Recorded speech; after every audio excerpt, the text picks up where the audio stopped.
They've almost finished loading our cargo. We should be ready to depart right on schedule, or so I'm told. Excellent. 'Tis nice to have a smooth beginning to one's journey, at the very least. It's funny.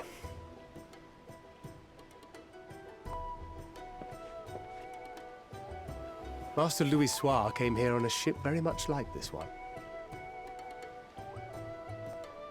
And now, years later, the street urchin he befriended that day is bound for his mentor's homeland. With his mentor's grandchildren, no less. Aye. 'Tis upon reflection that every twist of time's river and fate's whims are brought into sharp relief. Thou hast matured much in the intervening years. Wert thou not caught attempting to relieve Master Louis Soir of his purse scant moments after he made landfall upon this dock?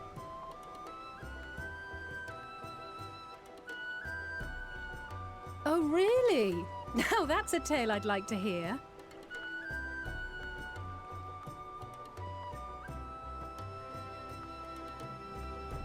Will this be your first visit to Charlian, Sir Estinian?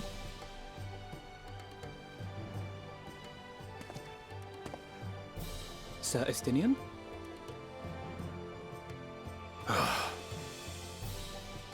Are we strangers newly met? Why this stiff formality?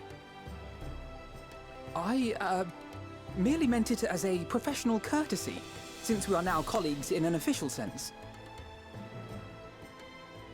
I'd rather you dispense with the sirs, especially in private company.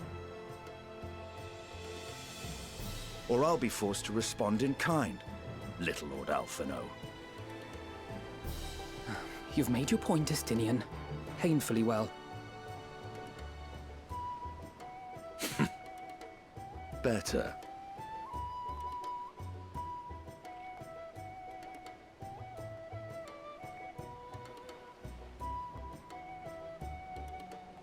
Are you all right, Tataru? You seem positively distraught. Distraught? Me? Don't be silly. I think it's lovely that they get to see their homeland. It's just... we're trying to thwart the schemes of an army hellbent on destroying the world. And, once again, I have to stay behind and worry that this is the last time I'll get to see my friends.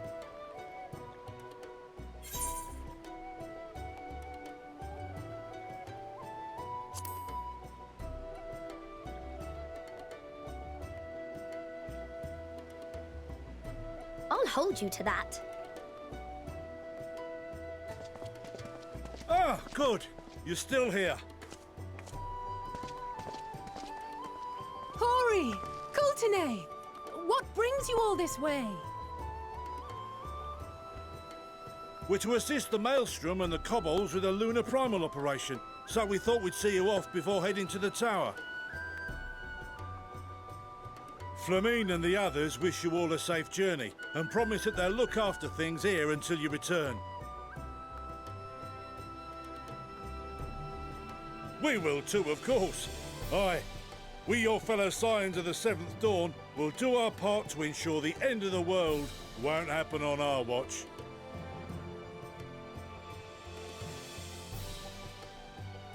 We're set to sail!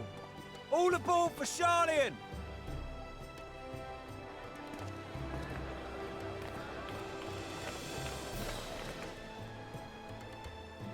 It's time. Then we must delay no longer. We will contact you the moment we learn aught of value. Wish us luck.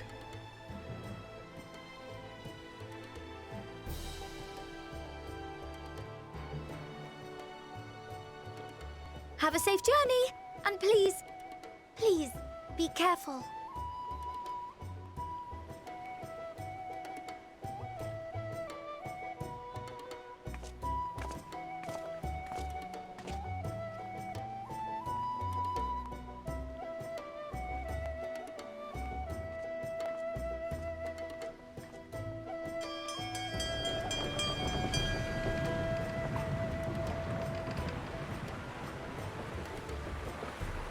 And so you venture forth unto the unknown.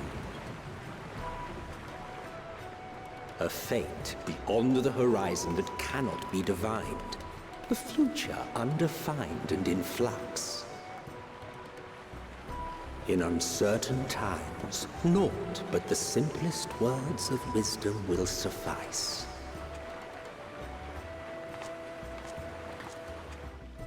That which lives is destined to die. Love leads to loss. Every beginning has an end.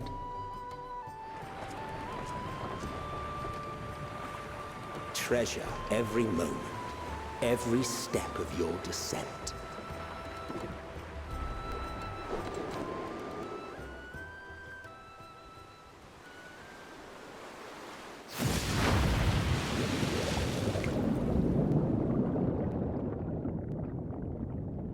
And there, in the depths where souls and stars rest, find your truth.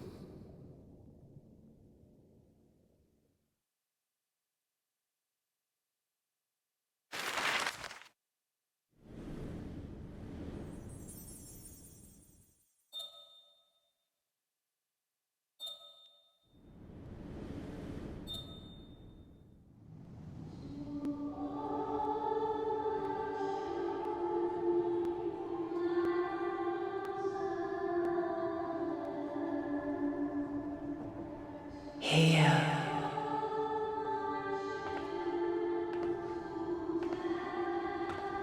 Feel.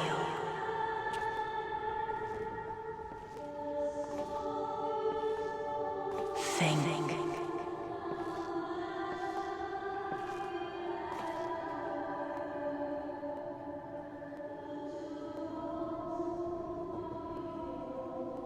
The day has barely dawned, my fellow earlier riser. Though we're hardly alone in that.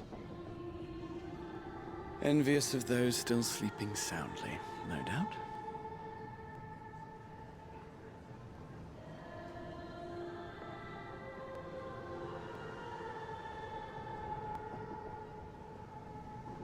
Called out to you, you say? I've heard nothing myself.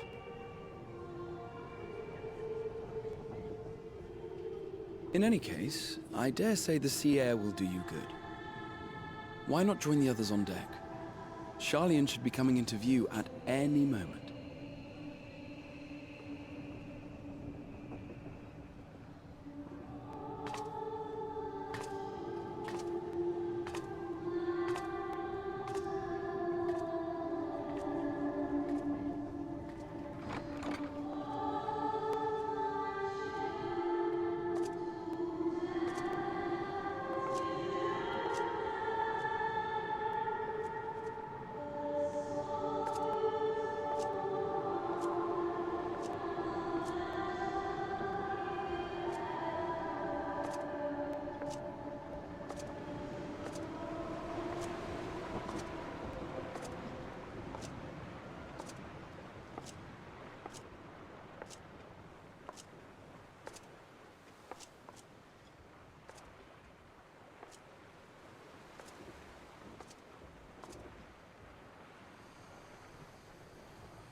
My voice yet reaches you. I am glad. Hear, feel, think. And thus do we meet face to face at last. My warrior of light, guided by the crystal.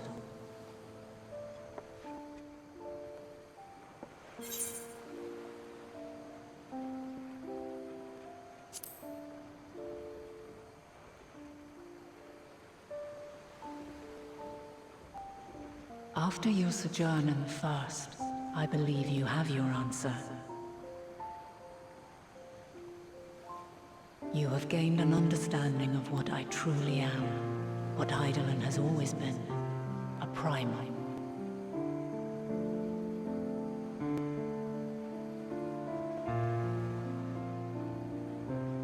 Zodiac was created to forestall the apocalypse which threatened the ancient world. And I was brought forth to bind him. Yet 7 times now, those who would orchestrate a return to that bygone era have rejoined a shard to the god I had sundered. The greater his strength grows, the swifter does mine own diminish. The power to draw your mind into the rift betwixt is no longer mine to wield. Yet though it taxes me sorely, I dare not leave these words unsaid.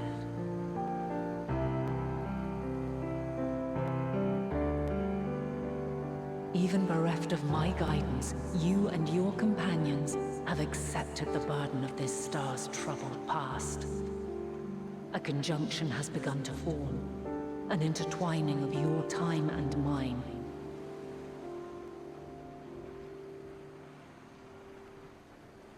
Wheels shudder and turn.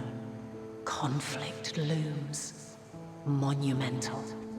Which will decide the fate of this world and all life upon it.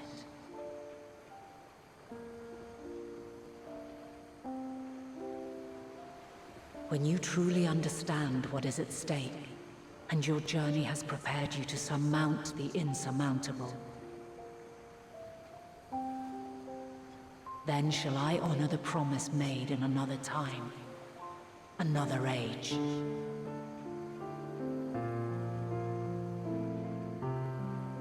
Cast your peepers to the fore, folks. Sharlayan's just over yonder. I will not keep you further. Your traveler's heart must yearn to behold this unfamiliar land. We shall meet again, and soon.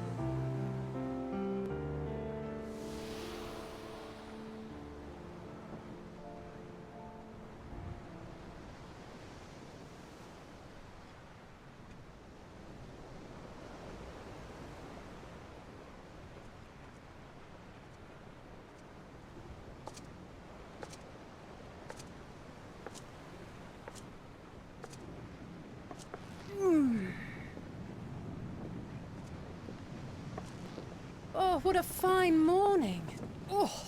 Still a bit stiff, though. And a good morning to you too. Taking a look at the island already? Then let's go. Let's go! Might still be room in the prow if we're lucky.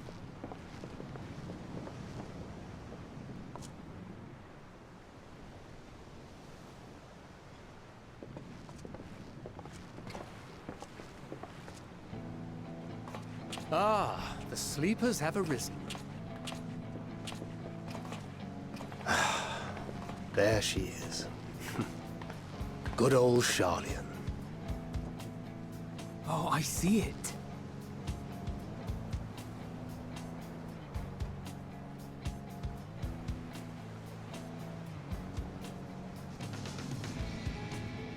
Home.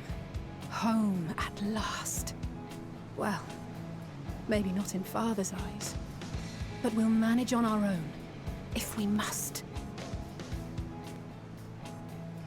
You do know you're not alone in this, don't you? Indeed. 'Tis as Sir Estinian said. Forget not the comrades who boarded this ship at your side, I prithee.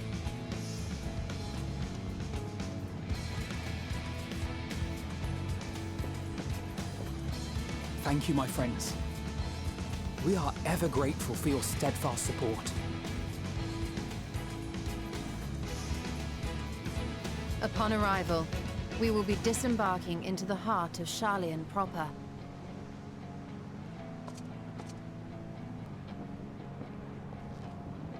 There is no greater concentration of wisdom in all the world. I am confident that somewhere within that center of knowledge and learning, we will find the answers we seek.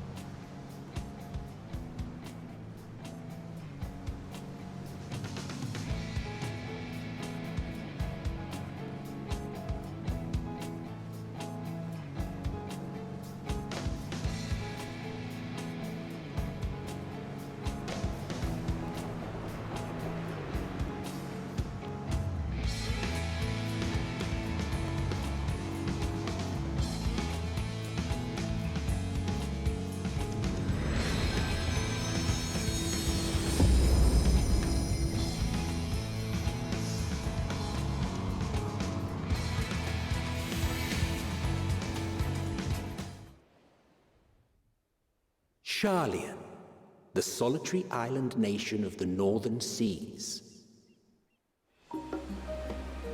Where under the watchful gaze of Thaliak, patron deity of scholars, academics hoard all manner of knowledge and secrets. Once, they deigned to accept foreign students into a distant colony maintained in the Dravanian hinterlands.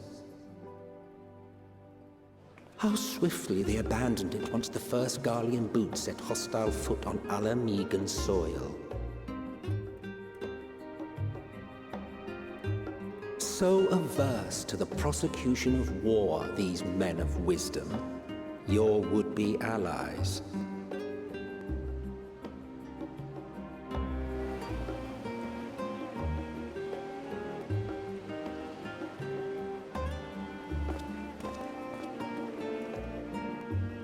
I thought they'd never let us off the ship. What's next, then? Entry applications? Hopefully they find no cause to deny us.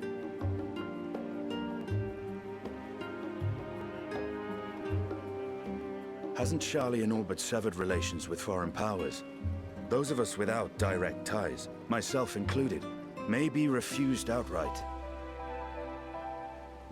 'Tis true that, as a nation, Sharlian only forms trade agreements with a select few neutral countries.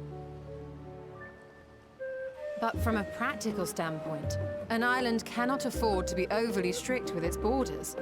Especially not if that island's people are wholly devoted to the accumulation of knowledge. If one submits the proper paperwork, with satisfactory evidence of identity and intent, then foreigners may be granted entry. May.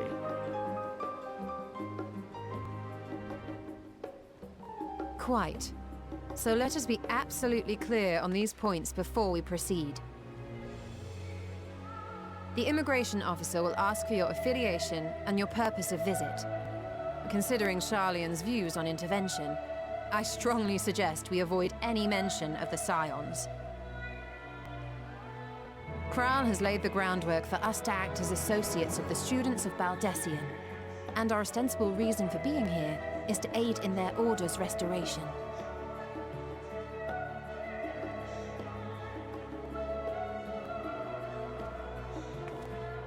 Grahatir, it might expedite our progress should an actual student be seen at the head of our little group. Would you mind leading the way? Of course. The immigration officers were this way, as I recall. Shall we?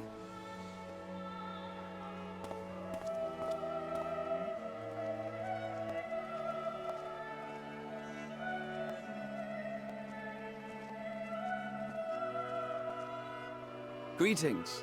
We've just arrived and are eager to make our way into the city. Would you be so kind as to process our entry applications? Certainly. I see by your mark you are an Archon. I am. Grahatir of the Students of Baldessian at your service. I was assigned to an Eorzean survey team, but have returned to assist with the reformation of my order. My associates here will provide additional support.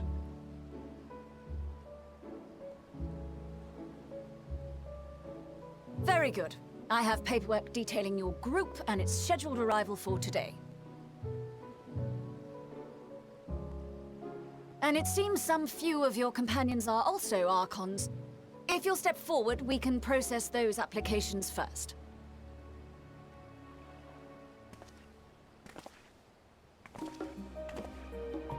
Ishtola rule.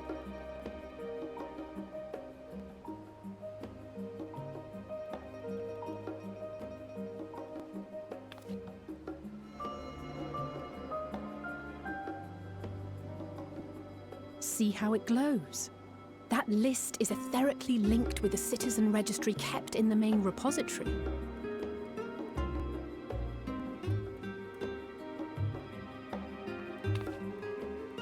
I've confirmed your status as Archons and amended your travel records accordingly.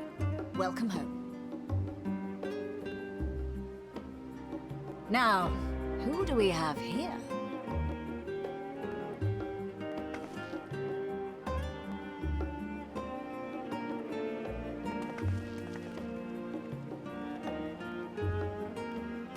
Alphino Leveilleur. And Alizé Leveilleur.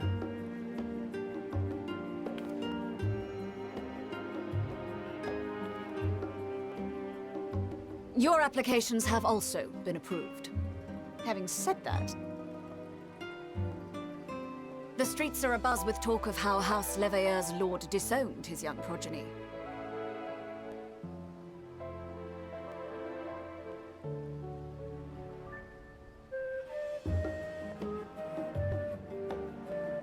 And while such personal circumstances constitute no reason to deny you entry, I urge you to avoid exacerbating your present situation. Times are quite troubled enough already.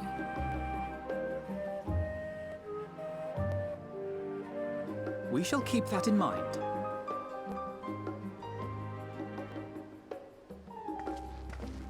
These last two are not Sharlayan natives, but you will find their credentials are in order. An application was made in advance.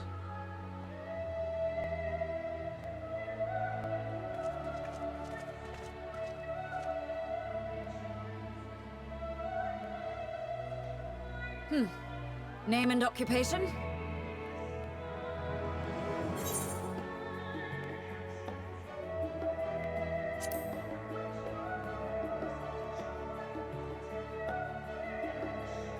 An adventurer. Well, I suppose that is considered a valid calling in your native Eorzea, and it does indeed match the profile provided. You may enter. And you, sir? Estinian Valino, formerly of the Order of the Knights Dragoon in Ishgard. Formerly, at least. And what, pray tell, is your profession now?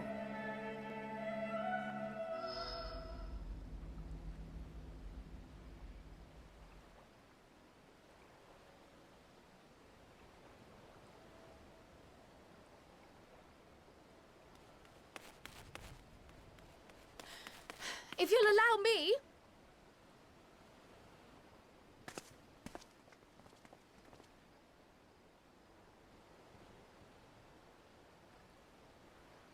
My associate is a mercenary, hired for his strength at arms. Surely you are aware of the dangers we often face on our forays into the wilderness. Mistress Baldessian, if you insist on sponsoring his entry, then so be it. But while I appreciate that desperate times call for desperate measures, I find your choice of company concerning. Be advised that even a single misstep may have severe repercussions for your organization.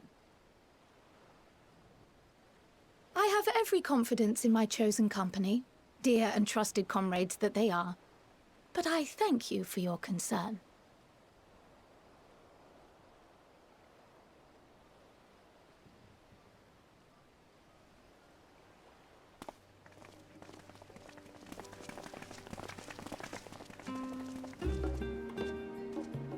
Croyle! It is good to see you. Likewise. Long voyage notwithstanding, you will seem none the worse for wear.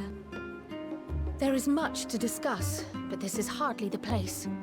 Let's be on our way, shall we?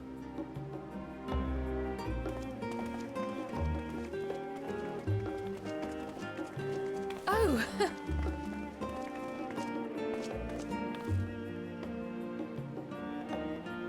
Welcome, friends, to Sharlayan.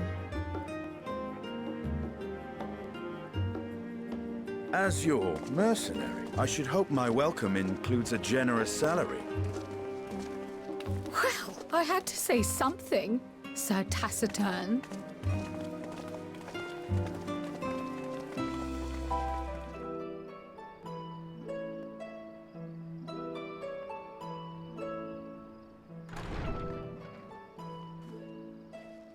Pray forgive me. I was delayed. It's fine, Urianger. We're all here now. Let's get down to business then, shall we?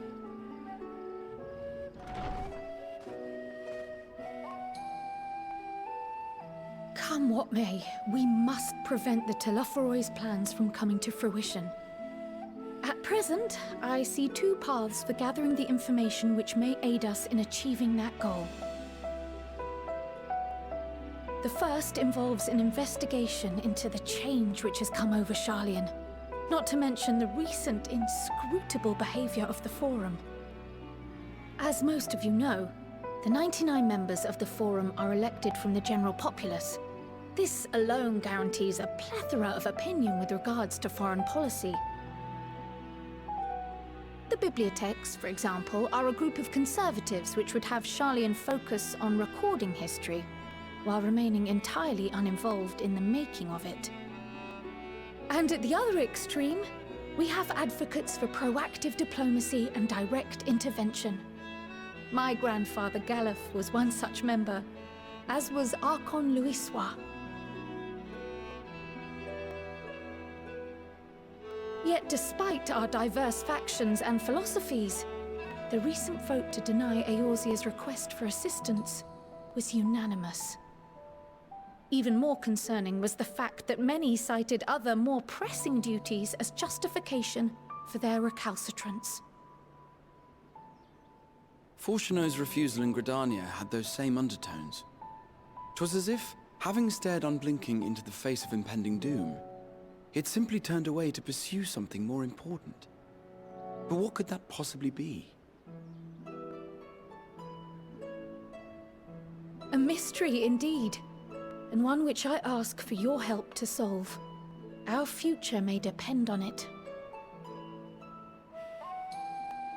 As for our second potential path, it concerns a request made directly to the students of Baldessian.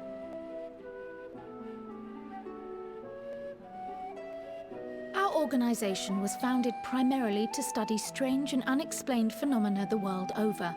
Mysterious relics and ruins, arcane disturbances, and so forth.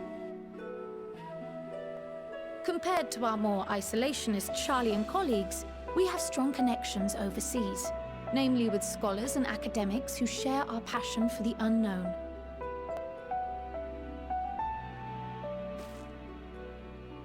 The request in question comes from one such acquaintance, Nadana, an alchemist residing in distant Thavnair. Her missive describes the sudden appearance of a tower, and the subsequent summoning of what I can only assume is a lunar primal.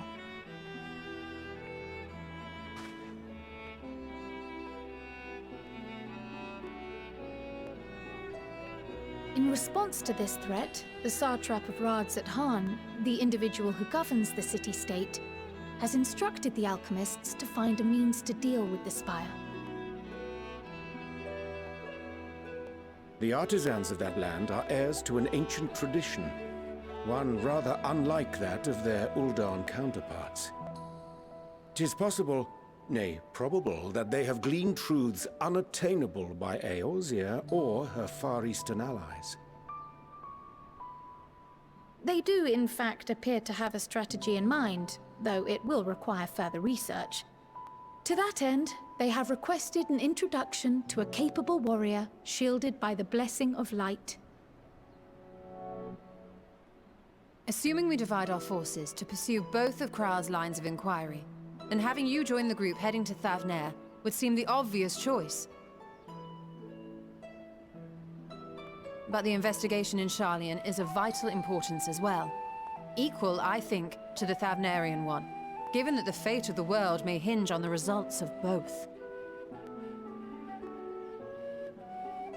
Yes, it is quite the quandary. Though it is a great imposition and an altogether too common one, our efforts would be more likely to succeed were you to lead the charge on both fronts.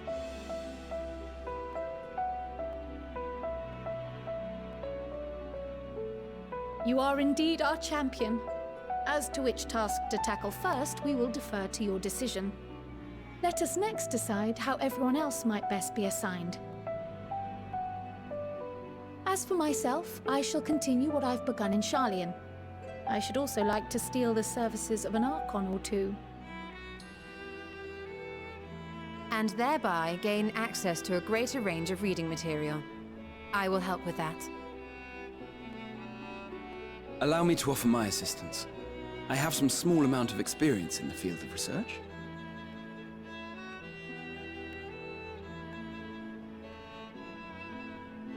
Alice and I would also like to help, if you would have us. Anything to understand even a fraction of what our father and the Forum might be thinking. Of course! The more the merrier. Right.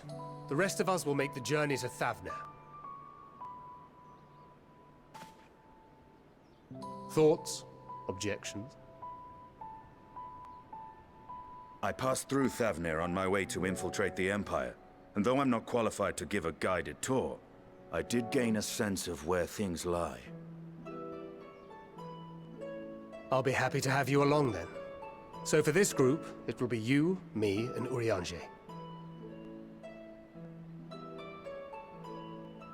Give me a moment afterwards, and I'll supply you with all the details of Nadana's request. Consider this hall our rendezvous point once our respective tasks are complete.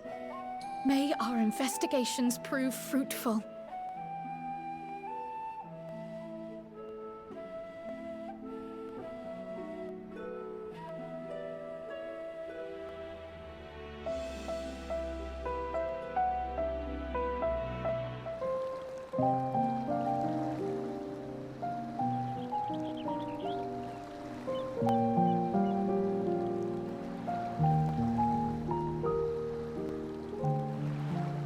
When our father disowned us, I couldn't believe what I was hearing. It wasn't until much later that his words began to sink in, that I began to feel the weight of what it meant.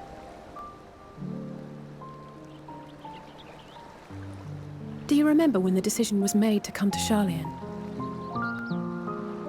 Grahas said that the Forum was determined to keep us in the dark, and that Father's venomous performance was part of that strategy, to keep us at arm's length.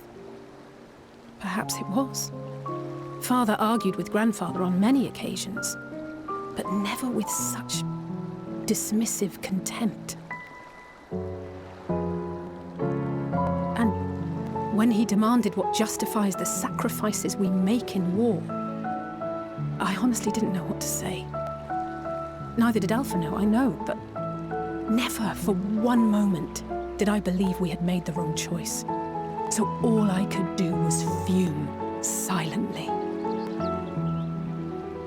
It was only afterwards that I realized how childish I had been, how being stubborn and self-righteous must run in the family. If I could have just mustered a civil response, then things might have turned out differently.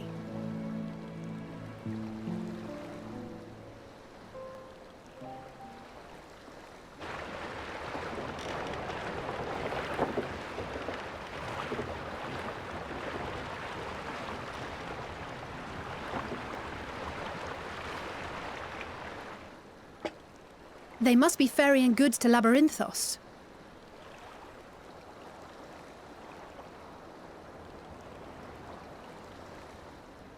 A vast complex beneath the island. Sharlayan is famous for archiving knowledge from around the world. Well, that knowledge is not preserved exclusively in dusty tomes and desiccated samples. Our living library, comprised of all manner of flora and fauna, is housed and studied within that underground facility. Still, that did seem to be an unusually large shipment. When I lived here, it was rare to even see such cargo transported by boat.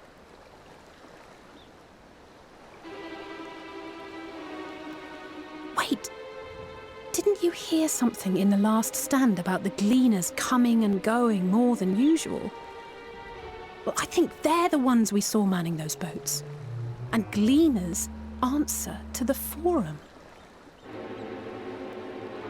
If the appearance of the Telophoroi prompted this sudden burst of activity, then Labyrinthos may hold a clue as to what the Forum is planning.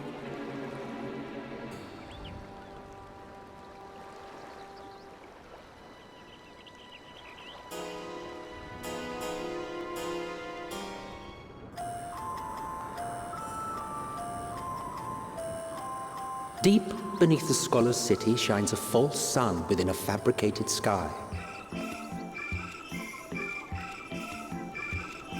In any age exist those who consider the floor an extension of their bookshelves.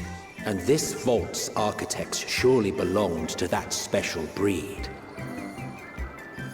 If the stack grows too high, start a new one. If no room remains, then make more rooms.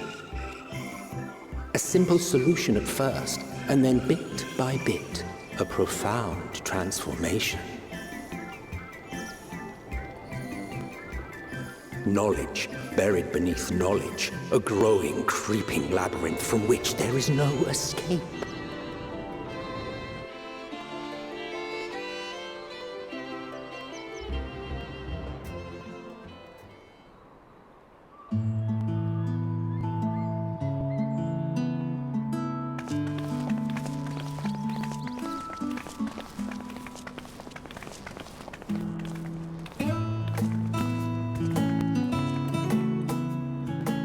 Not what you expected. I must admit, the artifice is very convincing. But I assure you that we are beneath Sharlayan itself. The breeze you feel, the flowing waters you hear, all created by the hand of man. The island is volcanic, you see, and once upon a time this great hollow must have been a reservoir for magma.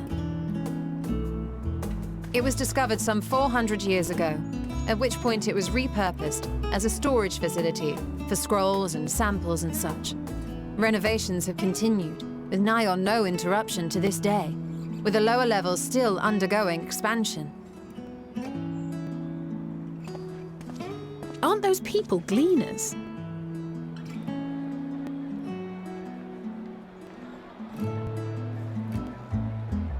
Aye, judging by their dress.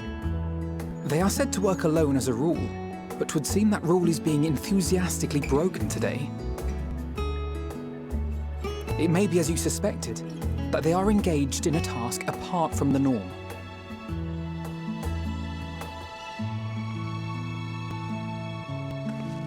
Let's spread out and get some answers then.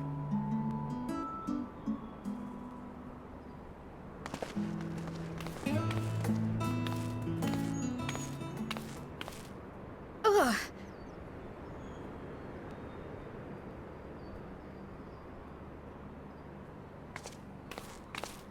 Did you call to me just now?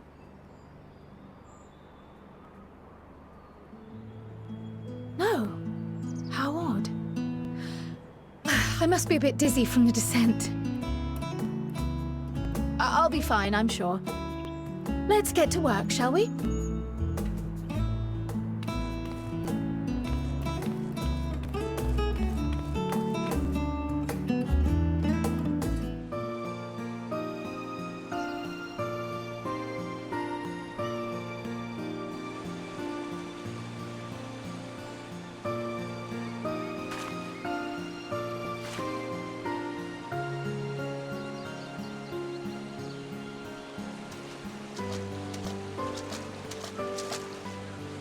Fair shot. Nicely done. Let me truss this one up and I'll make my way over to you.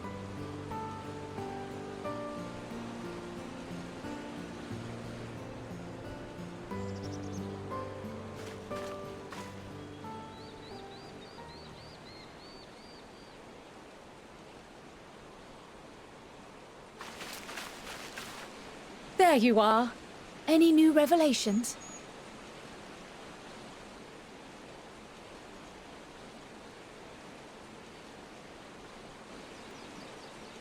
So you met with that gleaner again, this time to capture a hornbill. I understand catching and bringing in creatures from the outside, but what's the point of chasing after ones already here? Oh, it's a simple thing, really. Occasionally, we remove specimens no longer needed for study, or those we've had difficulty raising. But we can't simply turn them loose. Safely returning such creatures to their native habitats is another facet of a gleaner's duties. Not in this case, I'm afraid. I've been asked to bring the bird below.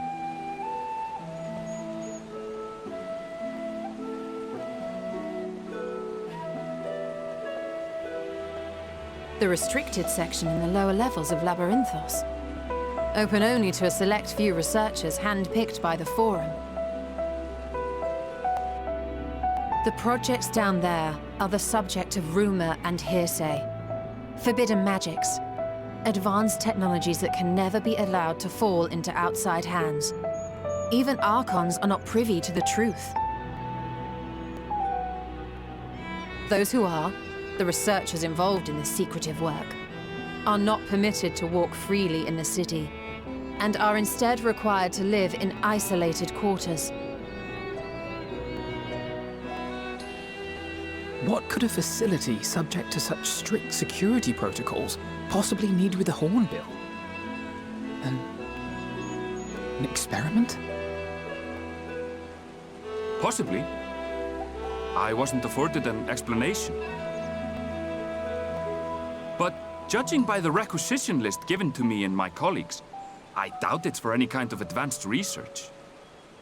I'd be more inclined to believe we were making preparations to migrate to the south. Mericidia or thereabouts. What? Why would you say that? Much of the flora and fauna we were asked to procure could serve as reliable sources of sustenance. They're comparatively hardy species, too, able to endure harsh climates.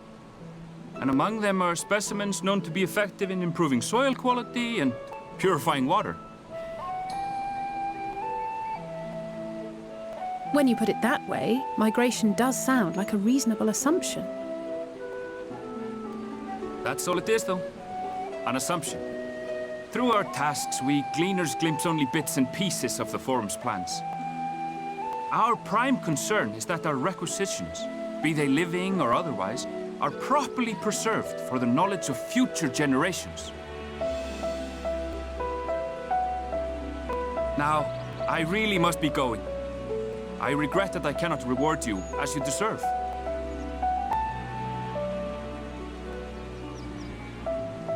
Perhaps you might reward us after a fashion, then. It is imperative that we reach the lower levels. And seeing as you are already set to descend with your assigned cargo, mayhap we could accompany you as your assistants. I'm afraid that won't be possible. Once the animals have been prepared for transport, we send them down separately via the lift. I will, of course, follow after to make my report, but I can hardly pass you off as porters when there's nothing left to carry.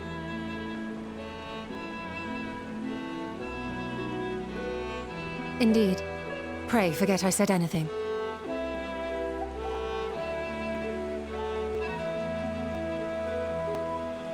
How do you feel about climbing? If you've strength and the courage to brave it, then there is another way down. This path leads to the 33rd facet, a mineshaft excavated during one of our expansions of Labyrinthos. While I cannot guarantee that the passage is safe to traverse, it should provide access to the medial circuit below. I never even knew such a place existed. Thank you. This is the perfect solution. You're quite welcome, but consider yourselves warned. If the going proves too treacherous, you do well to turn back. I bid you good day.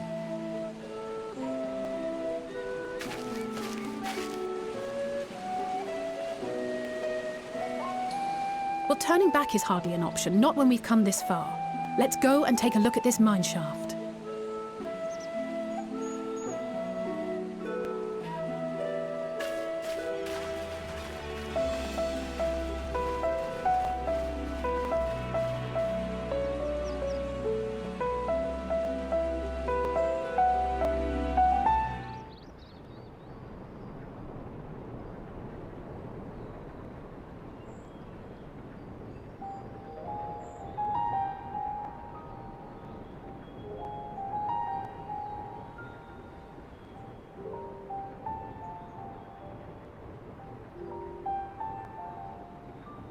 Hard to look away, isn't it?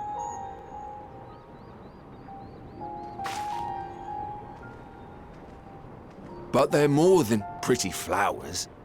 Heart blooms are attuned to ambient emotion.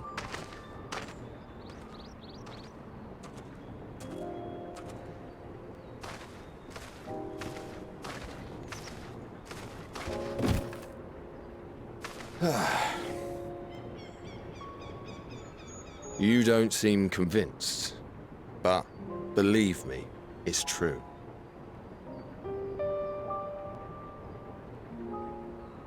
This ashen grey, for instance, it mirrors the anxiety and urgency of those working nearby as they rush to fulfill sudden orders.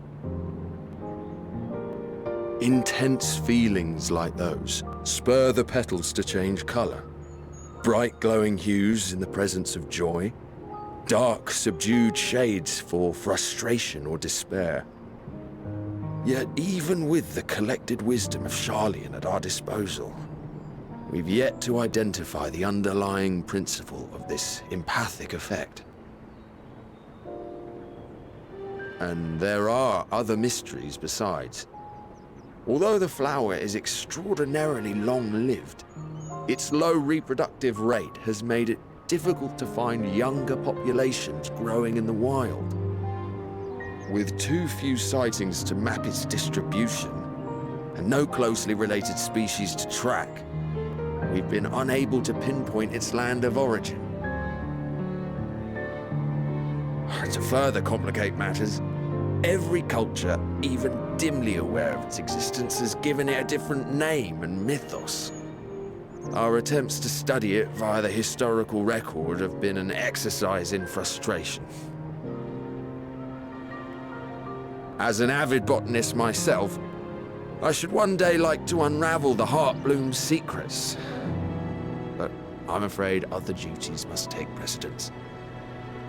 I will leave you to your thoughts.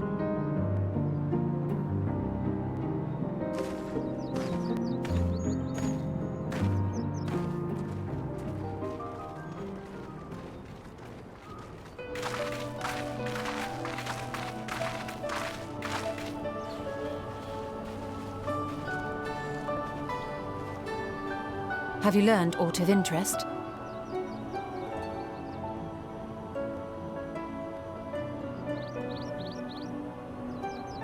A flower that reacts to one's feelings? Strange. I must say, I have never heard of such a thing.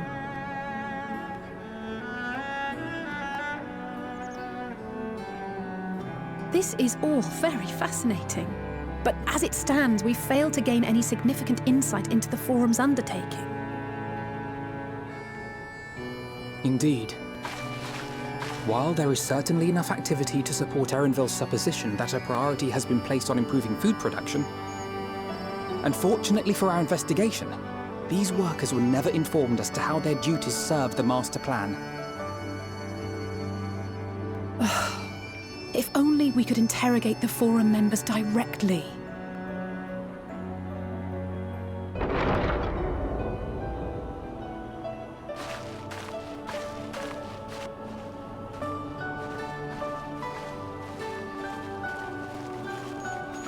Isn't that the entrance to the Archaean?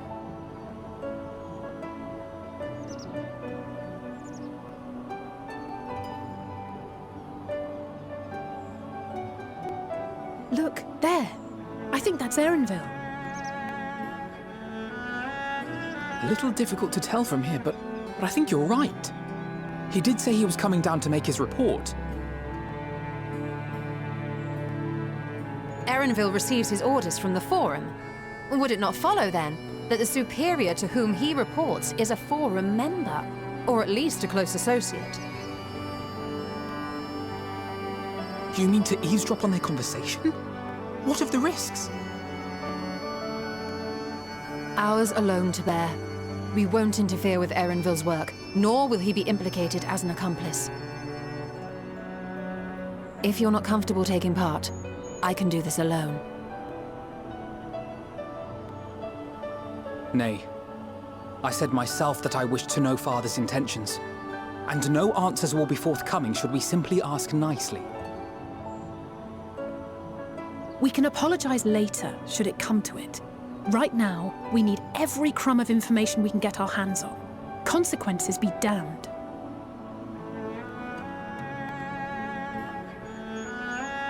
It might be best if you came along as well. In fact, we should all...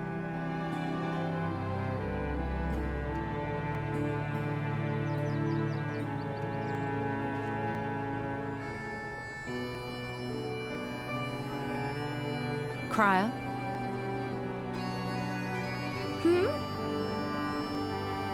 Oh, yes. That certainly sounds like a plan. I'm glad you agree.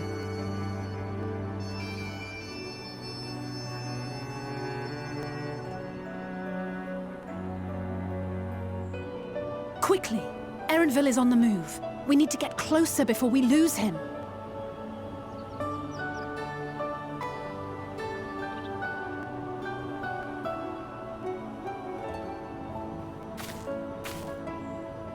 Almost. I can almost reach you.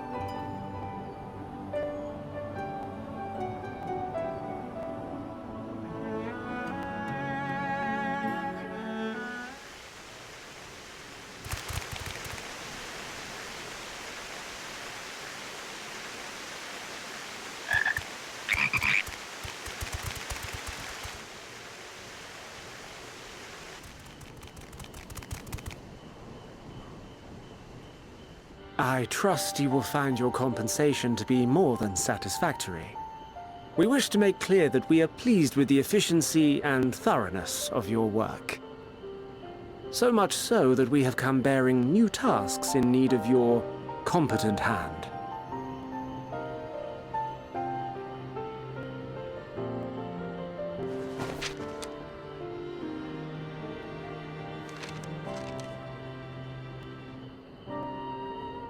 Another lengthy list. If I may speak frankly, the Gleaners have been pushed to the point of collapse by your unending demands. We are not familiars to be exploited. We are Sharlayan scholars and we deserve an explanation for this unseemly treatment. What warrants such urgency?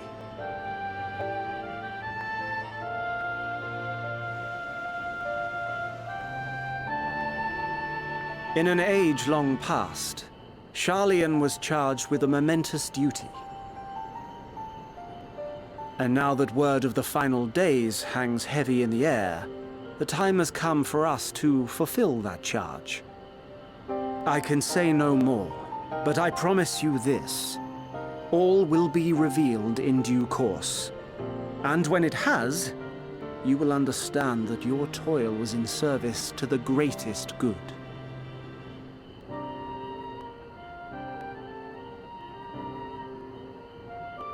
Then I will do your bidding. For now. But unless you wish the Gleaners to rise up in protest, I advise you to offer tangible improvements for our working conditions. Your promised revelation does nothing to address present circumstances. A fair point. Your concerns will be conveyed to the Forum.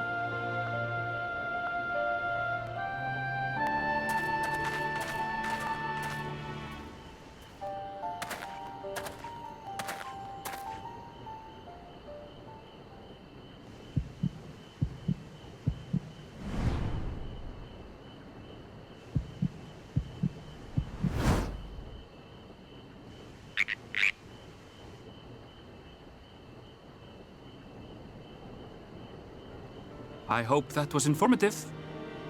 You may consider my debt to you repaid in full.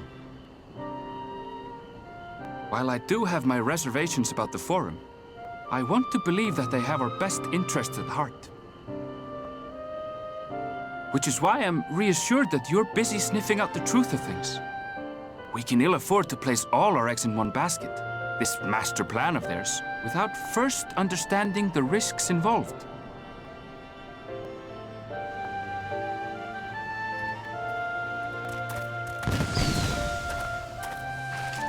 Wait!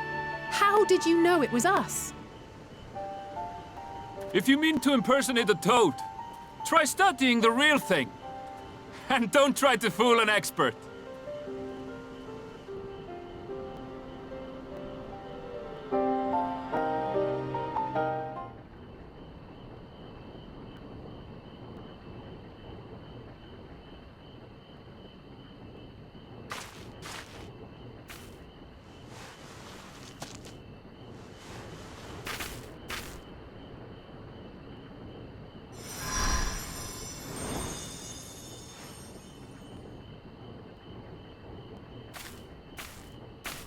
For you. The spell will keep it from wilting. She said you would need it for the journey ahead.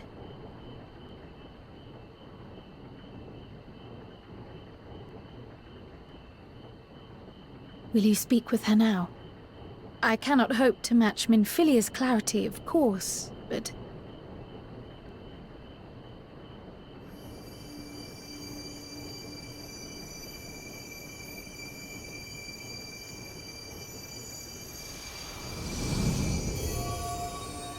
Thank you. Do not worry. She has lent me her body for only a moment. Just as I could not save the first from the flood of light, it has become arduous for me to interact with the physical world without assistance. Though I might converse with you for a time, the incorporeal form I assumed on the ship would be incapable of casting even the simplest enchantment. It is in the depths of the ethereal sea, the place to which all life returns, where my influence is greatest.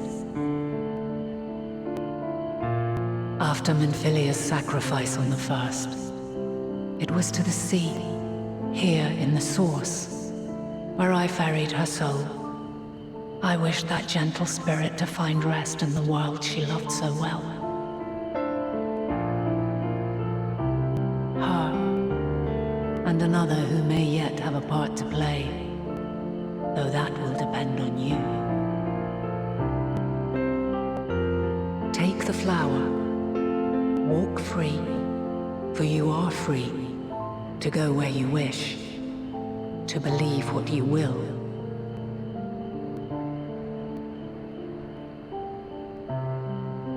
That bloom will be your guide, test and proof of your conviction.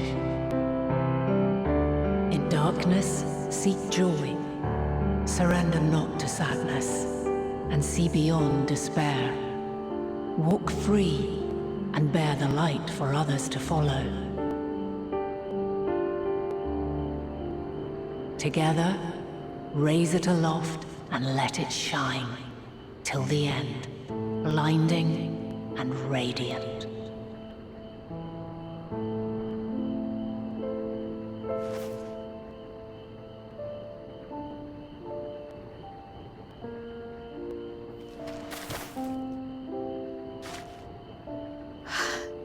That was all too brief. Already she seems so far away.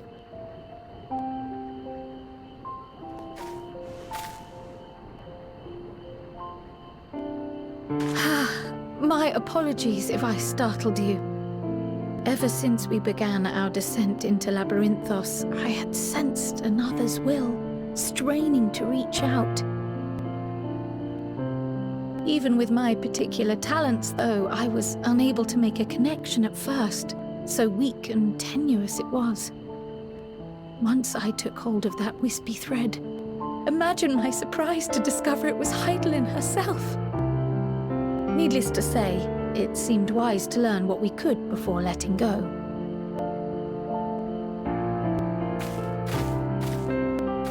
Her answers were more cryptic than I would have liked, but at least she left us with a guide of sorts, that unusual flower.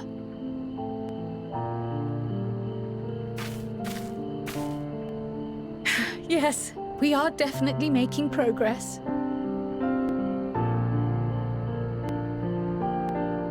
You can't be serious! We've done nothing wrong!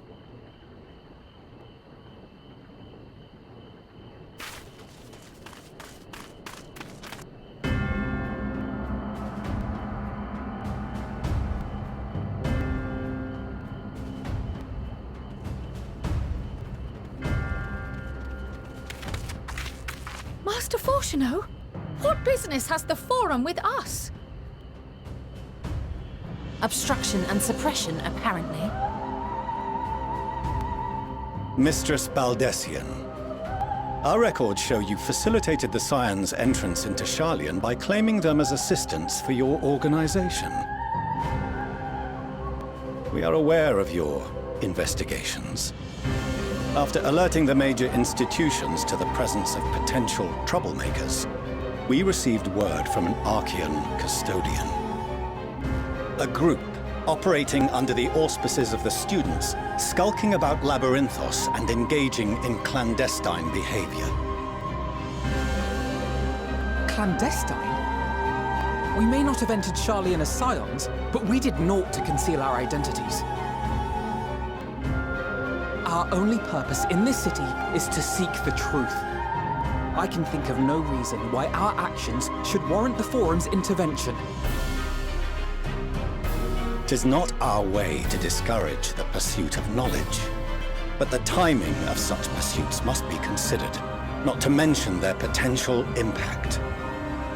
With the world in chaos, we, the true caretakers of wisdom, have committed ourselves to an undertaking that demands the utmost discretion.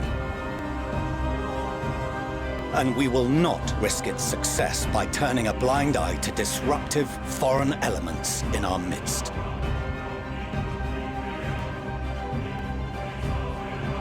What, then, is to be our fate? Will you put us on a ship back to Eorzea? The Forum will convene to examine your case. The results of said inquiry will determine your future in this city. As for your absent companion, he has already been detained. Grah! But why? Is reading a crime now, too? Reading is encouraged, celebrated even. Not, however, of the volumes shelved in the restricted section of the library.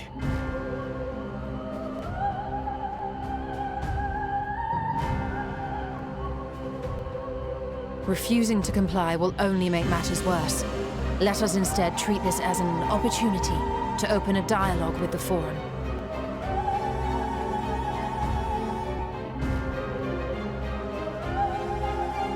Silence is often one's best defense. I would advise against prolonging the proceedings with frivolous discourse.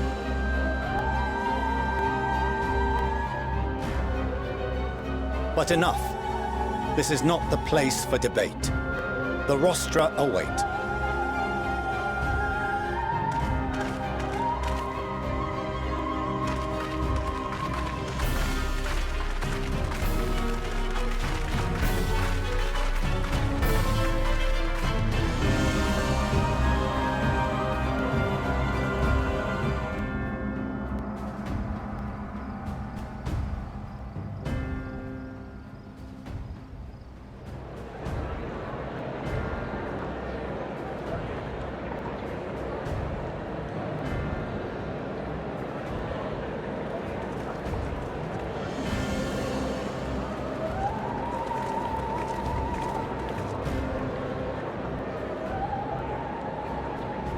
Forgive me. I was careless. We would have been detained regardless. This way, at least, we managed to stay together. I trust your time within the Forbidden Archives was well spent.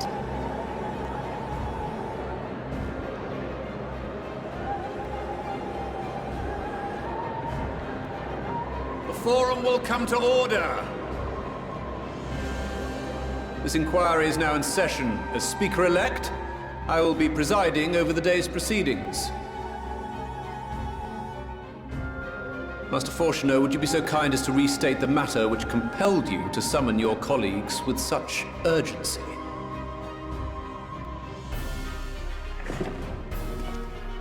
As you are all aware, we recently denied Eorzea's request for Sharlayan assistance. Since then, certain individuals dissatisfied with our decision have taken it upon themselves to interfere with our work. They entered our nation masquerading as associates of the students of Baldessian. But these malcontents are better known as the Scions of the Seventh Dawn.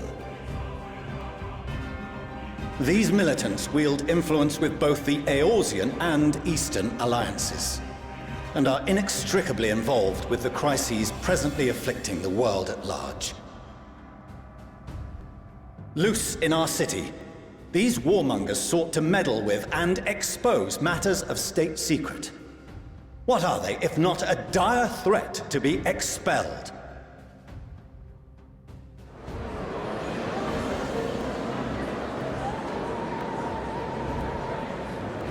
You have tarnished the good name of the students.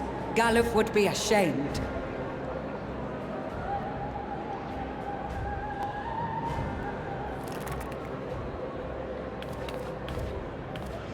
Galuf Baldessian was never one to forsake his fellow man. Even if this nation closed every door and retreated from the world, he would have found a way to help the Scions, help every soul of this star fight back against the coming doom.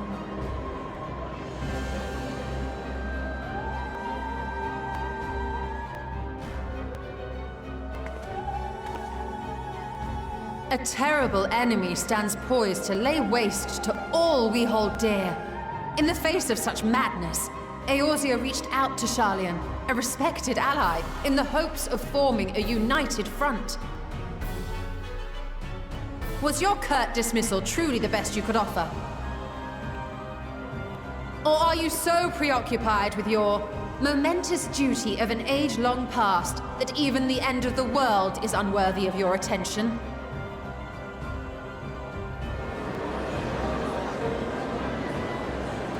Whence came this revelation?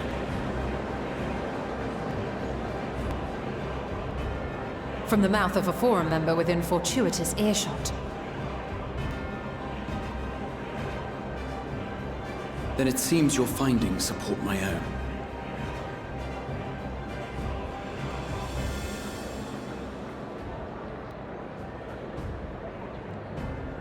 The reason I visited the restricted shelves was to study records of the Forum's policymaking process, to better understand the historical trends underlying their most major decisions. At first glance, the positions of neutrality in war and the accumulation of knowledge above all else appear constant and consistent, the unchanging pillars of Sharlayan society. And once upon a time, I might have left it at that. These days, however, I am more attuned to the subtleties of governance, and so I noticed something odd.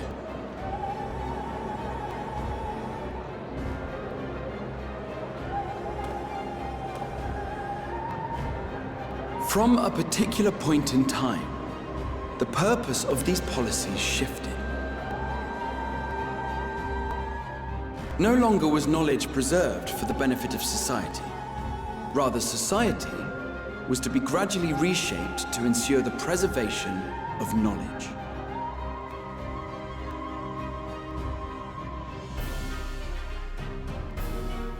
The most conspicuous and telling change was the one which befell Labyrinthos.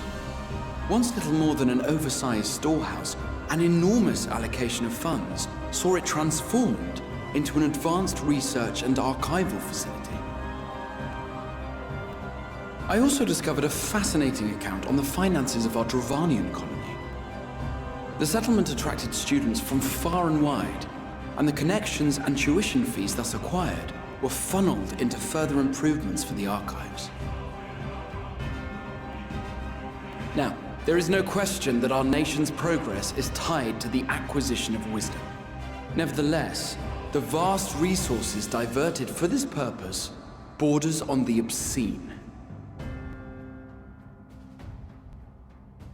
But returning to the matter of when, our change in course appears to have been made some 270 years ago. The very same period when Sharlayan scholars in the hinterlands began a formal study of the ethereal sea. You found something, did you not? And whatever it was, gave rise to your oh-so-important duty. Mind your tongue, Archon. If you had seen...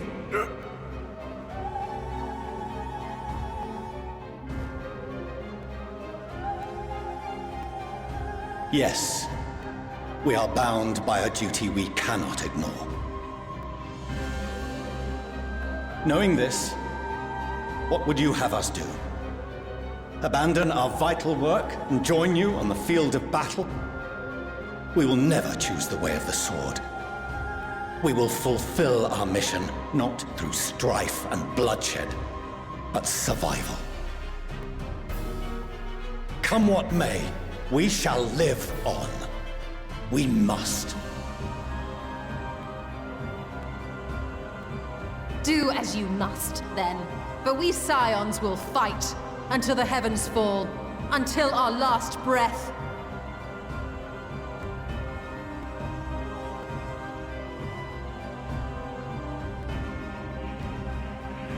Such misguided zeal.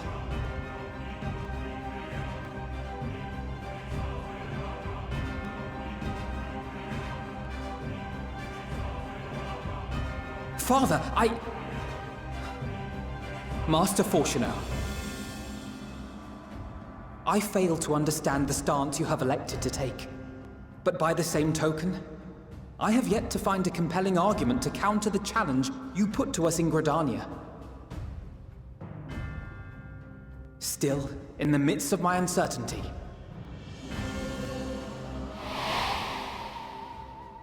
I must trust in myself to do what is right, as others have chosen to trust in me.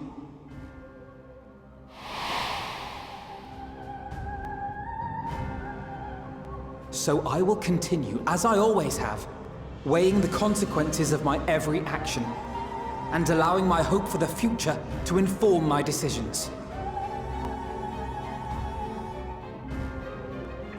That's quite enough.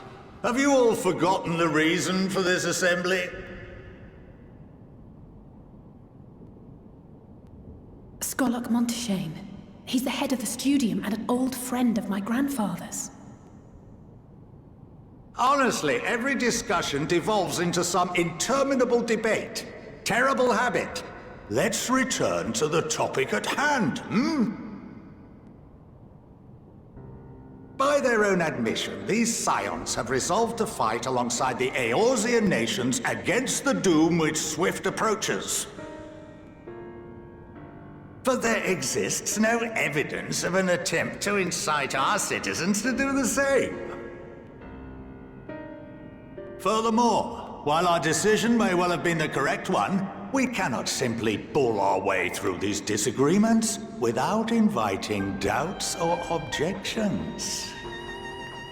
Put yourselves in their place. Who among you would leave a tome unopened if an elder forbid you read it with no reason given? Now, if we're to quell further discontent, then we must conclude this matter with a fair and even hand.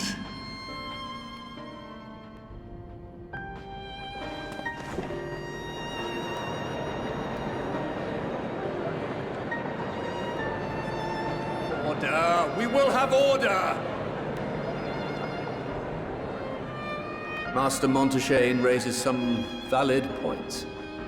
Keeping such concerns in mind, I propose we enforce the following measures.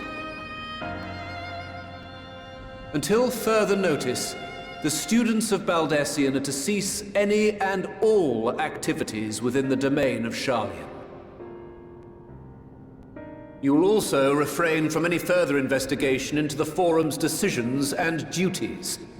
Failure to comply with these restrictions will result in the immediate expulsion of your Scion associates.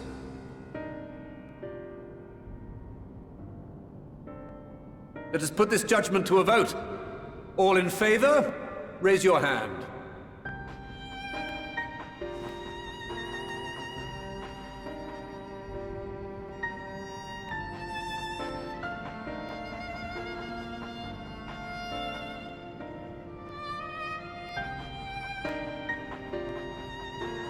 I count 51 for and 48 against. The proposal is passed. Students, scions, you have heard the Forum's judgment. Pray abide by it, or face the consequences.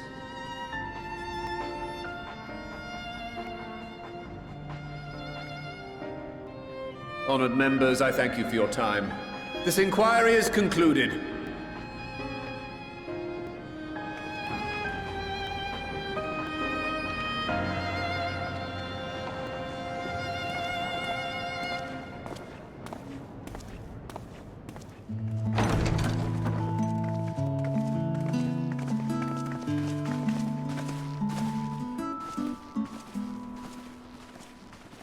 Welcome home, my lady.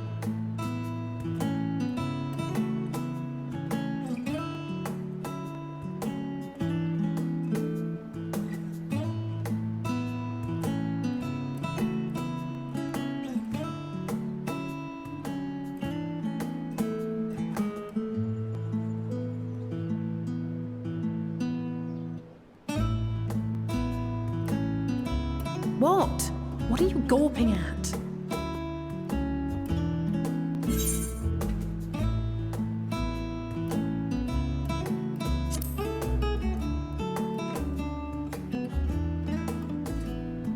Oh, gods, please don't.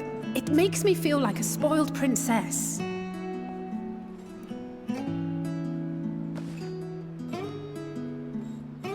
Lord Fortuneau is not to hear of this visit. And I should also like the children to have their gifts, ere my husband makes his return. As you wish, my lady.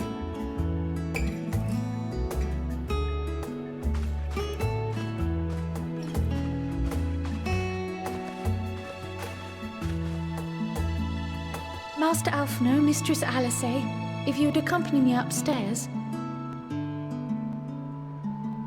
We shan't be long.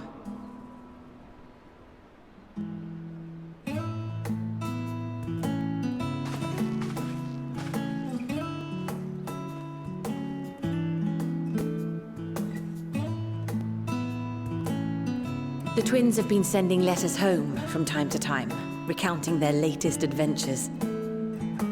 I am sure they withhold certain details, of course, if only to keep me from worrying. Yet a mother worries all the same.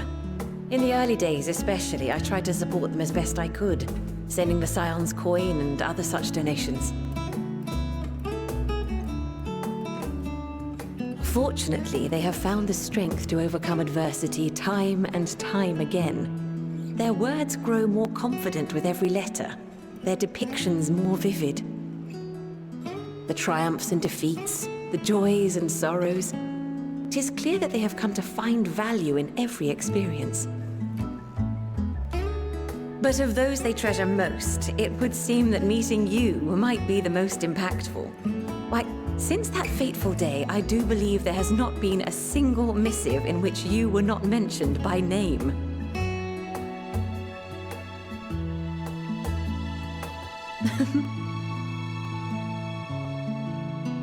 It is plain they care for you, and I am glad they have such a steadfast companion watching over them.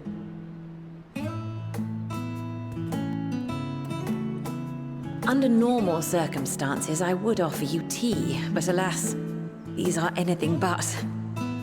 In any event, why don't you keep me company whilst we await my children's return?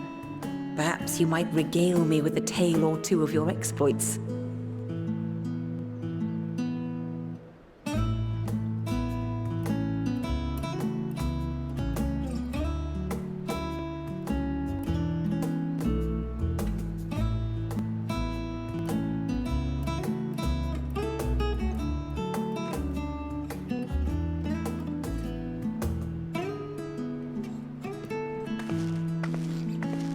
When you mentioned gifts, I wasn't sure what to expect.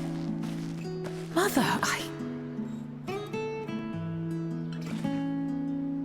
Oh, look how well it fits you. And the style is to your liking?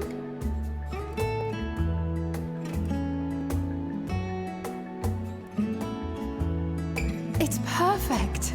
Exactly what I would have chosen. But please, tell me you had something different made for Alphino.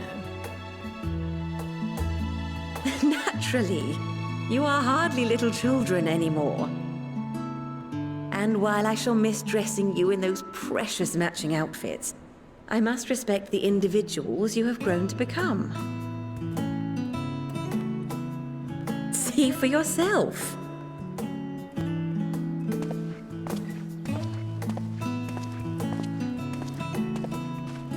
Thank you for the splendid clothes, Mother. Stylish, comfortable, and eminently practical. I am so glad you like them. They are, however, missing one final touch.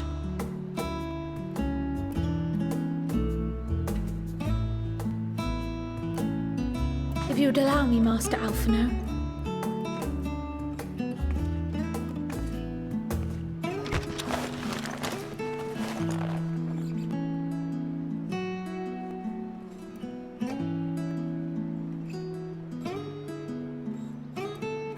Wait. Are these... A sage's tools of the trade. They belonged to your father.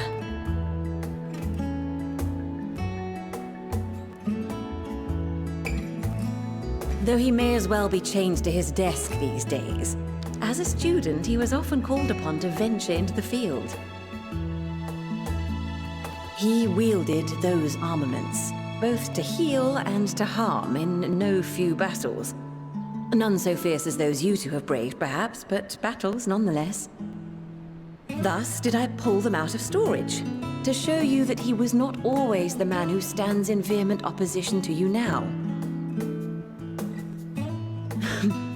And also because it would be a terrible waste of ridiculously expensive House Leveilleur commissioned artistry.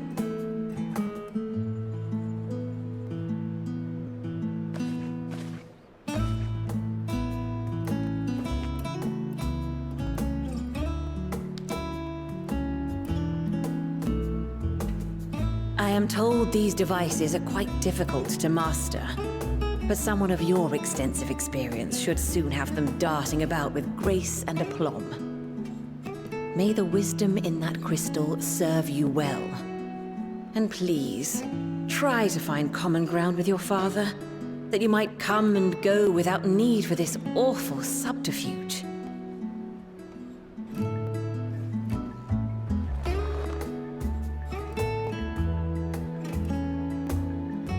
We will, Mother. I promise. My final gifts to you, before you run off, are an observation and a suggestion. Firstly, Fortunato has ever been a serious man, but it was only after you were born that he truly lost himself in his work. I may not know the Forum's inner workings, but I know your father's. The timing of that change in him holds some significance. Secondly, do not seek to best your father with words. Far better that you simply show him. Let him discover the merit of your actions, after they cannot be undone.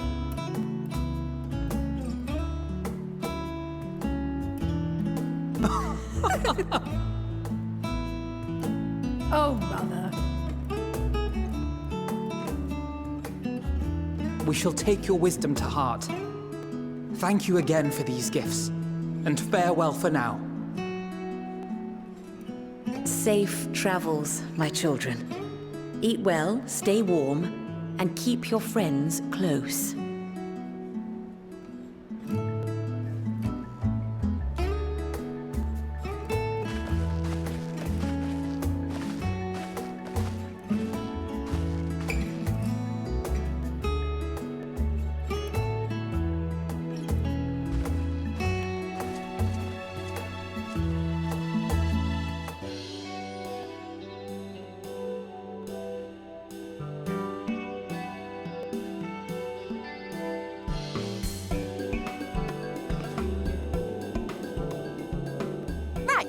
We're all set.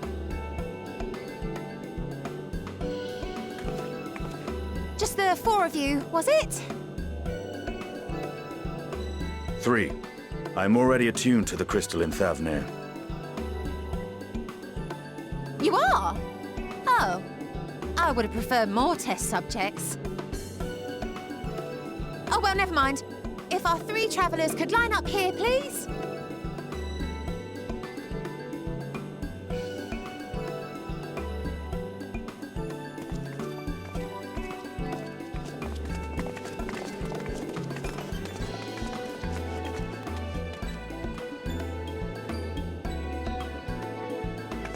Yes, right there is fine. Take a deep breath, and I'll soon have you soaring through the ether.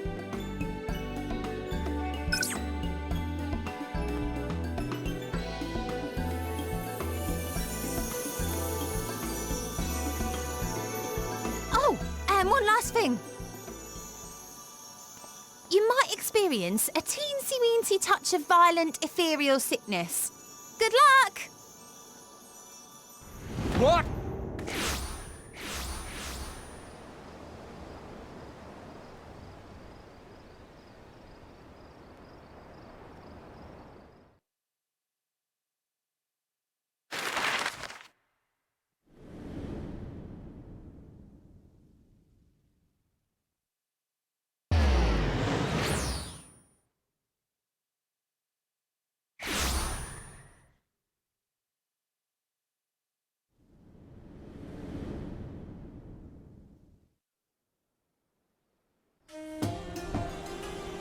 Thavnir, home to city-state Rads at Han.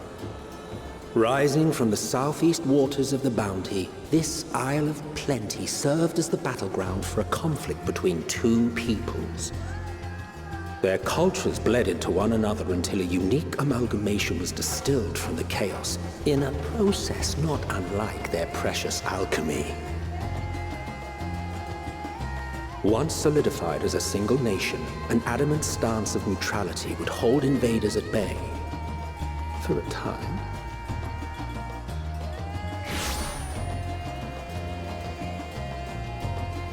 Now across this vibrant isle creeps a fog of malice. What choice do you have?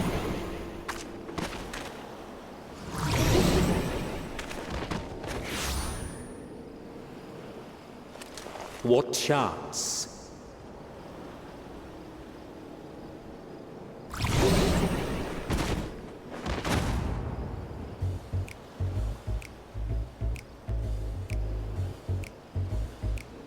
Against such an insidious foe.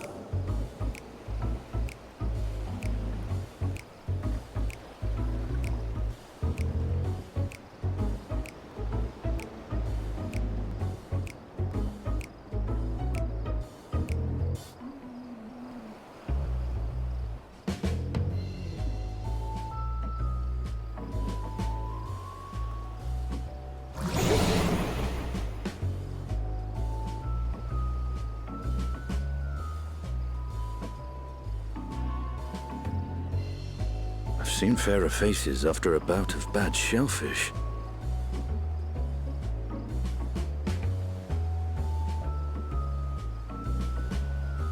Let me bring you something to drink. That should help settle your bellies.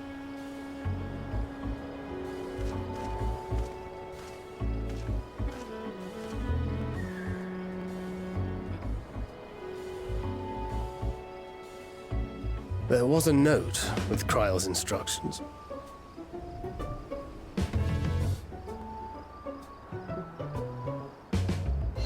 Don't let Estinian roam the markets alone.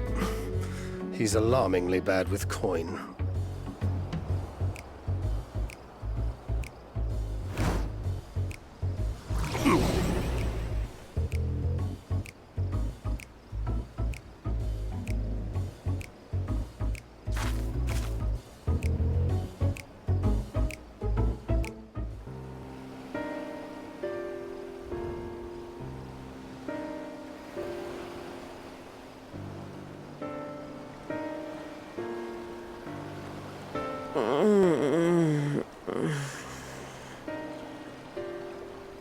What happened here?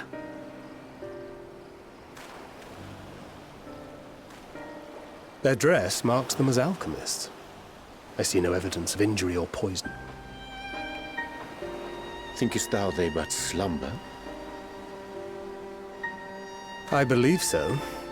Whether it is by choice is another question entirely. Oh, we have guests. You must excuse the poor welcome. Long days and longer nights have taken their toll, as you can see.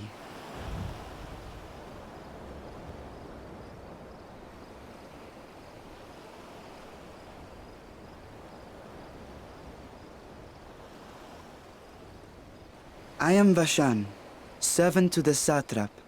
My task was, in fact, to wake these good men and women, if you will allow.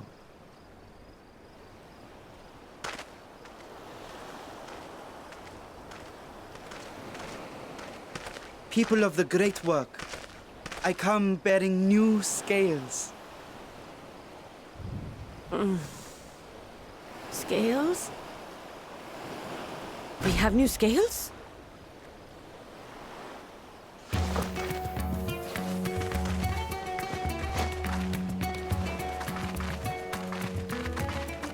Yes, my friends. Gather round.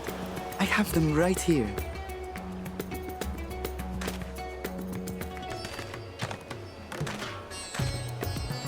Oh, happy day. Now I can continue my experiment. Many thanks. One for me. Those are dragon scales. Yes, such materials are vital to their most pressing research. And we are fortunate to have them. Our experiments are so close to bearing fruit.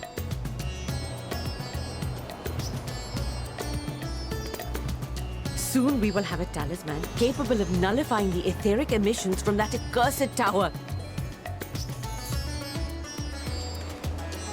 Did I say something wrong? Are you not here with Varshan? Wait, who are you people?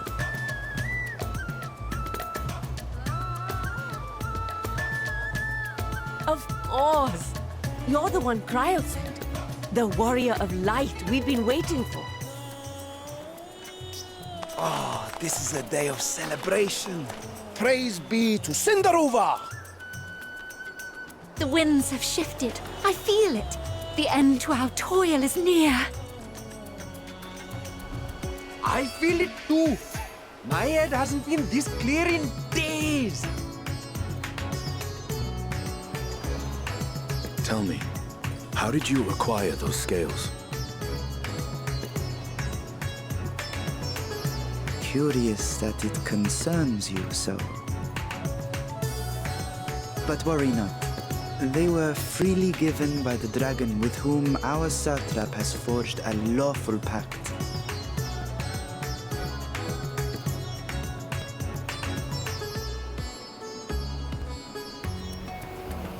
That is well. You must be quite familiar with Dragon King, yes? Is this their congealed blood I see on your weapon? Speaking of dragon blood, you yourself have been infused with it, have you not? I should like to draw a file or two, if so. Now, see here. Come along, come along. I must insist that you visit our laboratory. Cease your shoving, or so help me.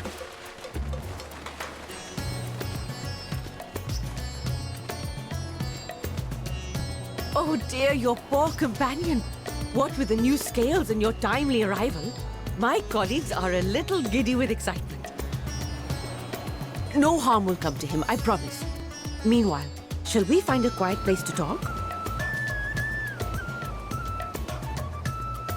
As you may have guessed, I am Nidana, the alchemist who sent the request to your Mistress Cryo. We have workshops across the nation collaborating on this research project. But it is here, at the Great Work, where I collate our results.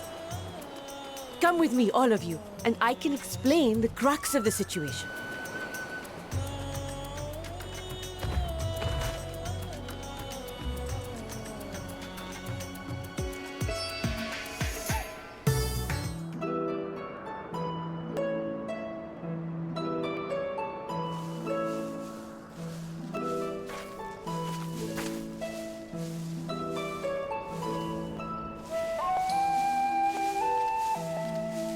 Yes, that would be Radzad Khan. Hardly anyone has been allowed in or out since our troubles with the tower began.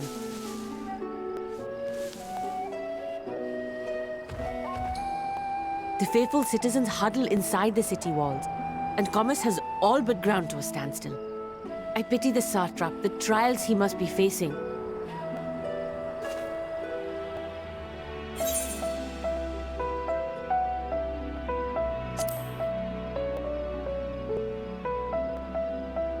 Well, he is the most important person in Radzad Khan. Long ago, this island was home to two tribes of Matanga, the Gajasura and the Arkasodra. When the Aura came to these shores, it was the Arkasodra with whom they joined forces. Together they defeated the warlike Gajasura, forcing them to flee Thavnair altogether. Peace and prosperity reigned for a time, until a clan of Hjord from the mainland decided they wanted the island for themselves. It was a direct ancestor of the present satrap who arbitrated that conflict and welded the warring factions into the nation we know today. And ever since, a member of that esteemed lineage has inherited this somewhat unique position. You see, by and large, the state is run by the people. But when problems arise, it is the satrap who mediates a solution. The stability provided by the satrap is what has allowed Radzad Khan to thrive all these years. And it was the satrap himself who entrusted us with this duty. We will not fail him, nor our countrymen.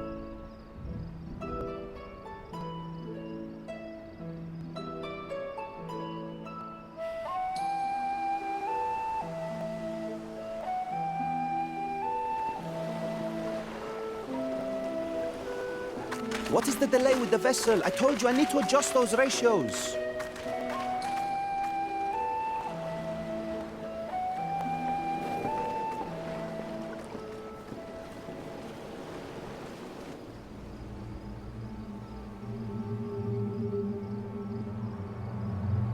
I come all this way to admire one of my splendid towers, and what do I find?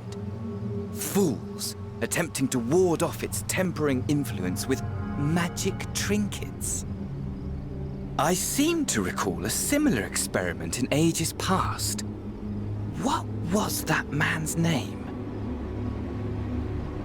Oh, something. Owen? Another body, another time. Who could be expected to remember every trivial detail? Allowing them to construct such handy talismans would be counterproductive to my plans. And yet, I find myself deathly curious. How will they manage this feat with the limited knowledge and resources at their disposal?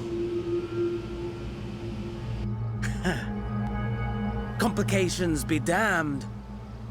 For we cannot escape the nature of our souls. And I, as ever, am my own worst enemy.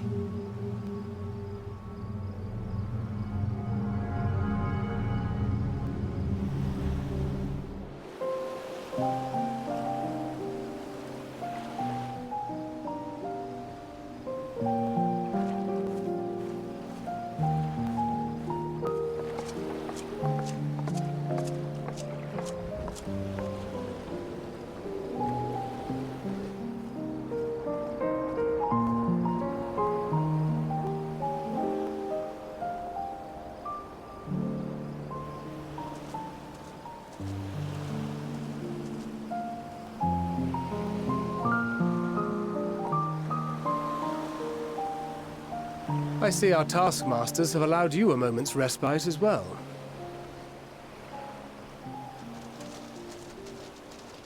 You have to hand it to these alchemists. They are determined to see this endeavor of theirs succeed. I've never been one for blind optimism, but I sincerely get the sense they're close to a breakthrough. They had better be, or all this effort was for naught. The peoples of Eorzea, of the Far East, of Thavner, children of this star united in common cause against a dire threat. Yet ere they succumbed to suicidal madness, were not the Telophoroi born of her body as were we? They who cling to life and the promise of the morrow's dawn, against they who desire death and an ending of their own orchestration. The victors of this war alone will hold the right to answer the question of existence, of its meaning, and its worth. Poetic and ominous to a fault. That said, if it's an existential debate in nature, then our arguments might not be as persuasive as you'd think.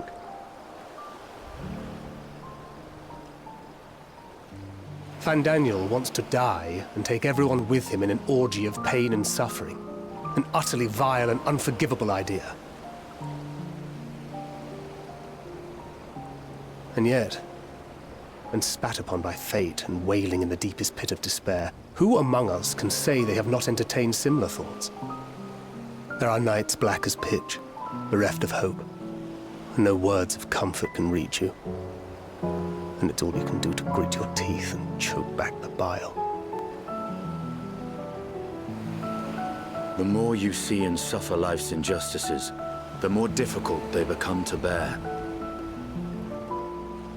Vengeance is nurtured in similar soil. Though your anger has a broader focus, the sentiment is much the same. A fervent desire to destroy others, to see them drown in torment, as you have. That about sums it up. The will to endure is not always as strong as the urge to burn it all down and salt the earth. Survival be damned. It's a struggle, often close and brutal. Indeed.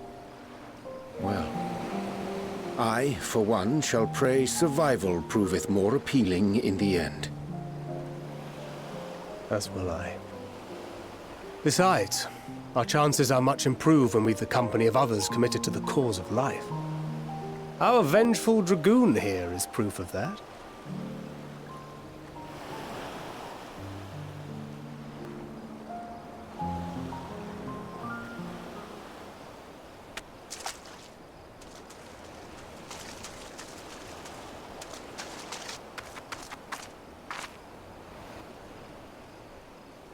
What is it? What did you see?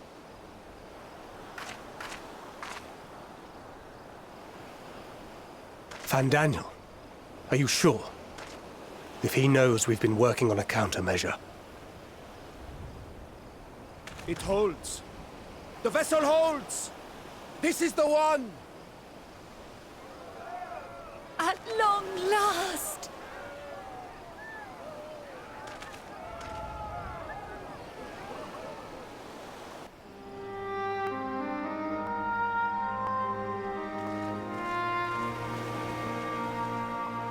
Look!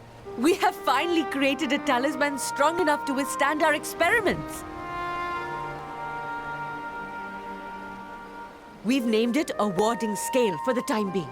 With this in your possession, your soul should be completely shielded from corruptive ether. Afforded such protection, any one of us may approach the towers without fear. Thou hast mine admiration. 'Tis an invention of historical significance. I thank you for your kind words. But I would prefer you keep them unsaid until we test the talisman's efficacy in the field. It is for the next stage of our plan that we summoned you in the first place, to accompany me to the Tower of Zot. Should the scale prove effective, as I very much hope it will, then you'll have little to do. But should the effect be weaker than anticipated, I must ask that you restrain me, or knock me senseless.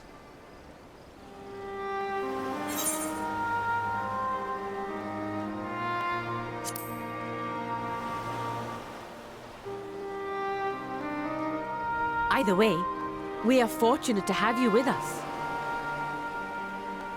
Nidana, are you certain you wish to do this?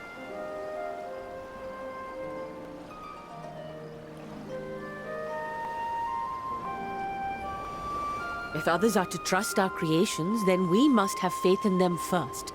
And as the senior researcher, it falls to me to lead by example. But should I fail to return, then learn what you can from this attempt and apply it to the next. Our work must continue. Is that clear?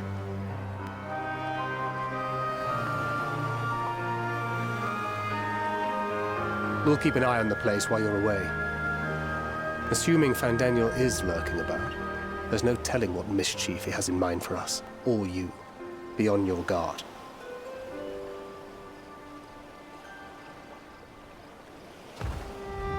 Shall we be on our way? I'll have one of the soldiers at the hatchery prepare us a boat, and we can set out from the northern shore. I'll see you there.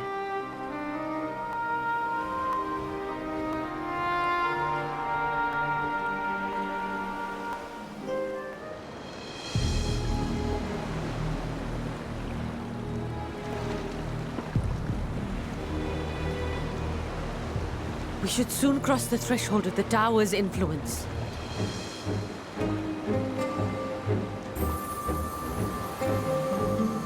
Any moment now.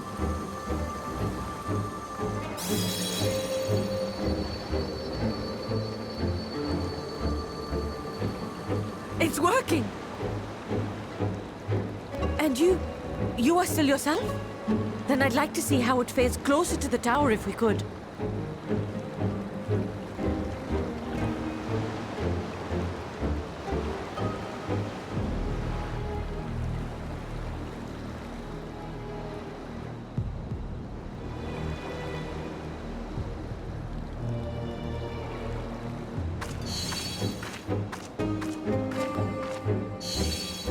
So far, so good.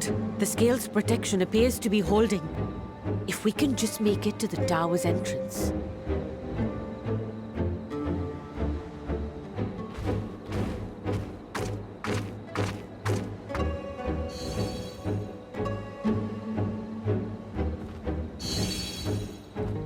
A few more steps.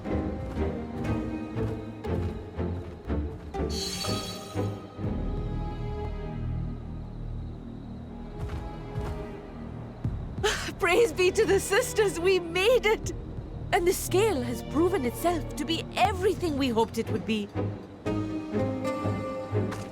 Now we can focus on production. Once we've equipped and returned with an entire survey team, this menace will soon give up its secrets.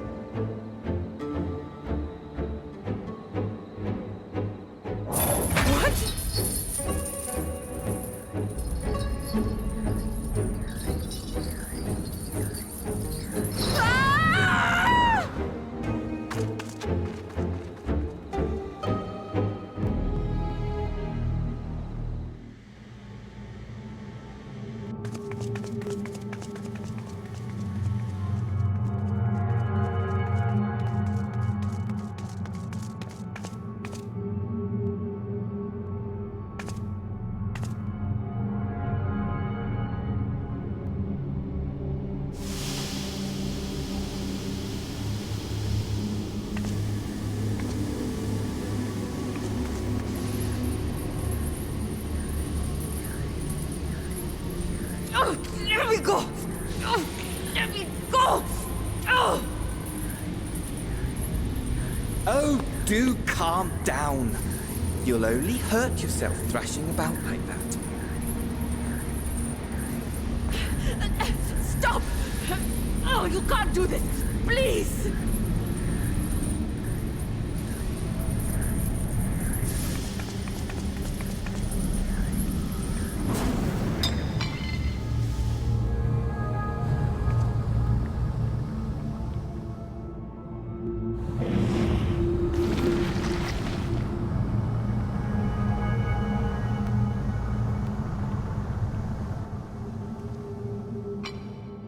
A little late for heroics, I'm afraid. The similarities are striking. My! Such hostility!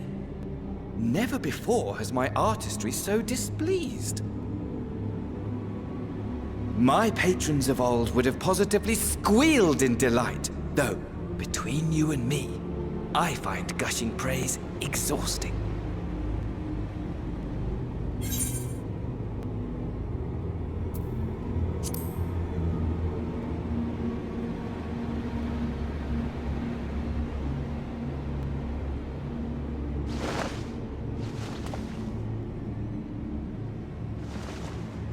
Allow me to tell you a story.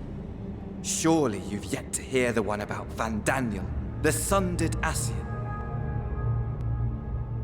I inherited the position and the soul of the Van Daniel who sat on the convocation in the time of the final days, theoretically speaking. Practically speaking, that fact is of no consequence. I was born and lived as, well, me. Eventually, I was recruited into the Ascians and imbued with the former Van Daniel's knowledge and memories, but I never felt that they were truly a part of who I am.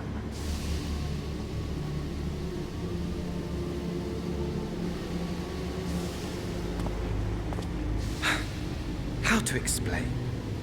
Perhaps if I told you who I was before my Ascian embrace, although that chapter too is a past I've long since discarded. I have it on good authority you've poked your nose into an Allegan ruin or two. Yes? Then I expect you've heard of me. The old me.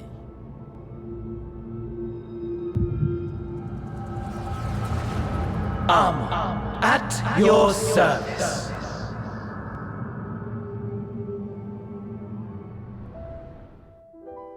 Imagine a nation of unbridled prosperity.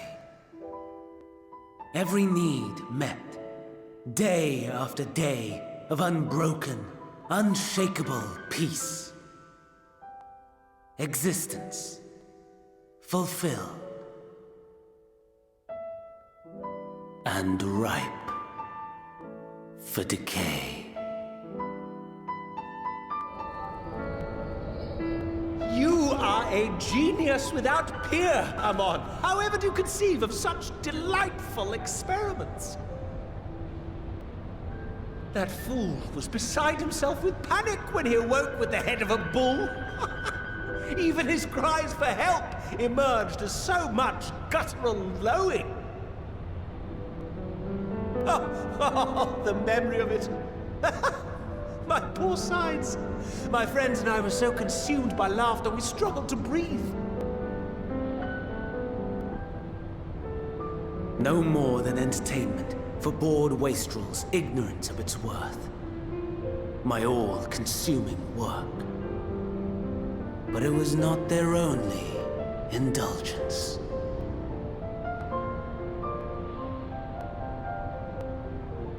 For they were ever hungry for stimulation, slaves to the slightest hint that amusement was afoot. Our nation was ailing, but I would see the poison purged. I resurrected a legend, our first and greatest emperor.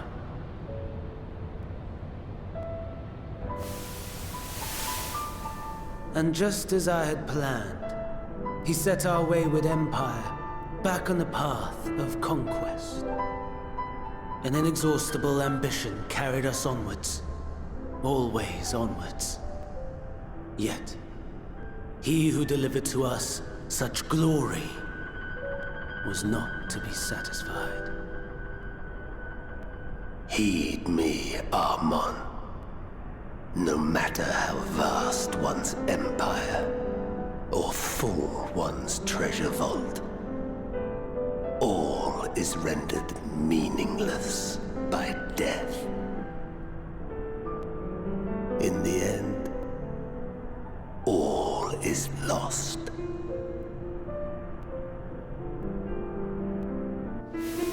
You know as well as I that the Emperor stands to lose this war, and so I have come to claim you.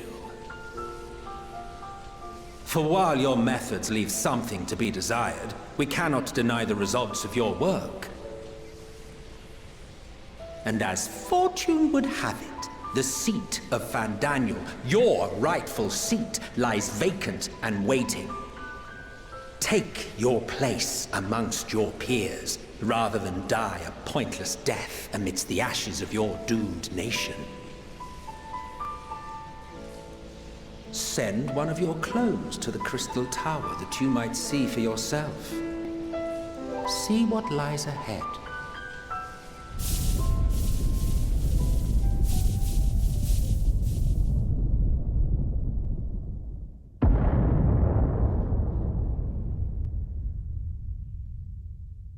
The fall of the Empire affirmed the truth, majestic and tragic, as the Emperor foresaw.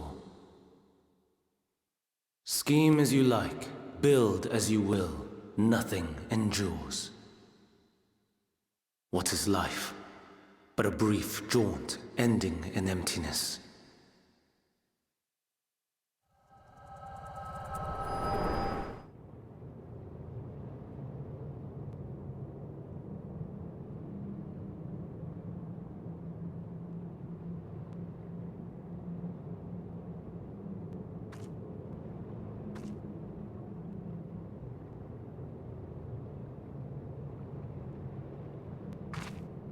So easily distracted. Why, I almost left without saying farewell. As for your friend, you needn't worry. These pawns are far more useful to me alive as fuel for the primals.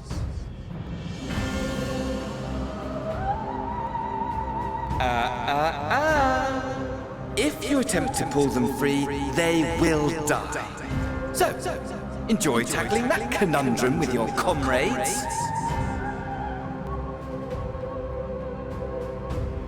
We shall meet again! Not in one of these mine spires, oh no, but somewhere more suitably grandiose. Your favorite playmate is ever so eager to see.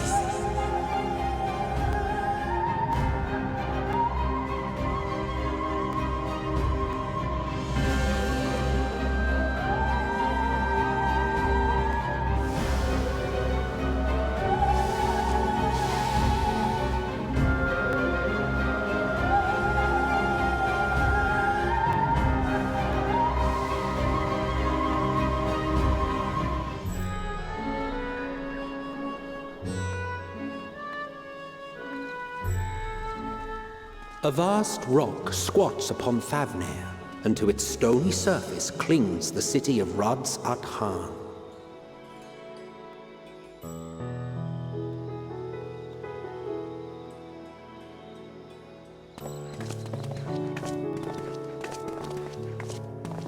Ye who enter here are subject to the scrutiny of gods, the gate's most watchful eye.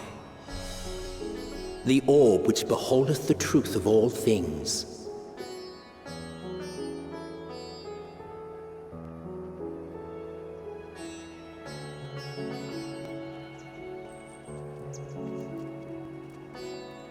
Pass beneath its hot and piercing gaze, bearing down like a second midday sun.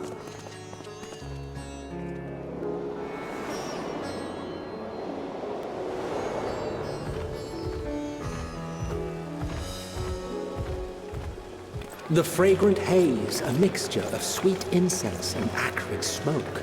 The cries of merchants mingled here with lively melodies accented by dancers' feet.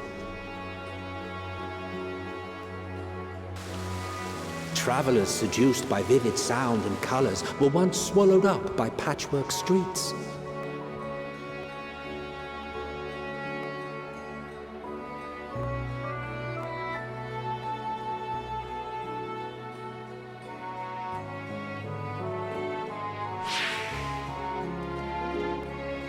But no such scenes to savor now.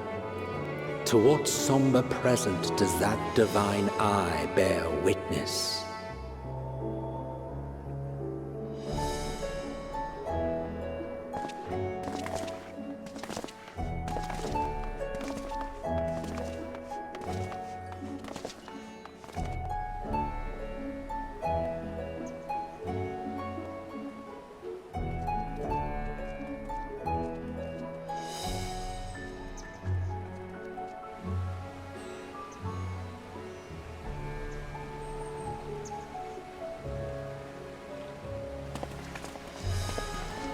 Here we are, Megaduta.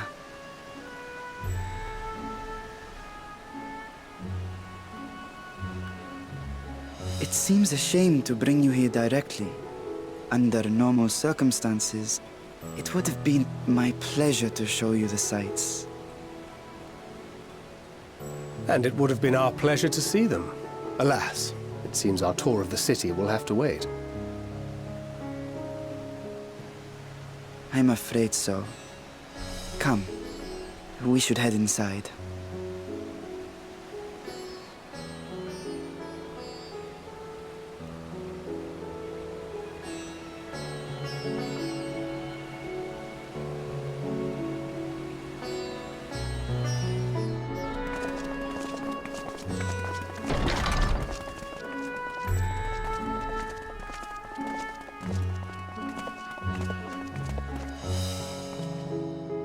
Your Excellency, may I present our honored visitors? Ah, splendid. Most splendid. Allow me to introduce myself. I am Ahawan, satrap of Radzatan.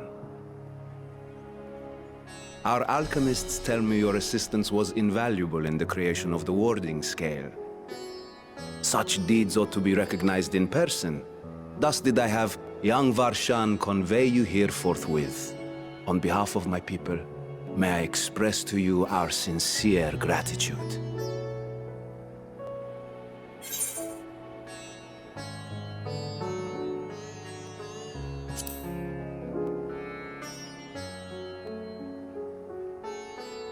A regrettable incident indeed. Her colleagues insist that we honor her wishes and trust in the talisman, that it will be instrumental in saving Nidana and the others. I am eager to hear your opinion on the matter, so let us not stand on ceremony. Come, sit. I think not. This charade has gone on long enough. Show yourself. Forgive me, but were you expecting musicians, perhaps? There are no performers waiting in the wings at present, but arrangements could be made if you'd prefer. Nay, he hath the right of it. The time for artifice is past. Raise the curtain. As you wish.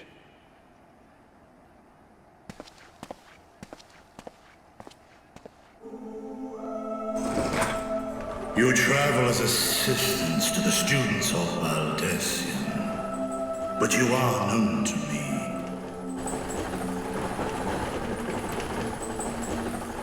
Even here have we heard of the scions of the Seventh Dawn.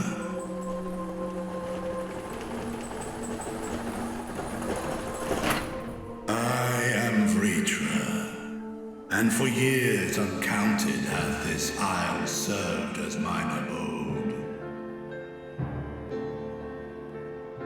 Vritra, of the first brood, sibling to Hraesvelga and Nidhogg. Aye, mine elder brothers, of Midgard's Sorma's spawn, I was last to hatch. Well, isn't this a surprise? We were told Radzatan had an alliance with the dragon. Not that a great worm sat in the satrap's own hall. A necessary subterfuge. as the true tale of our nation history illustrates most effectively. In the beginning, the rock upon which our city is built was home to Vitra, and Vitra alone. In time, the ancestors of the Matanga came to the island and established a foothold. But never did they dare disturb the worm's lair. Next to arrive were the Aura. Adopting the example of their Akasodra allies, they too treated Vitra with reverence and respect. And for many years, an understanding between our forefathers and the Great Worm endured. Until marauding heroes from the mainland came, threatening to shatter our peace and tranquility. When it seemed all would be drowned in blood, Vitra himself came forth and quelled the rising conflict. A peaceful accord was reached, and oaths sworn in Vitra's name. Thus began the dragon's governance of the fledgling state, which was to grow into Radz Athan. But if Ritra is still here, then your position as satrap is just... A charade, yes. And one which my family has performed faithfully for generations. Many envy the Great Worms their power. Were it known that I ruled here, then the fires of war would burn without end.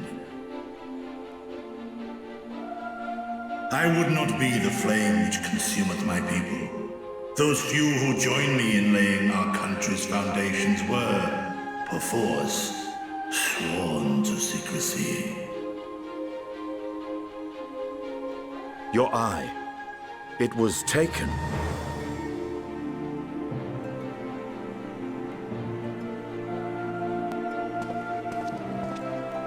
'Tis here, buried within the semblance of flesh. The body before thee is but a simulacrum, constructed by the finest artisans of Razatan. With mine eye nestled within, it doth serve as an inconspicuous vessel for my whim. That would explain why I felt the presence of a dragon upon our first meeting.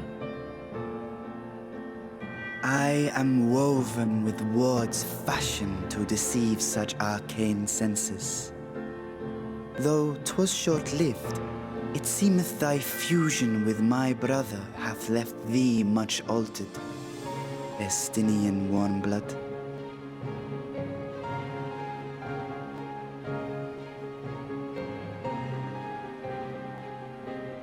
From the very first, we sensed the nature of one another, yet did neither one of us bare his fangs.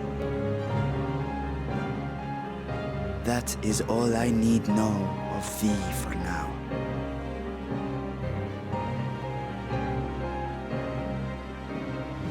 With my secret thus revealed, I have for you a proposal. Not as a worm of the first brood, but as the ruler of Radz Athan. With all haste must we take in hand the finished talismans and breach this foul spire. Thence, should it lay within our power, dispel its wicked influence. Yet even with the assurance of the warding scales, the narrow confines of the tower doth limit the size of our force. And thus denied strength in numbers, thou must choose thy soldiers with care. Just so. Yet though our radiant host is formidable, I see a surer path before me. Thou and thy comrades have contended with a multitude of primal beings. Most recently, thou didst cast down false gods in Pagalthan and Kartanau, I am told. strength I would call. The Scions have proven themselves the most capable, and I ask that you serve as the tip of our spear.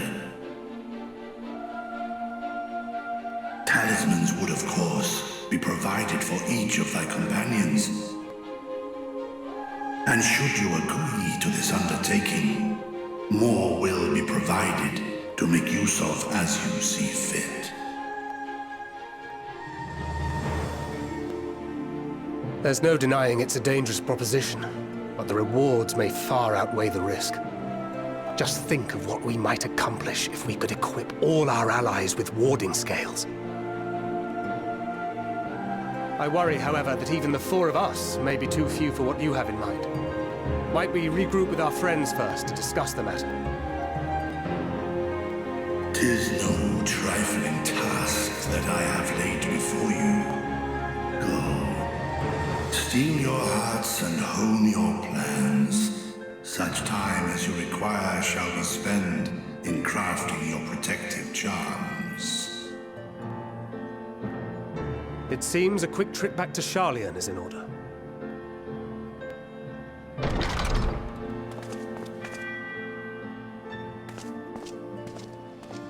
Wilt thou not lend thine aid?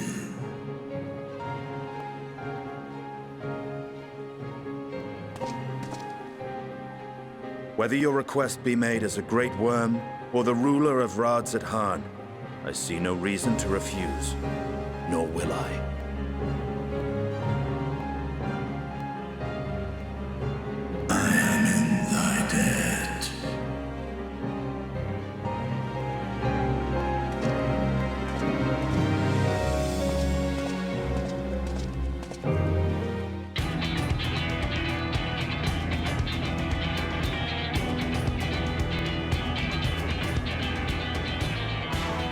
Your time in Thafnir has certainly been eventful.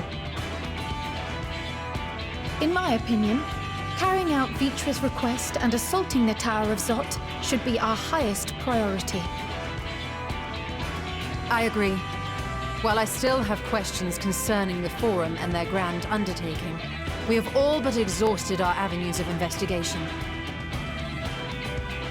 Simply pressing them any harder on the subject will almost certainly result in our expulsion. Therefore, I suggest we explore the ethereal sea connection by way of a letter to Master Matoya, then make our way to Thafnir. I wonder, even with the protection these talismans afford us, what can we hope to achieve once inside the tower? According to Orenvold and Frodola's report, they were unable to free the Emolja. Worse, their attempts triggered the tower's defenses, which led to a summoning of Luna Afrit. What does it tell us that the Spires even have such defenses? Simply pulling a prisoner from the wall is fatal. Thus, the direct approach is doomed to failure from the outset. Any further measures to dissuade such actions seem unnecessary. Unless, of course, there is a way to free the prisoners without killing them. Then it stands to reason that any intruders would be met with overwhelming force. The towers appeared throughout the world in but the twinkling of an eye. 'Twas by magical means these structures were raised, I surmise. A spire thus conjured must needs be maintained, and I suspect an arcane catalyst, some manner of core, doth lie hidden within.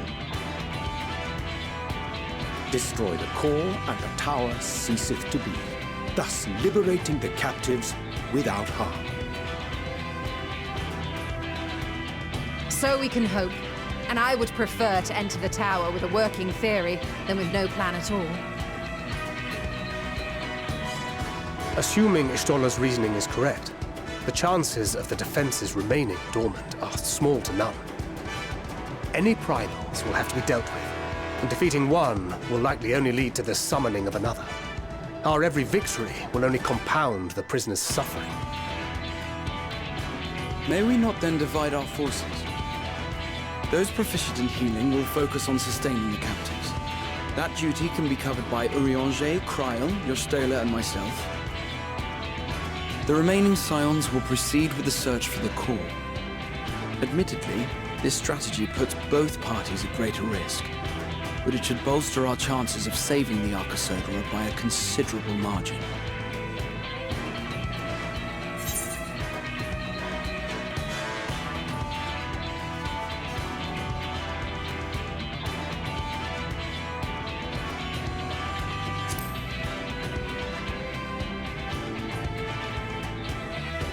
If you're to fight primals, then you'd best have at least one healer with you. And I am more than happy to fulfill that role. I found wielding a sage's armaments to be rather intuitive, and look forward to testing them against a more challenging foe. It seems we have a plan. All that remains is to carry it out. I will inform Rads at Han of our movements, so let us make our preparations and regroup near the tower. A military post in what's left of the Hamsa hatchery should serve as a convenient staging point. That sounds perfect. And remember, the experimental aetherite at the confluence is there for those who need it, so there's no excuse for being late.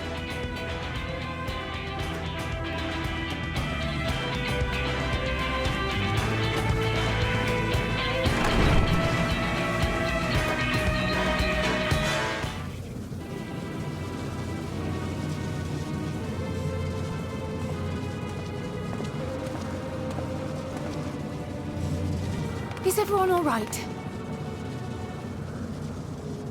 We fortified the captives with what magics we could.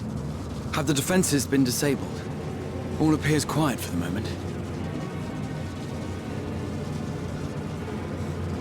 The lower floors were disturbing enough, but this place feels wrong.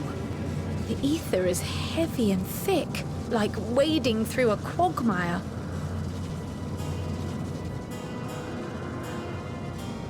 I believe we stand in the tower's beating heart. What sayest thou, Ishtola? I see it. Ether siphoned from the land runs up through the spire, flowing to a single point. This is the core we seek. Yet something is off. As large as this structure is, it siphons far more ether than is required to sustain it. 'Tis as if the core is feeding on the energy, consuming it. I need to take a closer look.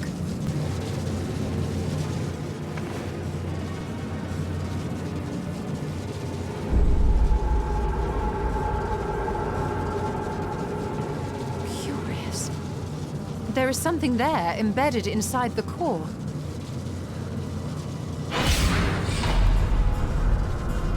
A man's limb. This is what we came to destroy? Yes, if you would be so kind.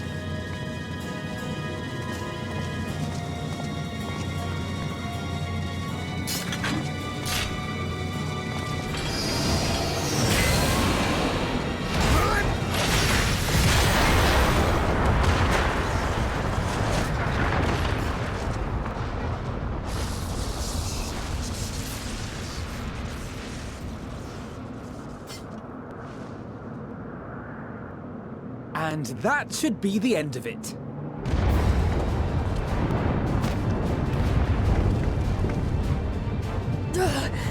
What now?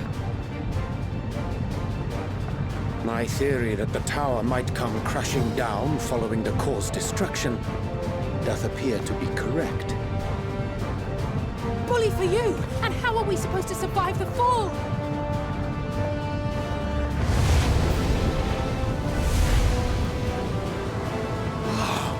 What of the prisoners below?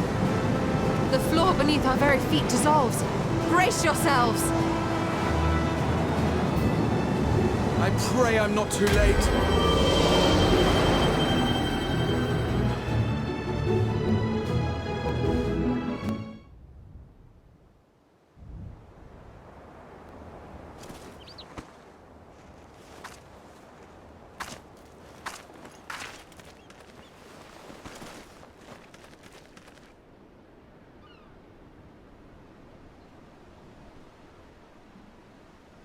Oh, what happened? Where are we?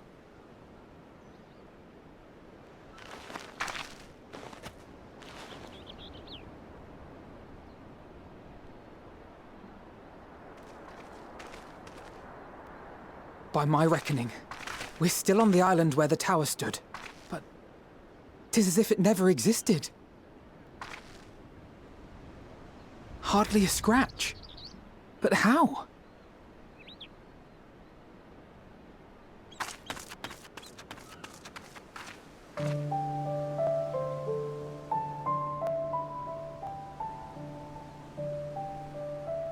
Graha wove a levitation spell at the last moment.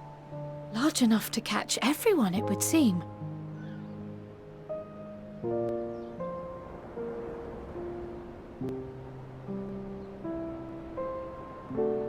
That explains the lack of obvious injuries.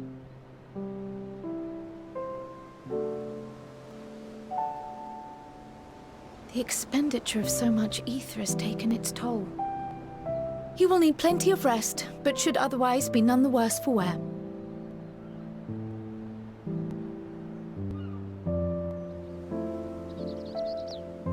Then the immediate problem is what to do with our new friends here. They'll be much changed for their time in the tower. Even if their bodies are intact, I doubt we could say the same for their minds.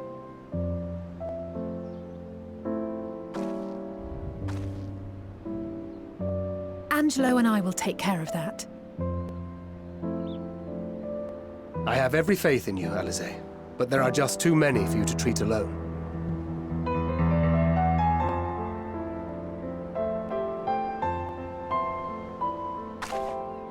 We'll send at once to Eorzea for more Porksies, and call on the local mages to lend a hand. Hail, Scions! We were watching the tower when it simply disappeared. What happened here? The threat is banished, and thy people delivered. They are, however, in need of treatment, and we of a secure locale and helping hands to assist us in its provision.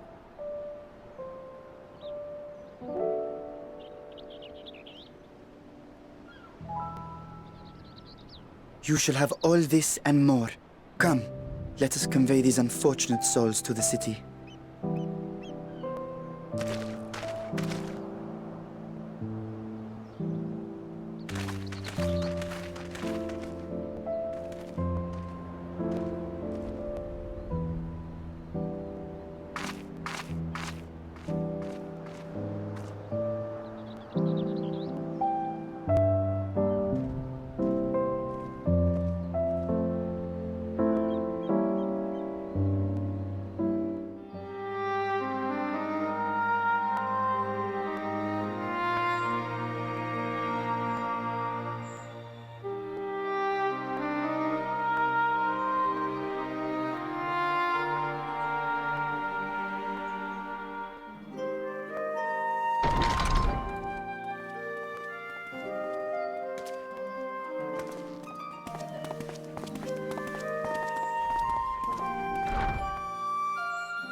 Are we the last to arrive? I hope we've not kept you waiting. Not at all. Your comrade is feeling better, I trust. Much better, thank you. Harness remedies are certainly potent, in more ways than one. One becomes accustomed to the taste, although I hope you never have cause to do so. Pray, take your ease.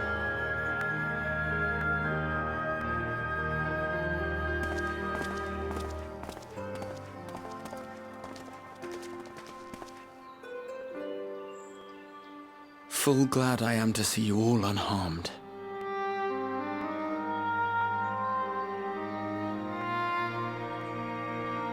Valiant Scions, for your heroism, you have my boundless gratitude. You cast down that dire tower and set free its hapless captives. You cleanse their souls of its corrupting influence. No words of thanks will suffice. In place of platitudes, I offer a bounty of warding scales. Pray accept your due reward, along with the goodwill of Radzat-Han.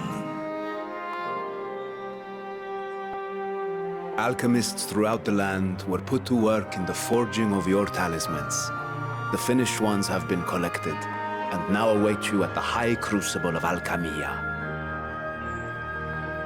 Present this letter when you are ready to take them into your possession.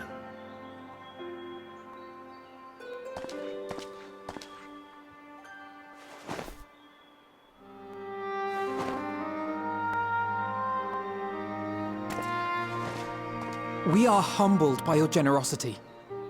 Know that the inventive wisdom of Radzat-Han will be vital in restoring serenity to our star. Every single one of those scales came from you, didn't they? You must still be in such pain.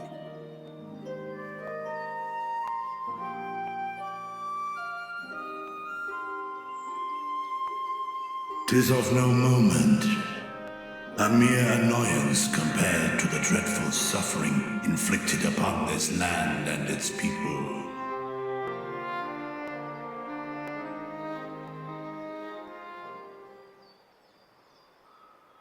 Albeit brief, my involvement in the Dragonsong War afforded me a glimpse of the myriad sorrows which consumed both dragon and man.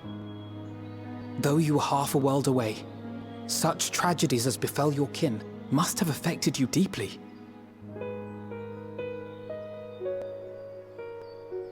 And yet, you chose to live among men.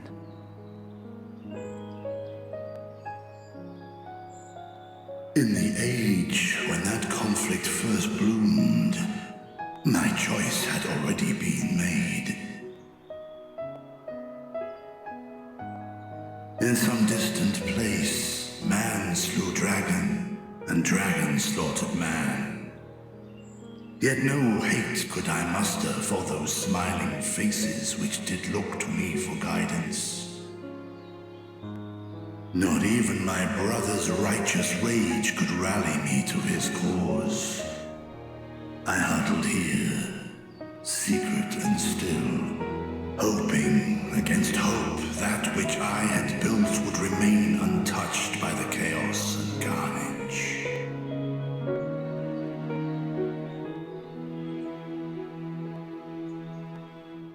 Twould seem we share the same desire for peace, great Vritra. To that end, I wonder if we might trouble you with another question. The Telophoroi are intent on recreating the final days, an apocalyptic event which we know to predate the sundering of the star. As the longest lived among us, know you aught of this terrible cataclysm?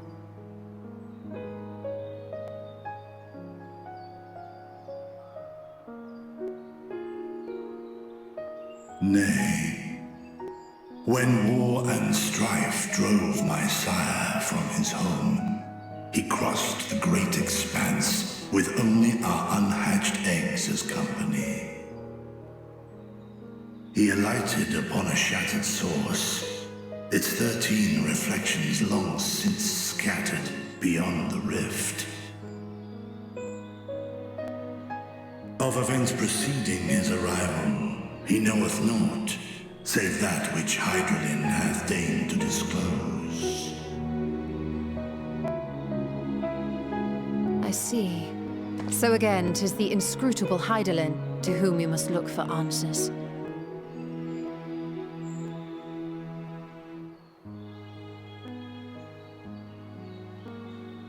Seek you to divine the will of this star? If so, I have a tale which may afford you some small comfort.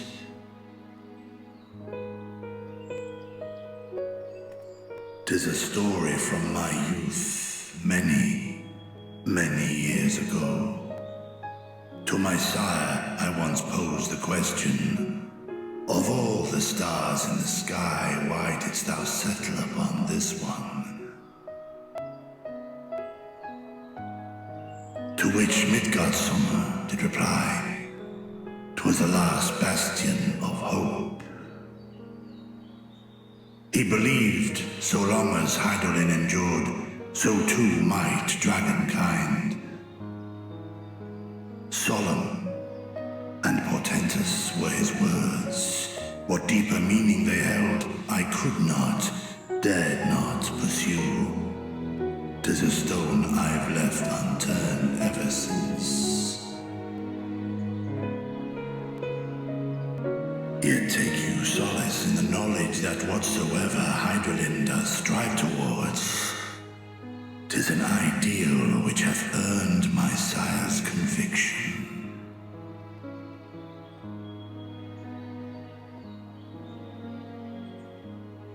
Thank you, Vritra. You've given us warm reassurance in a world gripped by cold uncertainty.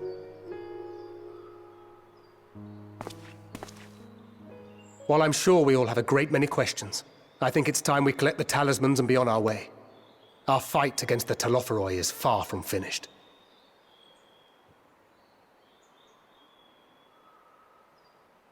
We must take our leave, but please do inform us if we can provide any further assistance.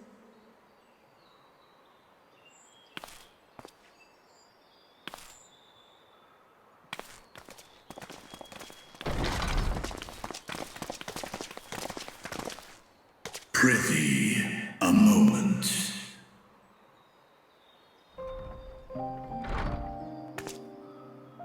There is one whom my sire hath judged worthy of honor and respect.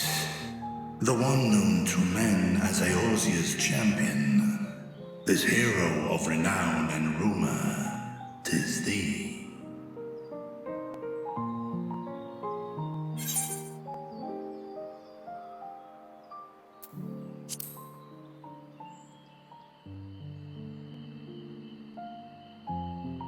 I know of his clash with Omega, and the long slumber which was his price. Yet even closed in sleep, my father's eyes are far from blind. He is watching over thee, watching over this world.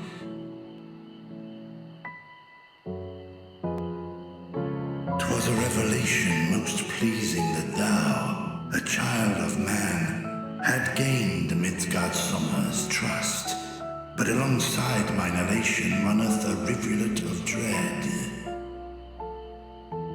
For upon thy life's reel wind too many threads of fate, power, weal enmeshed with woe. Amidst this tangled knot thou shalt know no rest. 'Tis an endless confluence of forces, a struggle without surcease. More terrible still is the attrition wrought upon thy companions, as they are swept up in the storm of thine existence.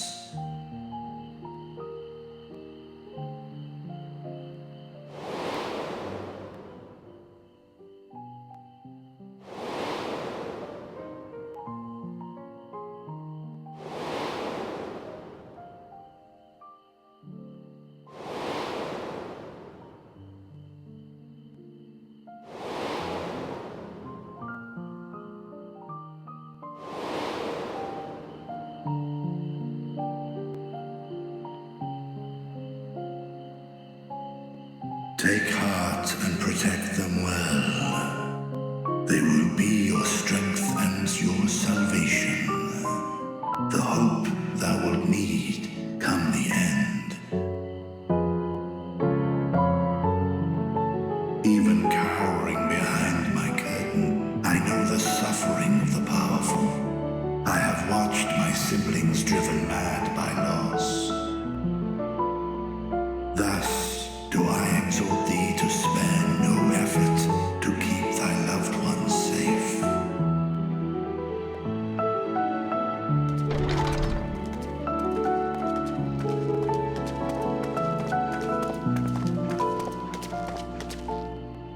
Apologies. We hadn't meant to interrupt. It's just that we do have a history of suddenly collapsing, and when you didn't follow us out. 'Tis I who must apologize. I have detained your champion overlong with idle chatter. Go. At war's end, I pray I welcome thee back into my hall, where together with thy joyful comrades, you may toast your triumph.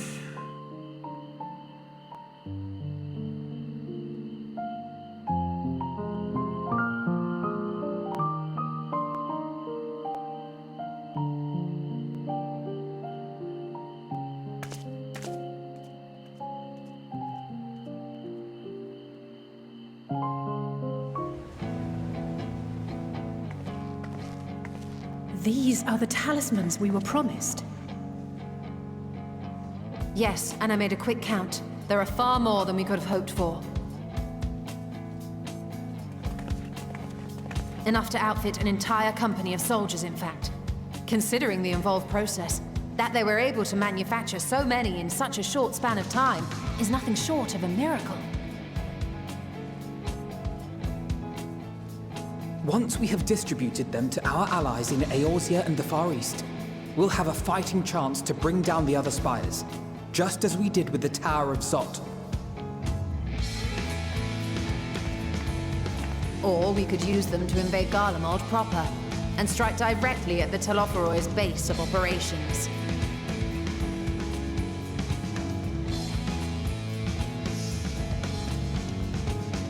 Of course, we would need to consult with various Alliance leaders before such a drastic measure could even be contemplated. To which end, I could set out forthwith and present the idea to each of our allies in person. Pray allow me to undertake some few of those journeys. I find myself restless and in need of purposeful duties. I can head eastward. Bosnia and Dalmasca are just a short hop from here. And Doma's shinobi network should come in handy for passing on the word. We shall share the burden then. Meanwhile, I think it best that you and the others take the talismans back to the Baldessian Annex. We must keep them safe and secure until we've decided upon a course of action.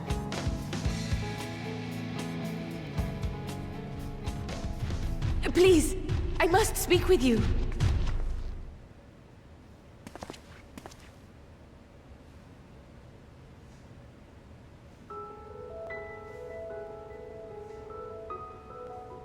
Nidana, you're awake. Yes.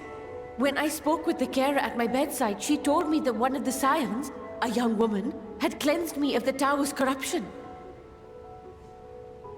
It seems I'd been asleep ever since the treatment. But when I awoke and learned you were all still here, I knew I had to come.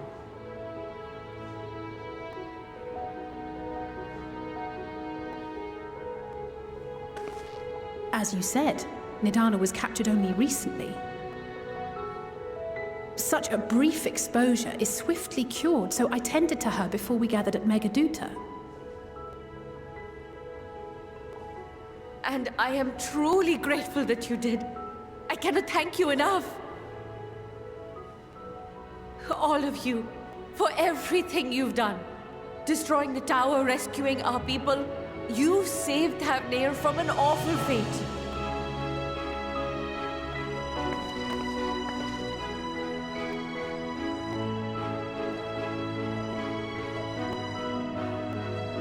Yet who has truly saved whom? Due in no small part to thine inspirational courage, the alchemists were successful in reproducing warding scales of proven efficacy. Replications of thy work now stand ready to travel across the seas, unto the hands of those who might wield them against this rising evil. The talisman? Is this true?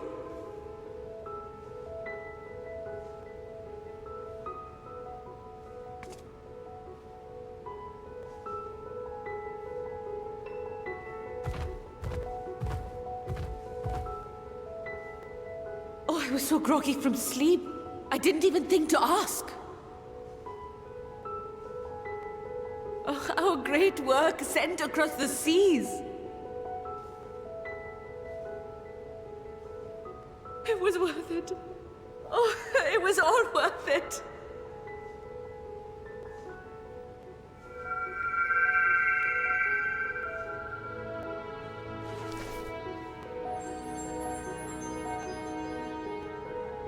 Look at that! Its color is completely changed.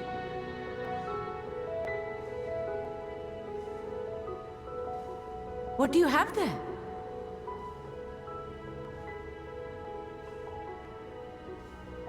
How unusual. I wonder if the effect is a reaction to Akasha. I'm afraid I'm not familiar with that term. Akasha? It is one of the unseen energies defined by Harnish alchemical theory. Though a gross oversimplification, some describe it as an essence influenced by feelings. You imply that it is distinct from ether? As foreign scholars often conflate the two, but we see them as separate concepts. Ether is an energy which permeates the land. It exists within animals, objects, even the air we breathe, affecting all through which it flows. Akasha, on the other hand, exists in a domain beyond our reach. A gift bestowed from on high, or torn from the heavens in some traditions. Akasha can neither be created nor destroyed. It is beyond our power to purposefully alter or manipulate. The only thing observed to influence it is an abundance of, I want to say, spiritual emotion. As a veteran of the battlefield, surely you've experienced moments of desperation or exaltation when you've transcended the usual limits of your capabilities. That is a manifestation of Akasha, the invisible essence harnessed by heart, mind, and unyielding spirit. I really must hear more about this theory. Our disciplines are based entirely upon the idea that ether is the fundamental form of all energy. I'm glad my haphazard explanation has piqued your interest. But even for us, Akasha is a somewhat abstract field of study. A lack of practical application lends itself poorly to formalized research. Which is why my analysis of your flower can amount to little more than idle speculation. I am sorry. Nonsense! You have nothing to be sorry for. Your insight is much appreciated.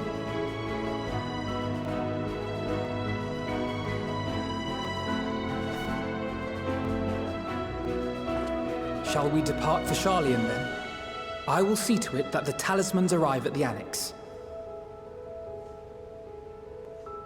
And we will be in touch once our talks are concluded.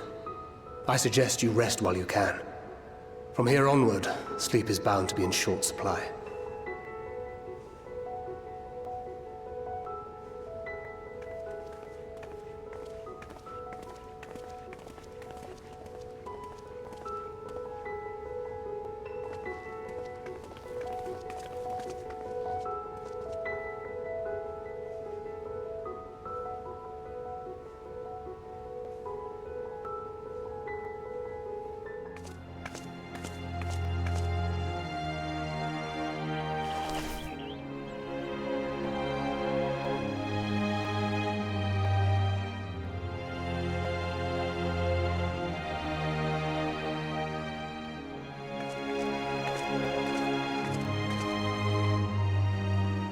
Take heart and protect them well.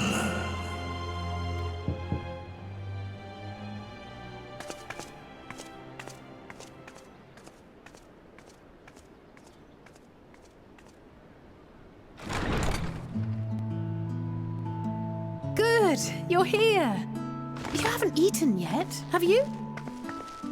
We've bought quite a spread if you're interested. Only the finest dining from the last stand.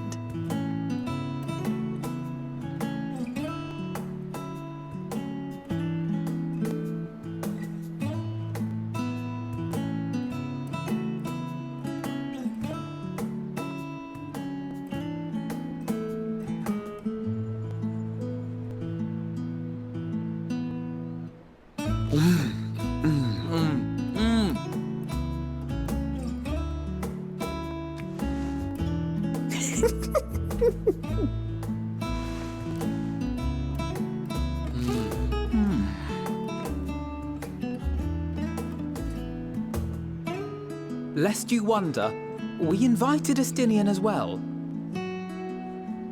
But he refused with a rather grim-faced, "No, thank you." I suspect Charlian cuisine is not to his liking. Oh, I don't know about that. Perhaps our lone wolf just needed some time apart. What? To perfect his brooding stare? Next time, I'll drag him out by the ear, sit him down in front of a Charlian feast, and see that he eats every last bite. An excellent idea. Of all people, warriors must take proper meals and rest if they are to maintain a healthy constitution. Poor Estinian, beset on all sides.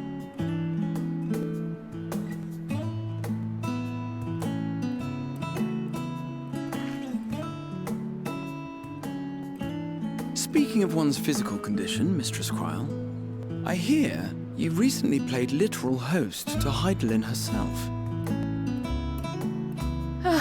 And what an experience that was.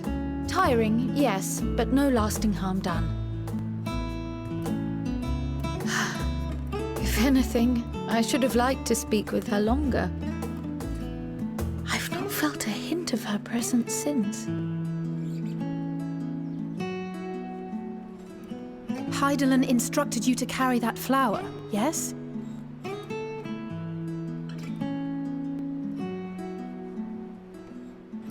Twill be your guide, test and proof of your conviction. And then something about seeking joy in darkness, was it? Come to think of it, isn't that what happened with Nidana back in Radsat Han? The flower did seem to radiate a joyful glow, as if reflecting the elation we all felt, the relief of a people with renewed hope. Indeed, and in turn, I felt buoyed by that radiance. 'Twas akin to spotting a beacon and knowing we were on the right path. I know we've not yet triumphed over the Telophoroi, or learned the full breadth of the Forum's plans. But even within the midst of our struggles, we find small moments of joy to sustain us.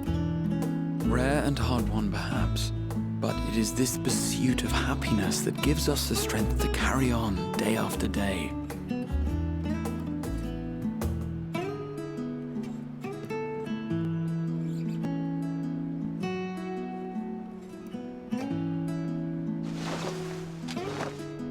Hey, that's mine. To the swift the spoils.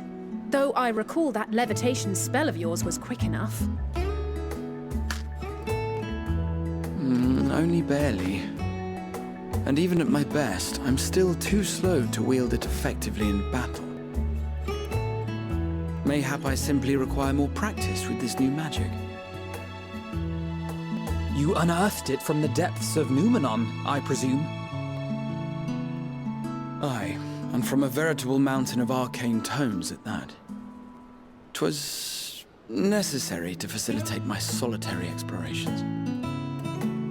Or, to put it simply, you used it to sneak around the Forbidden Archives. Yes, well, after a fashion.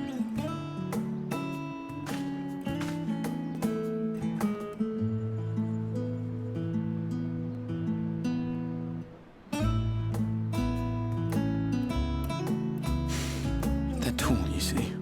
The shelves, they're too tall for me. And I could hardly move the library's platforms without attracting attention now, could I? Oh!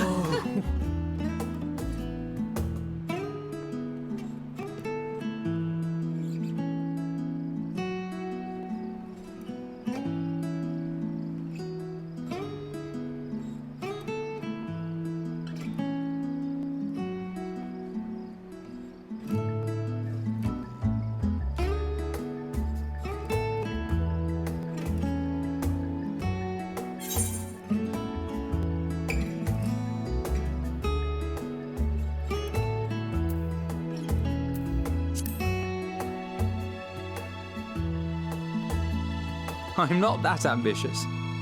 But 'tis pleasant to idle away the hours every once in a while.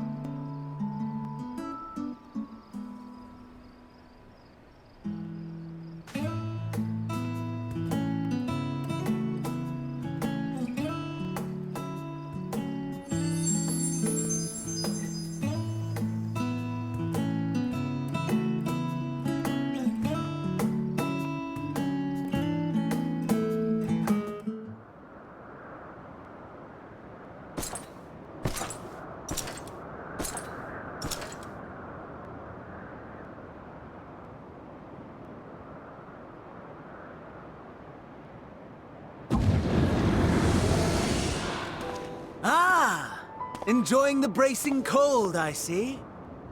Do you not own a warm coat or a cloak? Something in fur? Or fashioned from the skins of your enemies? Or... well, never mind that. I come to you once more as the bearer of bad news. Our tower in Thavnir has been toppled, and I need not tell you by whom. Given how many we have at our disposal, the loss of a single spire is hardly fatal to our plans. It does, however, slow the rate at which we siphon the ether.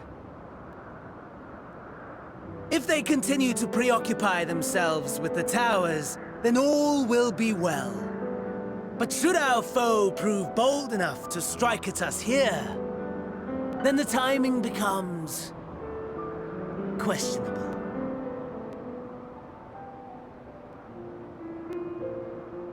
Our foe is bold enough. Of that, I can assure you.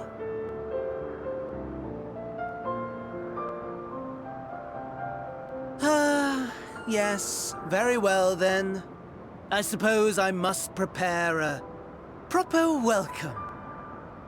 Honestly, talk of your nemesis is the only thing you seem to enjoy. Does nothing else spark your interest?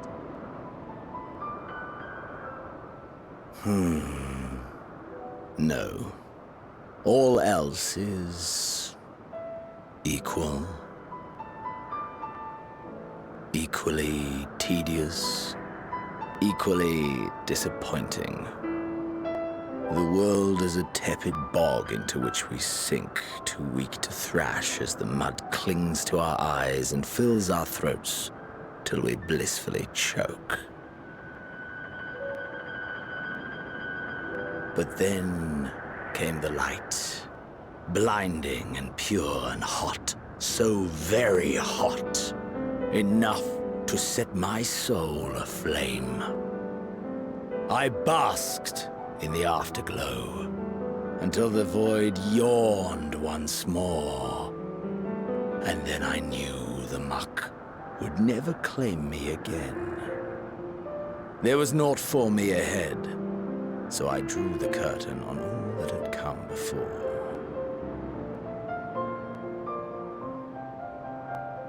Burn. Burn.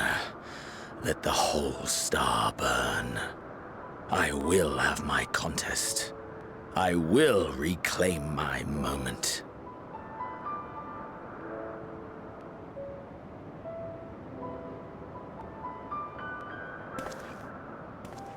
How wonderful. that the emptiness of death has not dissuaded you from committing your life to its pursuit once more. I don't know whether to envy you or pity you.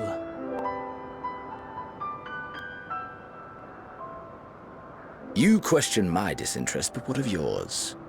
Despite your noisome antics, I sense you take little pleasure in this endeavor. Mercy, my lord. Such pointed barbs from one who barely acknowledges my existence. Nevertheless, you are mistaken. For I do find this part somewhat enjoyable. You see, when I was mortal, I would always have the same dream. It was a fragmented thing, disjointed, all the faces incomplete. The setting, too, was unknown to me, so I thought it simply a fantasy of my sleeping mind. Until one day, I realized it was showing me the truth. Much as your dream of the final days enlightened you.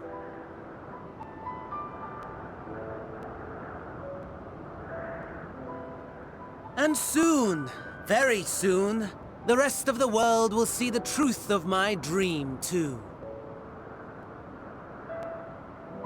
Yes, I think that is something we can both enjoy.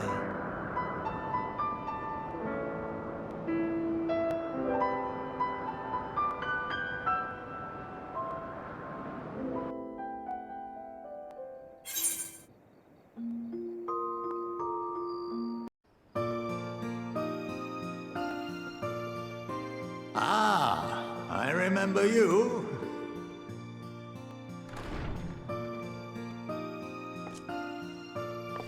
I pray we have not caught you at an inopportune moment. We wanted to offer our thanks for your kind words in the forum.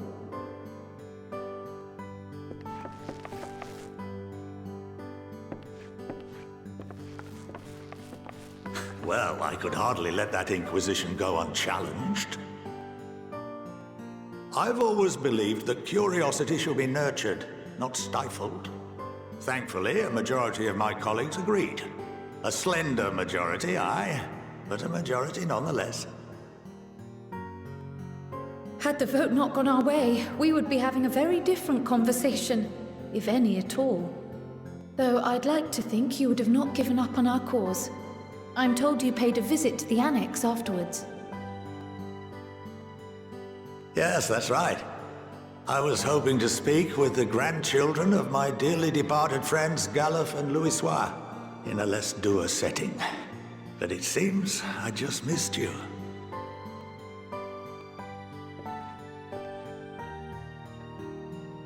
I still can't believe how much you've grown. If only your grandsires could have seen the way you presented yourselves to the Forum. Why, it fair brought a tear to my own eye.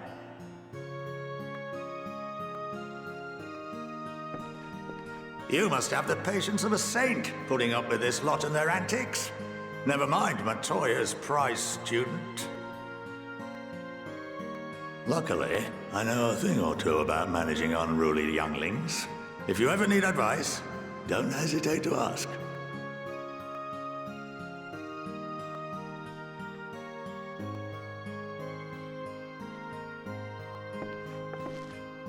If I may, there is a rather more pressing matter we wish to discuss. What can you tell us of this duty that the Forum must fulfill? Nothing, I'm afraid. Like all humble servants of the Forum, I am sworn to secrecy.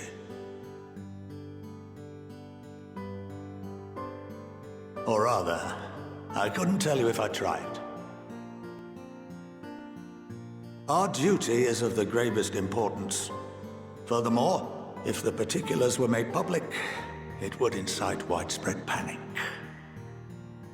As such, those entrusted with this duty have been bound by an enchantment, which prevents us from speaking of such matters without the express permission of the Forum. How is that even possible? It's been some time since I last gave a lecture. Please, take a seat.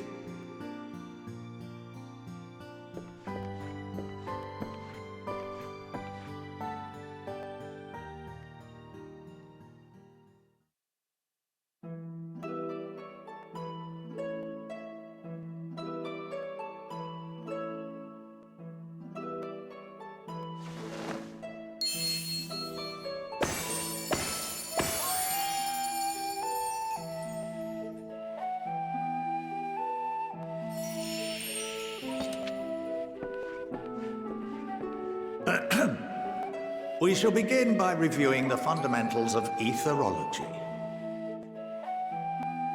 The ether, which imbues us with life, can be categorized into 3 forms. 2 are of the incorporeal sort, the soul and the memory. Can anyone tell me the third?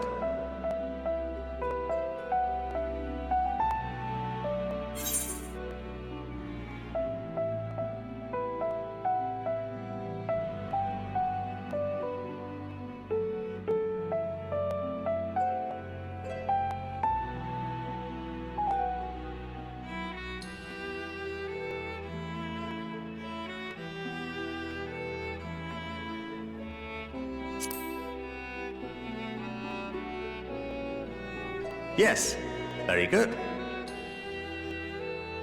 This is the form with which the layman is most familiar. Consumed by even the simplest of daily activities, and replenished by the food and drink that sustain us, this form of ether is in constant flux. In contrast, the ether that comprises the soul is rarely subject to dramatic change. The same can be said for memory, as the two are intrinsically linked.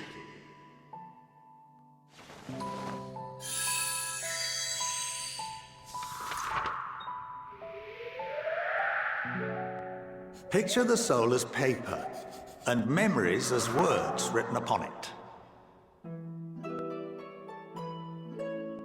Now, what would happen if that paper was doused with ink? The same type of ether as comprises the memories.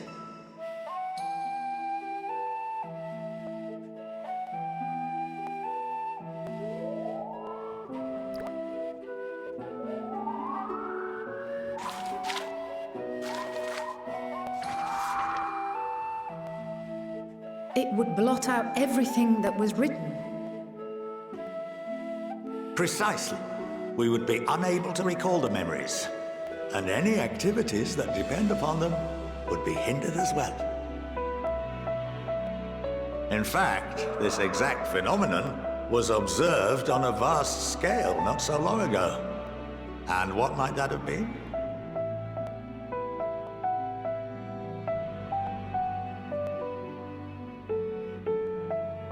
The 7th Umbral Calamity.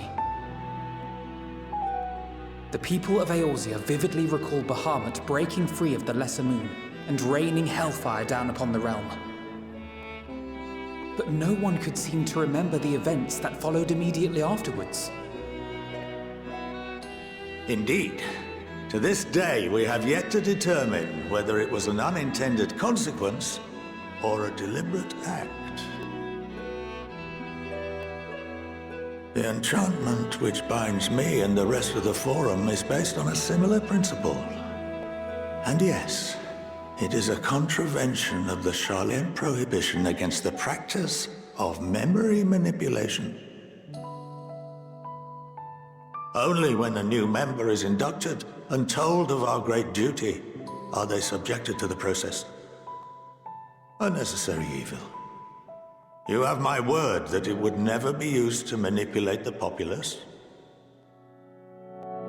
I should hope not. But can this enchantment be dispelled and your memories restored? If 9/10 of our members give their approval, then the process may be reversed. Then, and only then, would we be able to speak freely to others of our sacred duty. Barring that, we must wait until we return to the ethereal sea.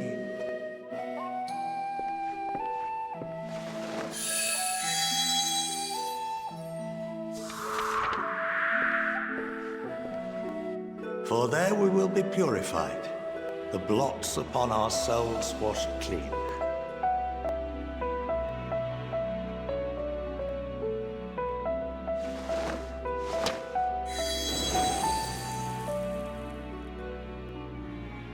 And our memories drift apart and dissolve, rather defeating the purpose, I suppose.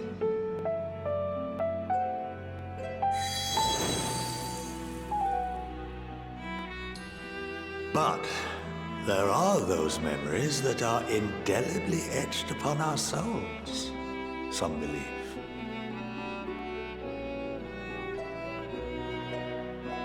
What happens after that? We are reduced to pure ether, coalesce with that of others, and create souls anew. Alternative schools of thought assert souls remain whole and return to the corporeal world, reborn into another form. Both theories have their proponents. Personally, I consider each equally probable.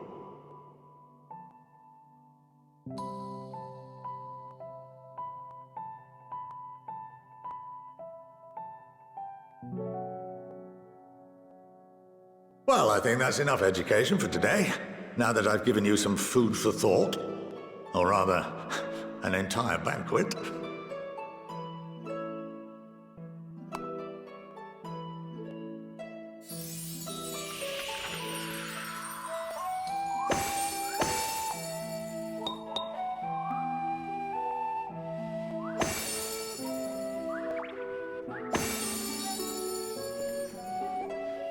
I would remind you that although I'm unable to assist you with certain matters, the resources at my disposal may still be of use to you.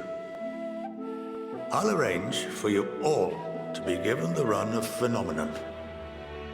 Of course, as associate to our alumni and the students of Baldessian, this privilege is extended to you as well, my friend.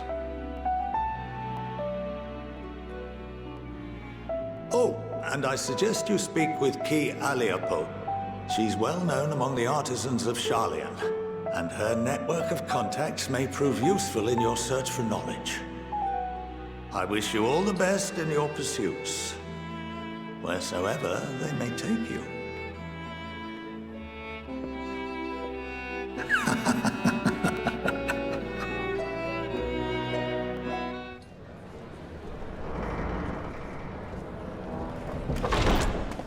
By the 12.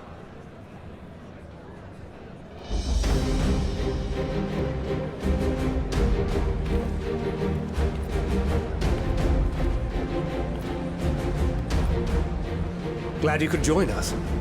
I hope you don't mind, but we went ahead and started without you. As you can imagine, our traveling companions were eager to become acquainted. 'Tis a rare thing indeed to see such a diverse and talented group of individuals assembled for a single purpose. We fight not only for the sake of Eorzea, but for the entire world, including the people of Garlemald. Much rides on the efforts of the Ilsabard contingent. Indeed, which is why I am glad to find myself in the company of many trusted comrades, yourselves included. Lucia! I have come at the behest of Lord Emmerich, who has honored me with the role of Ishgard's representative. And for the good of all nations, not least my former homeland, I am determined to see this mission through to its end. We have a hard road ahead of us, but walk it we shall, together.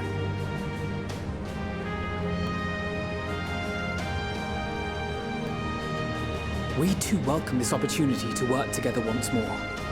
I have faith that, if there is a way to resolve this conflict, we will find it. Allow me to introduce you to the rest of our company. Everyone! If I may have your attention.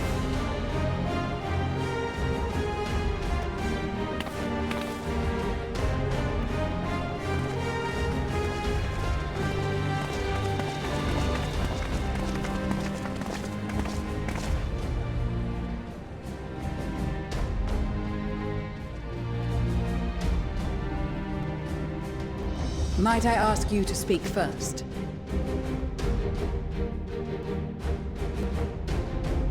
If I must, I am Arun Senna, spokesman for the Gridanian delegation, here on behalf of my esteemed sister, the Elder Seedseer. We shall provide support and protection to those in need during our time in Garlemald. To that end, I am joined by healers selected by the Conjurers Guild, with the Order of the Twin Adder's Finest serving as our escort.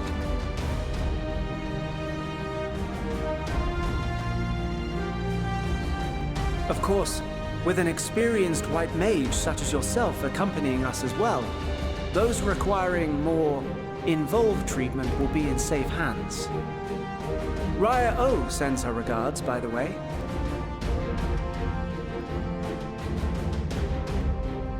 Suppose I'd better say my piece. Wait, I know you. The name's Sicard, in case you've forgotten. Truth be told, I'd rather you had forgotten. Any road, the Admiral asked Captain Hillfear to send his best, and for whatever reason, he picked me. Of course, if I'd refused, I'd be the laughingstock of the bloody executioners, and my reputation's taken enough of a keyhauling as it is. But more importantly, like any pirate worth his salt, I know when you're staring down a storm, you gotta trust in the commander of your ship. So if the Admiral wants us to go to Garlemald, not for plunder and glory, but a promise of peace in our time, then that's what we'll do.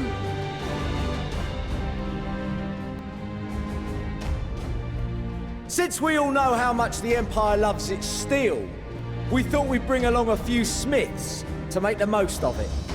Give them a pile of scrap and they'll cobble together anything you fancy. Of course, just like the Gridanians, we got fighters of our own. We might have come with a more constructive purpose in mind, but we're more than capable of cracking skulls, believe you me. Well, you're certainly raring to go. But then again, so are we. The most dependable warriors of Uldar and Alamigo have assembled at the Sultana and General Aldin's behest.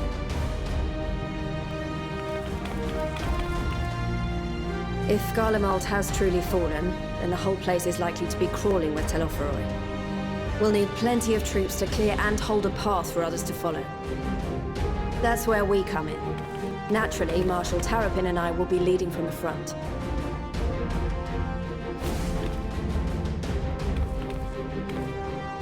It's been some time since I last saw you in your element on the battlefield. From what I've heard, you've become pretty fearsome yourself. Master Matoya, the Avatar of Destruction.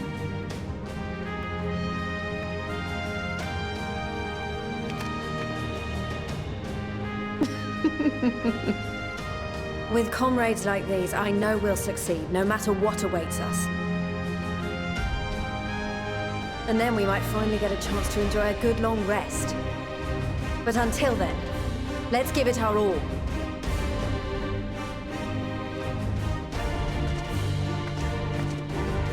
As for Ishgard, we Temple Knights have come in force to uphold our nation's commitment to the peace and welfare of our allies. The bitter cold of Garlemald is a formidable enemy in of itself. Our experience fighting in ice and snow will prove invaluable in the days ahead. Accordingly, I have been designated commander of the Ilzabad contingent. I will do all in my power to provide you with the leadership and guidance you require. The four high houses, House Hylinart foremost among them, have arranged for a host of machinists to join us on our mission. Their knowledge of Imperial Magitech is sure to be a great boon. They will address any problems of a technical nature, together with the smiths of Limpsa Lumitsa. There is another awaiting introduction. Lord Emanolaine! Ah, yes. Emanolaine de Forton, at your service. Though, lest there be any misunderstanding, I should stress that I've not become a fearsome warrior while you were away. Rather, far from it, actually. My brother, in his infinite wisdom, decided this would be an excellent chance to make something of myself. Oh, and fight for world peace and all that. But, should the opportunity arise for a spot of ballroom dancing, I will be your twinkle-toed gentleman of light.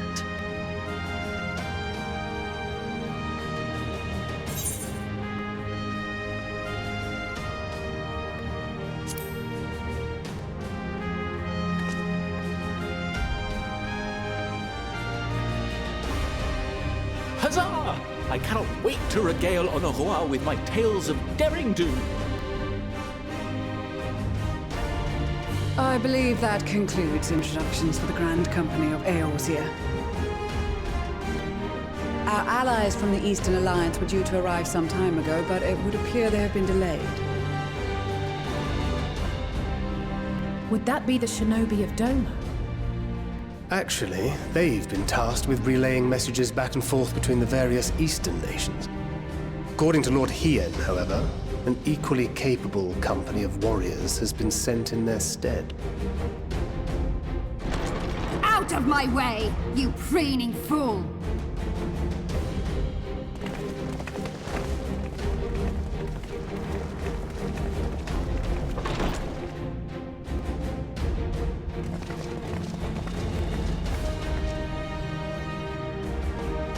Forgive us for coming late. We are the delegates of the Eastern Alliance. Cyrena, and you've brought company. For battle and blood we come, as a step is sorely lacking in both. No towers befoul our lands, so we marched on those of Doma, only to find them beyond our reach. But now our thirst for slaughter will be slaked. No quarter to the enemy! Sadu Hatun, no. We go to make peace with the Iron Men, not war. Warriors of the Steppe, we've heard many tales of your bravery. We welcome you as allies. And these other ones you have brought are... Members of the Dalmascan resistance group, Lente's Tears.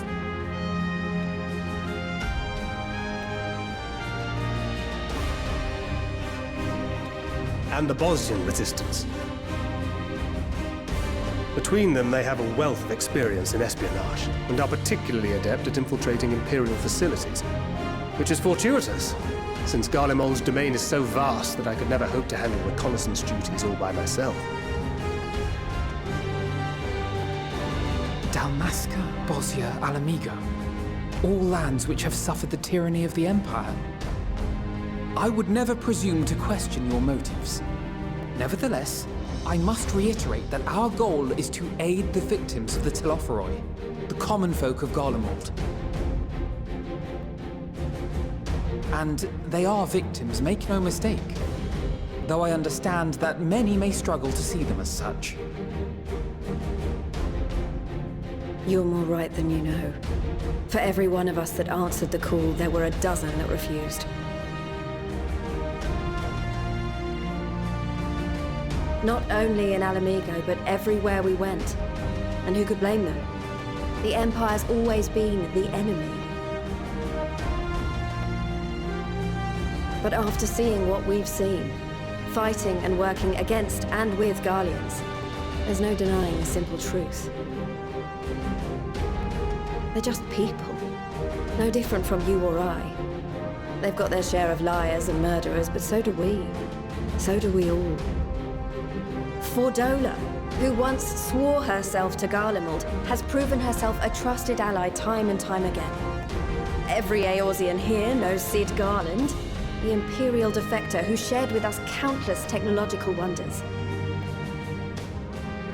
Gaius bloody Baelsar himself is working to help rebuild Werlid, a nation he once conquered. So you can believe me when I say that every fighter here understands and accepts that the Imperials are not monsters and are deserving of help. Or at least that they were able to put aside their feelings for the greater good. It won't be easy, but we're all determined to make this world a better place.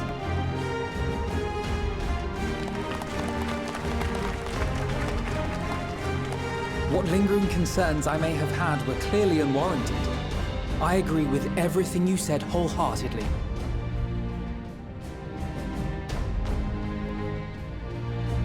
Then we are in accord. Now, let us review our strategy.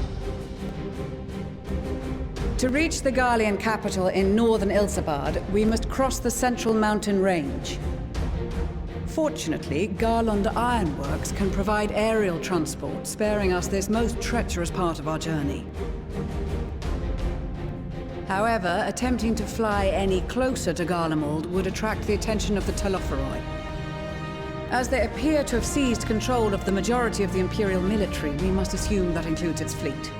In addition, Garlemald possesses devices that can interfere with airship navigational systems, further discouraging an airborne approach. Given the circumstances, the closest we dare deploy our contingent is an area between the range and the capital, the Magna Glaciers. From there, we must travel the rest of the way on foot. We will also need to bring the airships with us to ensure we can withdraw with haste. Although much of the terrain will be blanketed in snow, we should be able to make use of local roads and shipping facilities. The vast ice field will afford us an unobstructed view of the surrounding area. On the other hand, it will also allow others to easily spot us, so it is imperative that we only make camp in positions where we can easily defend ourselves. And the airships, which must be kept safe at all costs. We cannot account for every possibility, so we must be prepared to think on our feet. We will be tested. Sorely tested, I expect. But for our homes and for our people, and a people not our own but in need, we will succeed. Spare no effort in your preparations. Once we depart, there is no turning back.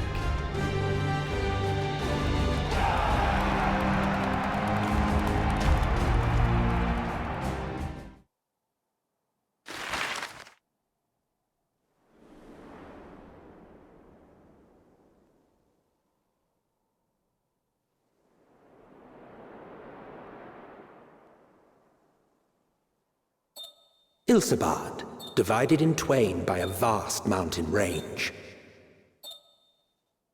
Those who would traverse its jagged peaks face peril at every step. But why go by foot when one can simply fly?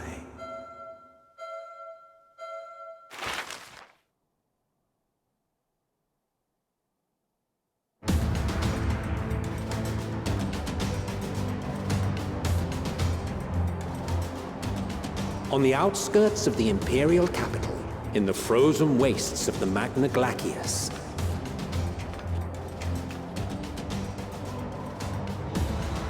the winds howl in icy protest, as if to warn against further trespass.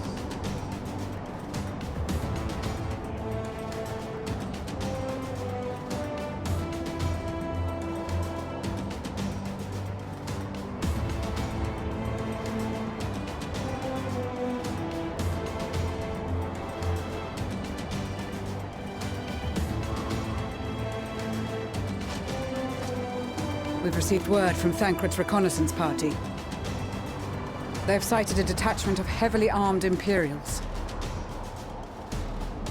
Survivors of the Civil War, perhaps? Perhaps, but there is more to it than that. Maxima reports that they're led by Vergilia, legatus of the 3rd Legion, which comprises the bulk of their number. However, they are also joined by several members of the 1st. From what I recall, the 3rd Legion fought for Nerva in the War of Succession following Varus's death. The 1st, on the other hand, were under the direct command of the Emperor and rejected Nerva's claim to the throne. These legions were enemies. Indeed. In fact, our sources claim that it was a conflict between them that sparked the Civil War. Yet now, these former foes cooperate to defend a ruined Garlemald from invasion. Then it is all but certain they have been tempered. So, what's the plan? If me and my crew is out reaving, we charge straight in, no messing about. But that ain't what we're here for.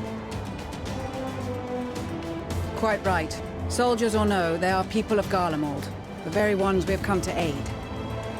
Direct confrontation is unavoidable. Nevertheless, we must make every effort to limit casualties on both sides. Rather than kill them, I would remove them from the field. How so? Savage beatings, disarmament, and imprisonment? Not impossible, but easier said than done in the heat of battle.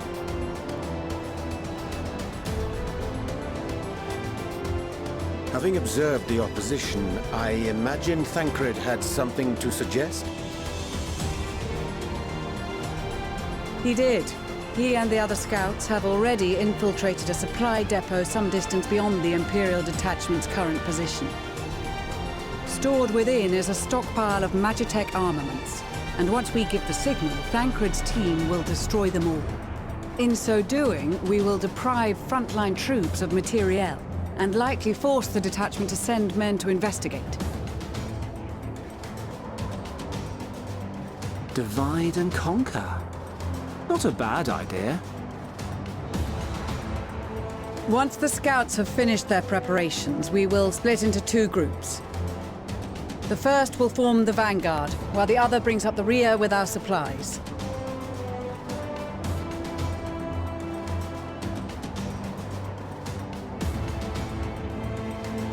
As for the Scions, I ask that you lend your assistance where you deem it needed most.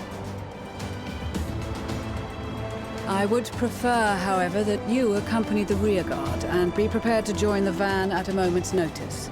Kept in reserve as our trump card, so to speak.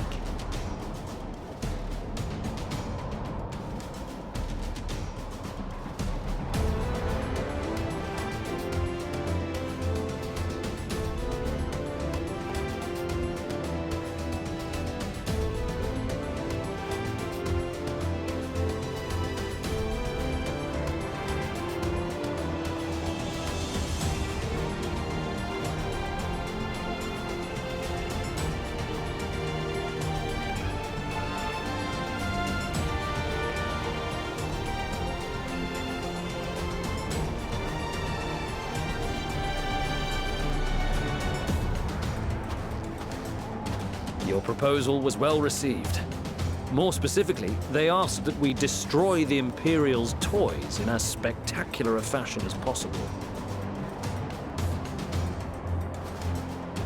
Ishtola always did have a flair for the dramatic.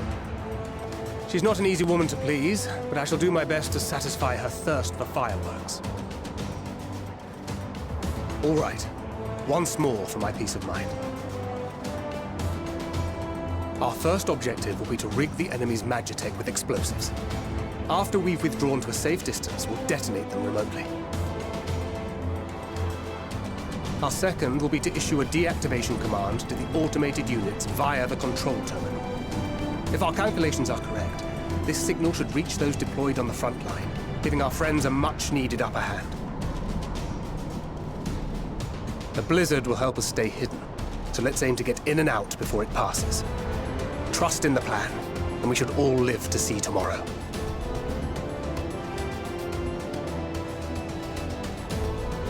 In the meantime, I will relay messages back and forth as the situation unfolds. You'll forgive me if I ask again, but are you certain you wish to play the lone wolf? Wouldn't have it any other way. Call it foolish and reckless if you like, but I'll get the job done. I always do. Very well. I wish you the best of luck.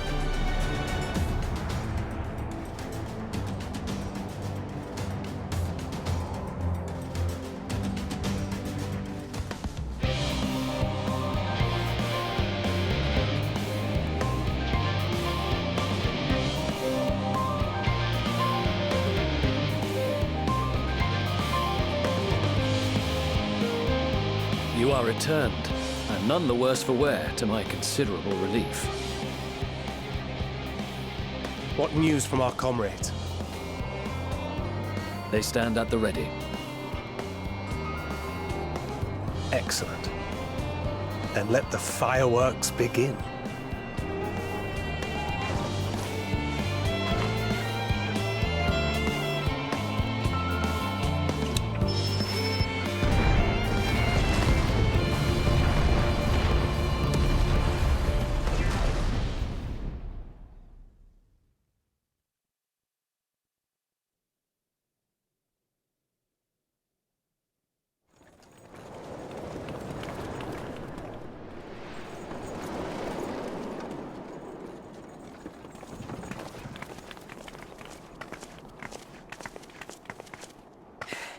The blizzard's beginning to clear. The Vanguard should be engaging the Imperials any moment now, if they haven't already. Ishtola and the others are with them, so I'm sure they'll be all right, but...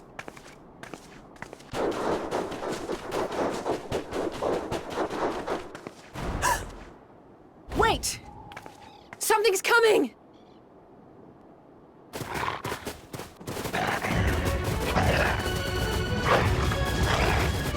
Oi, oi! Looks like we ain't the only ones who sent out scouts. Keep them away from the carriages! We lose those, and we're as good as dead!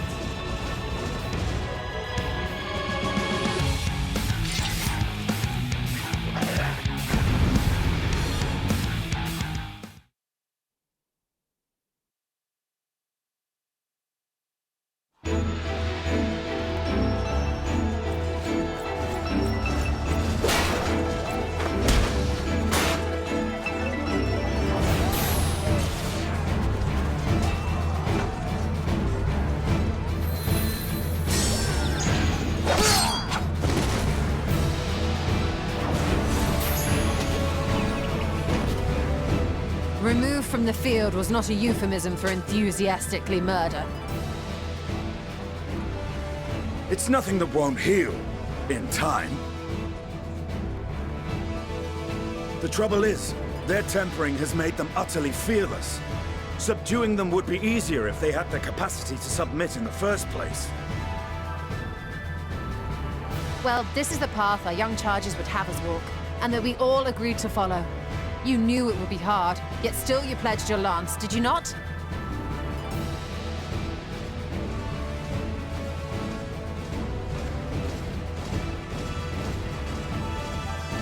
That I did.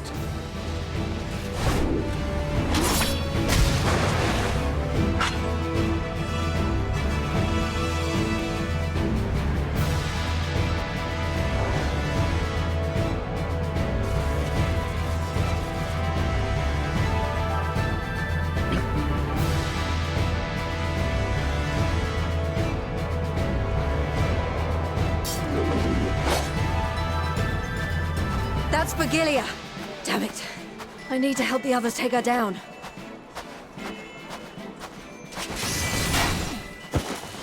There's no end to them!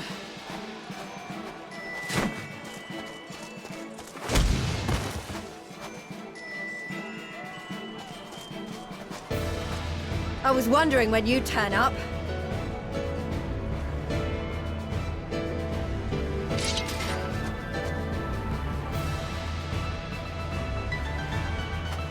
There's no stopping us now. Come on, let's show them what we're made of.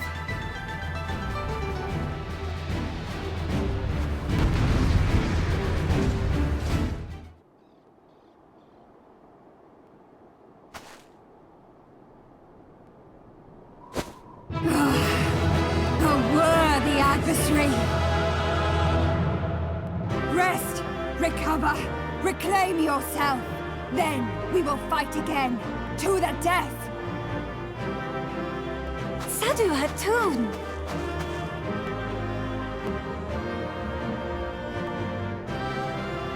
That was the last of them. The day is ours, thanks to your timely arrival. What of the supply caravan?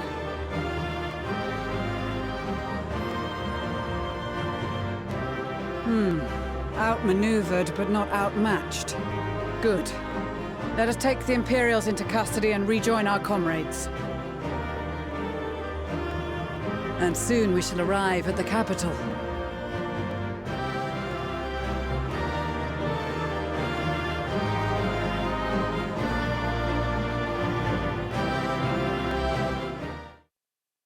So cold and unforgiving. Thus spoke Emperor Solus as he gazed upon his barren domain.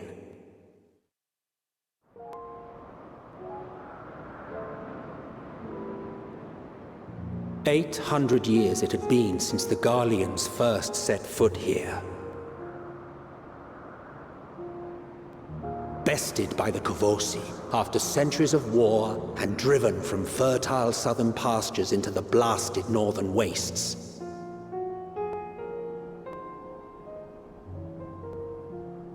In that garden of desolation, they clung to one another for warmth, freezing, hungry, desperate, hated.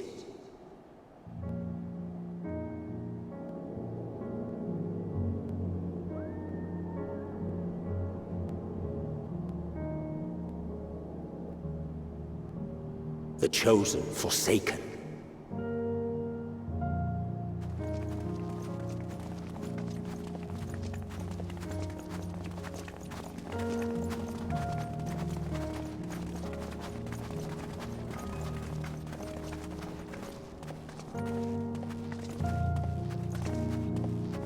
In the year 1513 of the 6th Astral Era, a young legatus named Solus single-handedly sparked the Magitech Revolution.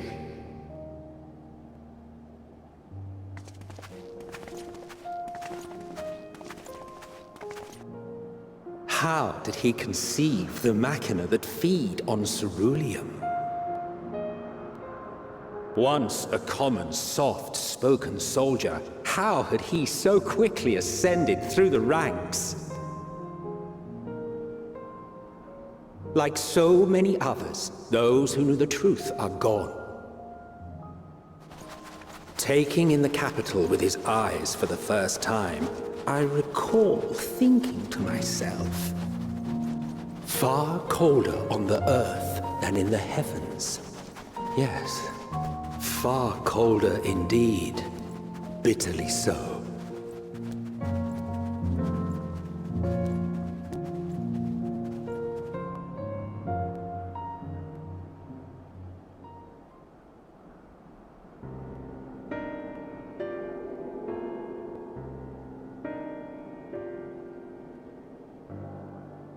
Not so much as a whisper. The roads leading beyond the city walls would have been used less in recent years. Nevertheless, this was one of the most important gateways into the capital. A buzz day and night with activity, aye. Merchants passing through the checkpoint, many of them stopping at the local hostelries. Surely they cannot all have been tempered. We can consider the question after we have made camp. If we spend any longer outside, we may well freeze to death where we stand. The tempered Imperials, too.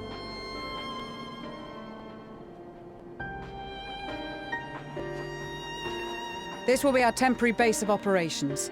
Secure shelter for ourselves and the injured, and dispatch scouts to survey the surrounding area.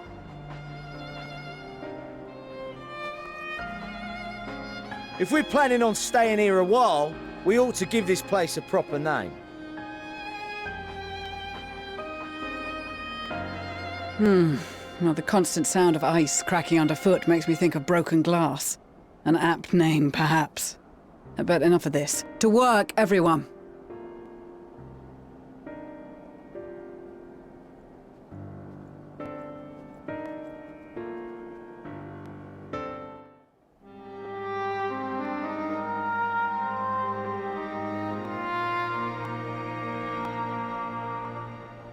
Our present situation is as follows.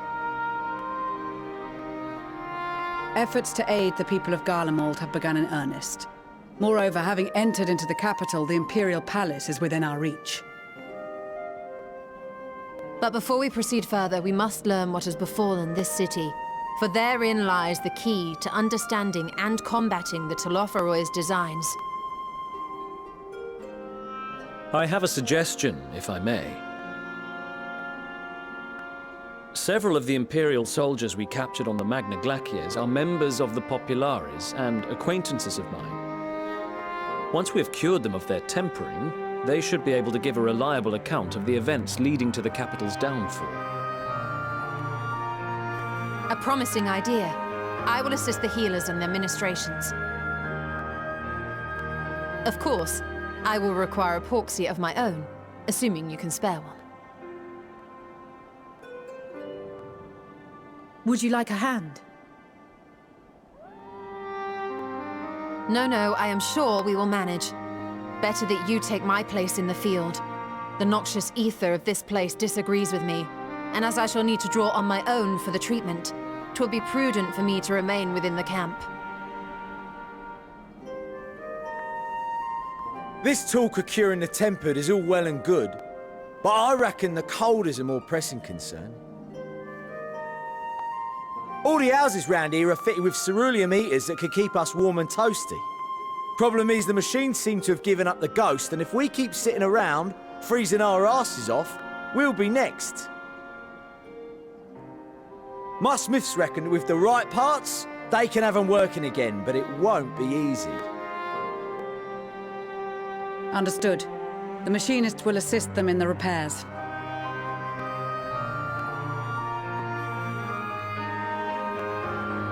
The rest of us should either stand watch or survey the area.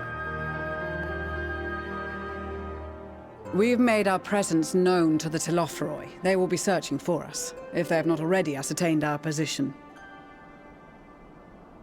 That we have seen no sign of them since the battle suggests they have yet to do so. However, I suspect they may be biding their time. Or perhaps we are beneath their notice.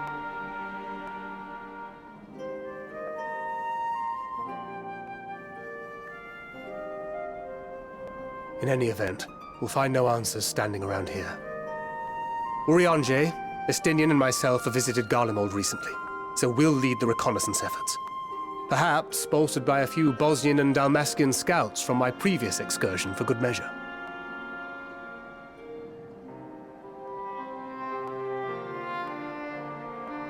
Don't forget about us Alamegans.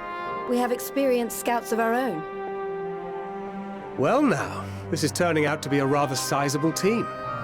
With such numbers, we should be able to cover a wide area with relative ease, including that surrounding the Imperial Palace. How about you, Graha? I have a feeling we'll find a use or two for that vanishing spell of yours.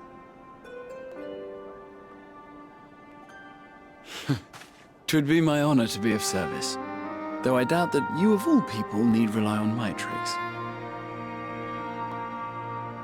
That leaves us with guard duty. As a matter of fact, I have something else in mind for the two of you and Alphino. Between here and the center of the capital lies the Eblan Rhine. I would have you search the area for survivors. Your keen sense of direction, honed in your extensive travels, should prove useful in navigating the ice fields.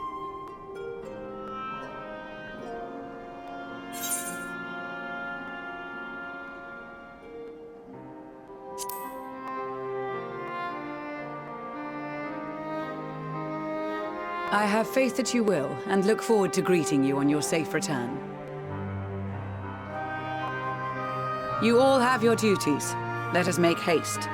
May the Fury bless and keep you.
trail.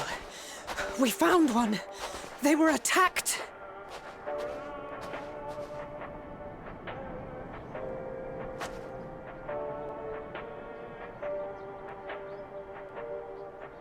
No.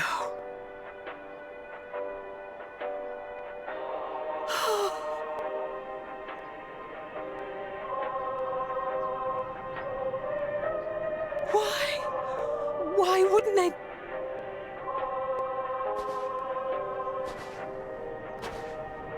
Safer to brave the wilds than trust in our magic.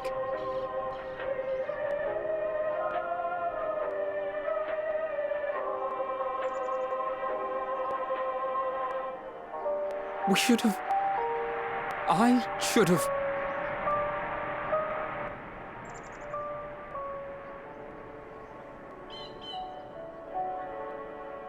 We can't leave them like this. We have to take them home.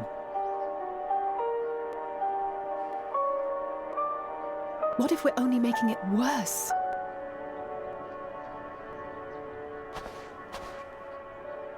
Maybe we don't belong here, but neither do they.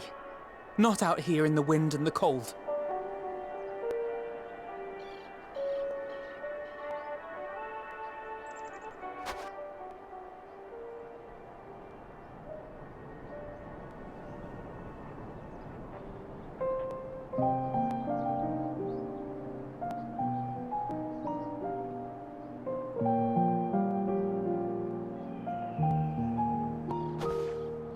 I heard the story about Varus's voice from beyond the grave. Of course, I didn't believe it, but Licinia and her sister did. Perhaps there is something to the tale after all.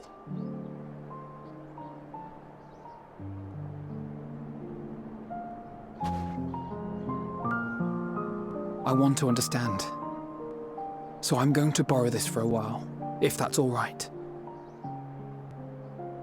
You had every reason not to trust us. We came as trespassers, invaders. But I pray that in time, we will be more than that to you.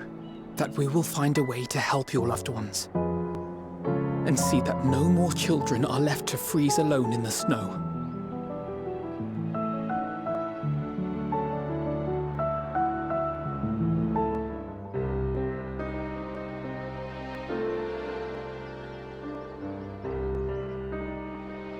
Thank you for your report. We shall inform the troops of these developments and instruct them to proceed with the utmost caution should they encounter any survivors. Allow me to go and speak with the ones at the victor's spoils. They may be more willing to listen to a fellow Garlean and accept our offer of assistance. I pray you are right. And though I am loath to burden you any further, should there be an appropriate occasion to speak of Licinia and her sister, please do so.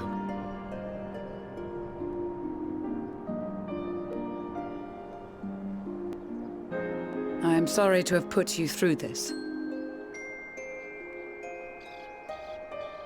My distress is nothing compared to their suffering. So tell me, what else have we learned?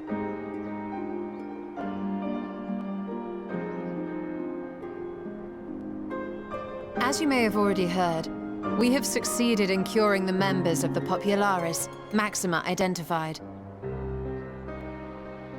They have provided us with some intriguing insights into the current state of Garlemald.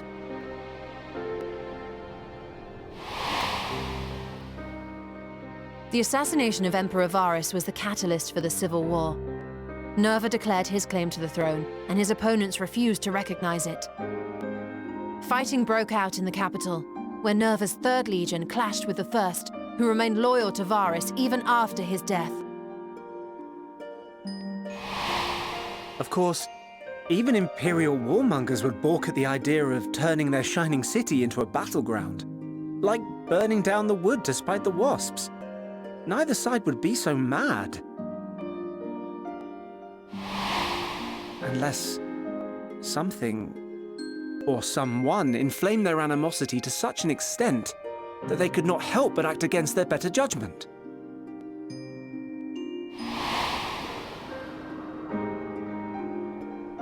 It brings to mind events of the Gimlet Dark, does it not?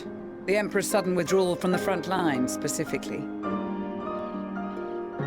Nerva and his father, Titus, Varus' then political rival, took advantage of rumors that Crown Prince Xenos had been possessed by a demon.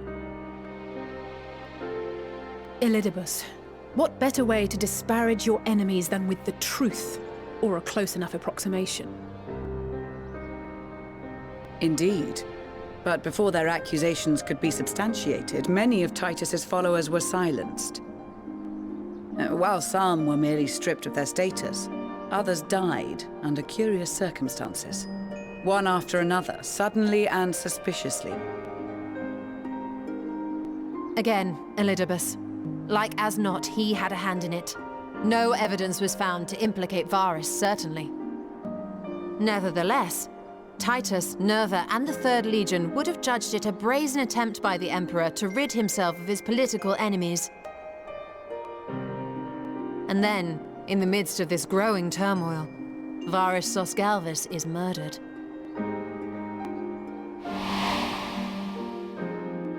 And Garlemald's own prodigal son, Gaius van Belsar, is named the murderer. Shortly thereafter, Nerva claims the right of succession, and in response, the First Legion claims the assassination was part of a coup d'etat orchestrated by Titus and Nerva.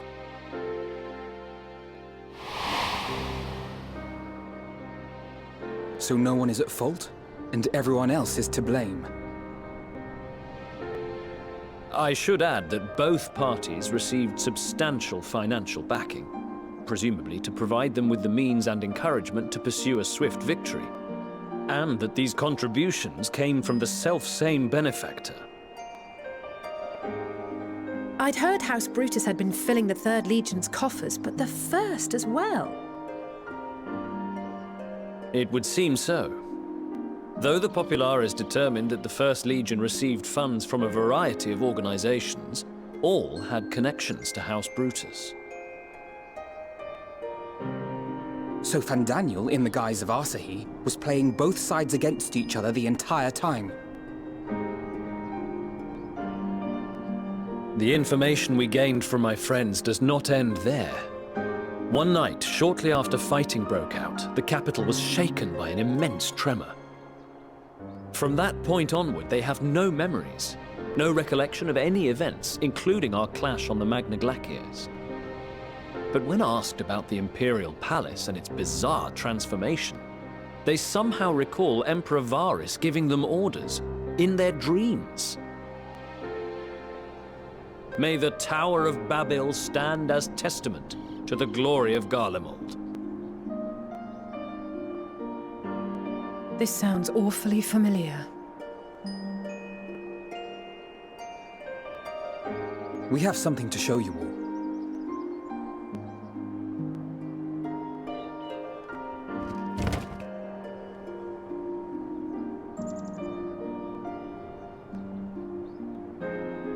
Varus spoke to them through this radio. Perhaps it was a recording, but if not, that would be inexplicable.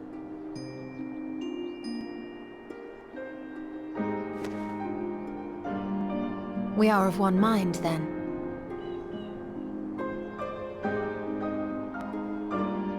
The ether that permeates the ore used in this device is almost identical to that of the talismans. I see it. While it is likely more by coincidence than design, these devices might also ward against a primal's influence. A picture is beginning to form. If the tremor felt throughout Garlemald was a wave of ether emitted by a primal, then while those within range would have been tempered, those huddled around a radio desperate for news concerning the Civil War would have been spared. No wonder Licinia kept it close.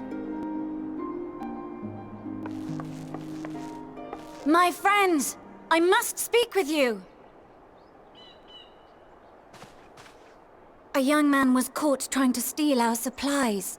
He is a soldier of the Iron Men, we think, but one who has not been made thrall. Thankfully, Magni restrained him before blood was spilled. The stranger is outside, if you wish to ask him questions. I think we do.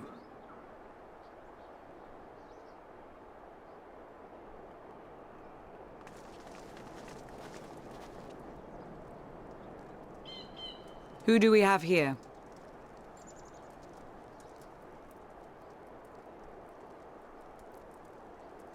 Garleans? Traitors to your homeland! Have you no shame?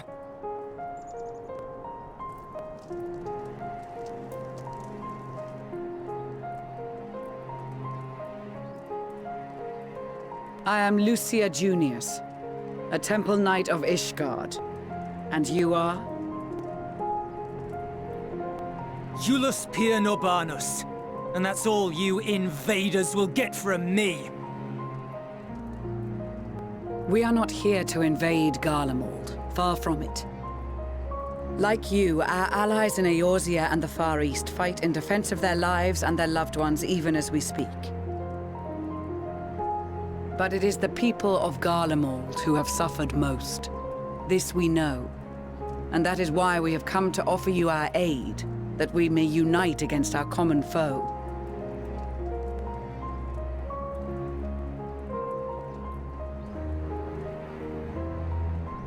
Whether you believe me or not, those are the facts. Now, answer me this. Why would a proud soldier of the Empire be reduced to stealing? The situation must be dire indeed for you to go to such lengths.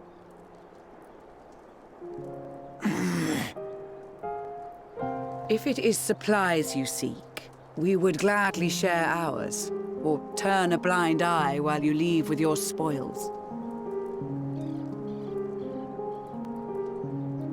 I will not negotiate. My commander will determine how to deal with you and yours. If you wish to treat with him, I will take you, but no more than 3.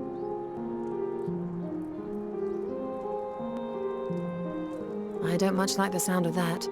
But if we do accept his proposal, I suggest the 2 of us and...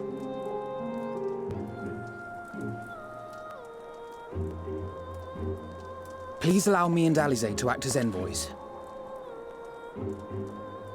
May I ask why? We have seen with our own eyes the hardships the Garleans face. How their futures and lives hang in the balance. It's not the warmest invitation, but it's an opportunity to prove our intentions true. Maybe not a chance to make things right, but a chance to make them better.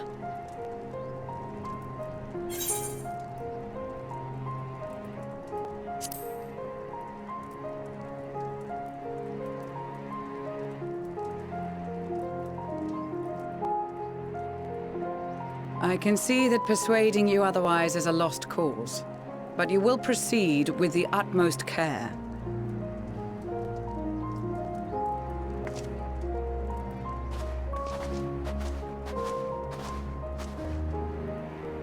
Couple of children and what? A sellsword? Is this an insult? Not in the least. You will find that they are more than qualified to speak on our behalf. There are many dangers on the road ahead. I will need that back.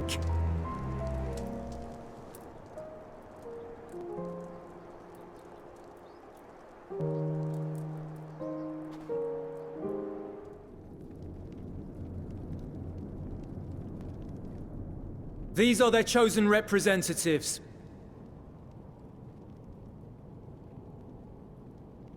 Very well. Let us hear what they have to say. Yes, sir.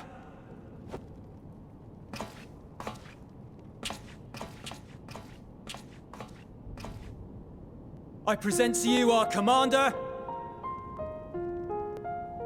Lord Quintus Van Kina, Legatus of the 1st Legion. The 1st? I had no idea you had survived.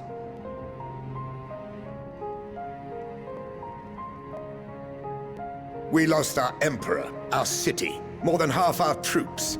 For my wounds, I may never take the field again. But we survived, aye. In a manner much to your liking, I dare say.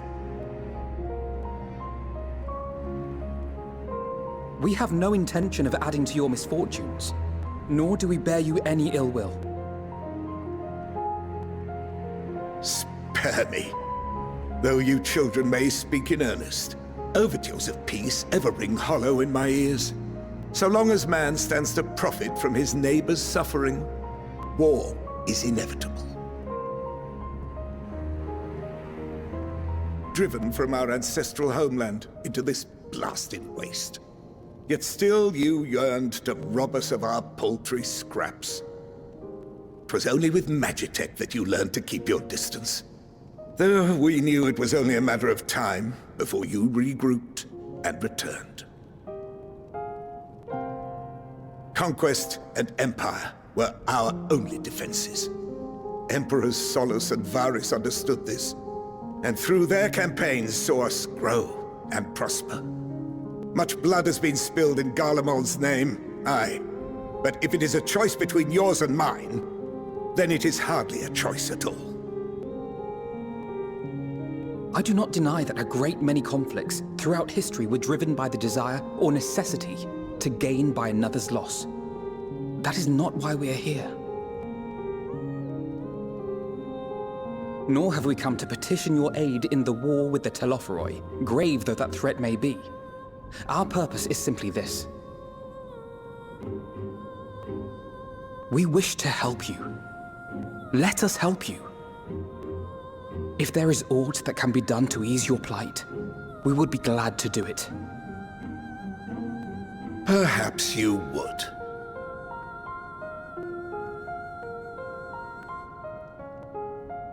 But regardless of the ideals you espouse, your leaders would not send an army into Garlemald if they did not stand to benefit. If we accept their aid, they will expect their efforts to be rewarded once the Telophoroi are no longer a threat. And after compensation and concessions, the great empire would be brought to heel. Her enemies rejoice at her downfall. Our third eye, a mark of shame. We won't stand idly by and let your people be humiliated. And we're not alone in that. We only want to make a difference, to make this world of ours better. Surely you can understand that. What I'm trying to say is, there are so many people who just don't care about making you suffer. And maybe that's almost insulting after all the suffering you feel the world has subjected your people to, but believe it or not, that's the truth. And now we're here, and all we're asking is for you to tell us what you want, what you hope for. So much blood has been shed, so much lost. All because of this endless war. Who wouldn't want to end it? Can we not work together to face our problems as one?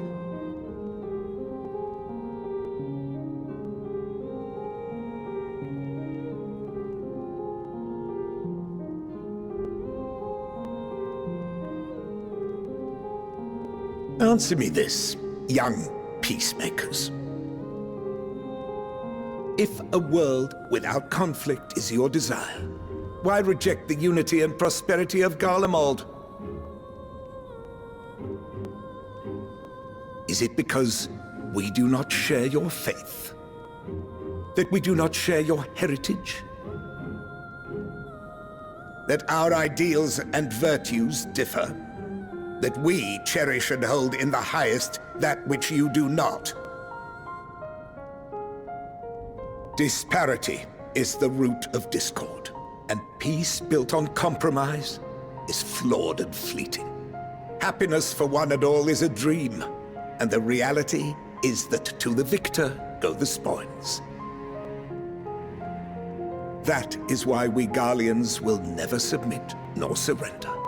For freedom and for pride, we will remain true to ourselves until the bitter end. That is my hope.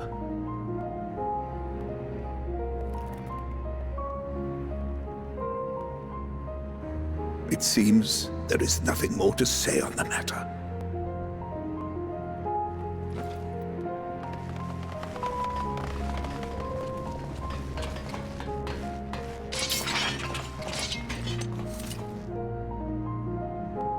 You will remain here while I decide what is to be done with you. Do not be alarmed. No harm will come to you, if you cooperate.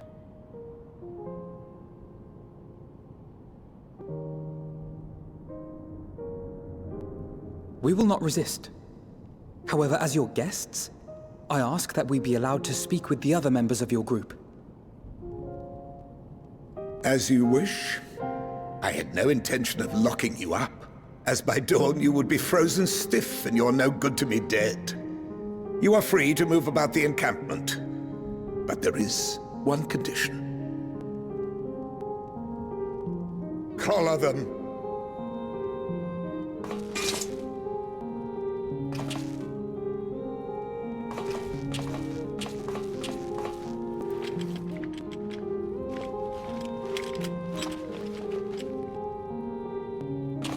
What are these?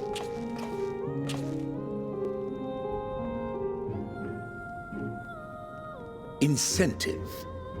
You'll be watched at all times. Stray too far or act suspiciously, and we will administer a rather painful shock. Stop! Keep away from that one.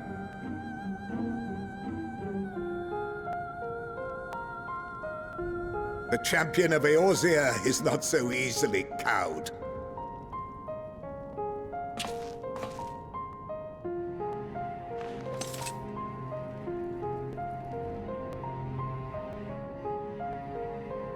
Even if she allowed herself to be collared, the shock would be no more than an itch. No. If she refuses to obey, we will activate the twins' restraints instead.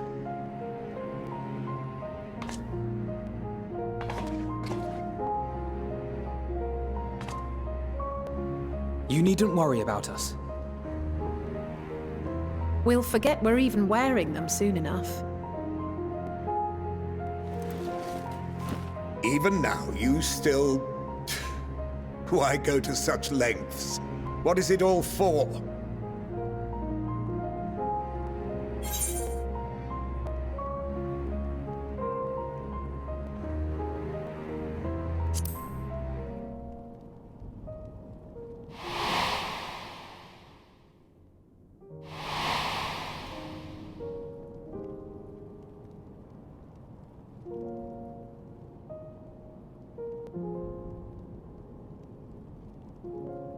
You are a curious one.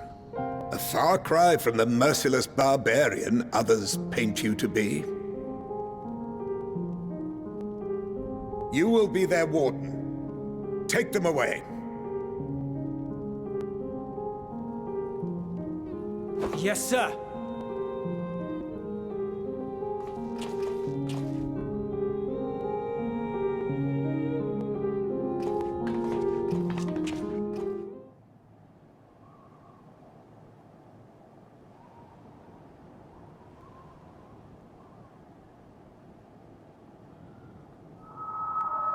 Finally escaped the watchful gaze of your keepers, have we? Don't react. You'll only draw attention to yourself. Just carry on as you are and listen. After you left with the Garlean lad, Lucia bade a few of us scouts follow you at a discreet distance. We observed you being led into the station, but decided against venturing inside. When you emerged sometime later, and we saw that the twins were sporting Magitech collars, it was clear what had taken place. Now, as quietly as you can, tell me everything.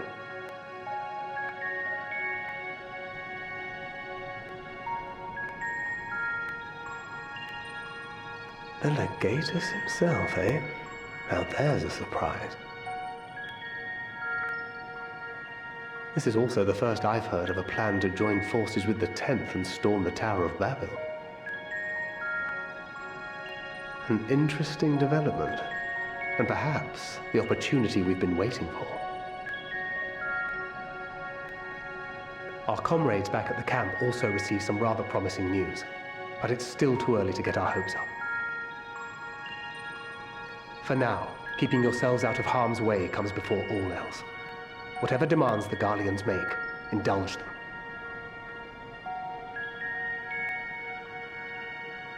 With luck, this will all be over soon. Until then.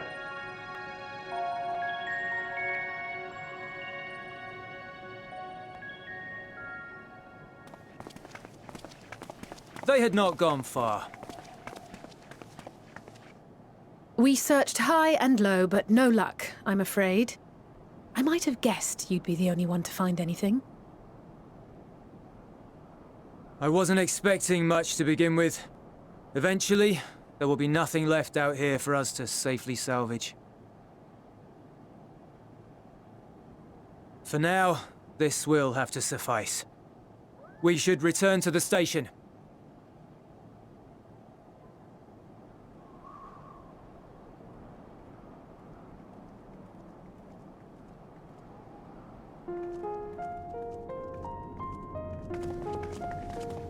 Ah, there you are. Heard you'd gone hunting for ceruleum above ground. Brought back a king's ransom? Hardly. But thanks to these three, we have enough to last a little while longer. Well, well. It's not at all as I was expecting, these ones. For savages, they seem positively docile.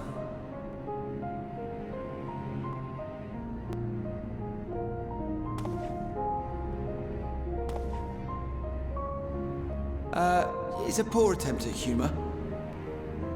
In all honesty, I'm grateful for your efforts. But even with another night of warmth, there are those among us who may not live to see the morrow.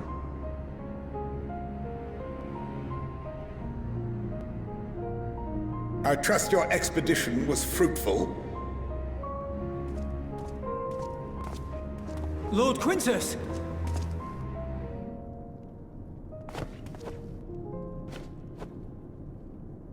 Use what you procured to refuel the armor.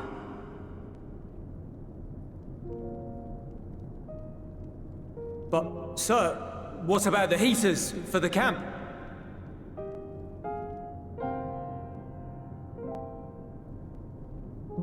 The time for action is upon us.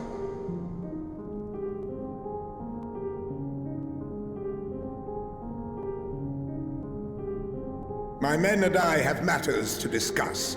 In the meantime, you are to wait here. Do not forget, you are being watched.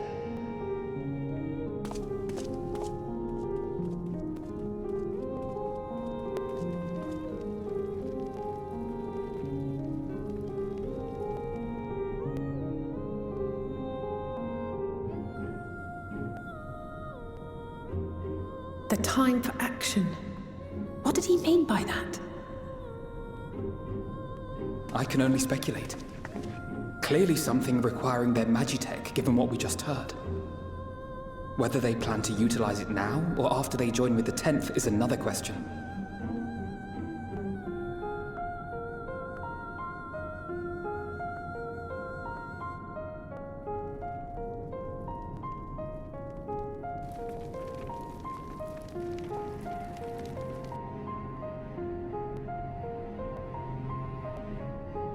Will they ever escape this cold? Return to and reclaim the idyllic spaces of which Eula spoke?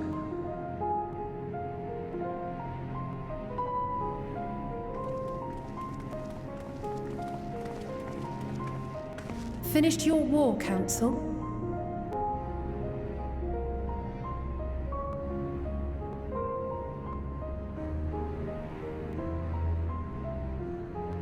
Alphino and Alizé are to stay here, as our prisoners. They will be released once your comrades have relinquished their supplies and withdrawn from Garlean soil.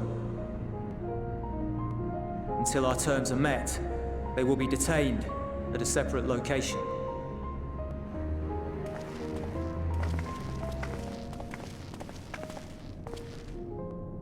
After everything we've said and done, this is how you treat us. Our allies have but limited supplies. They may stave off cold and starvation for a short while, but what then?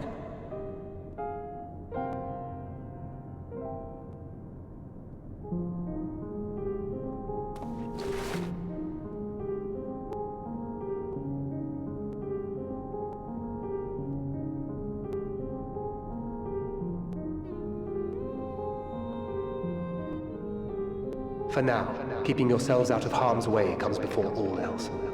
Whatever demands the Garleans make, indulge them.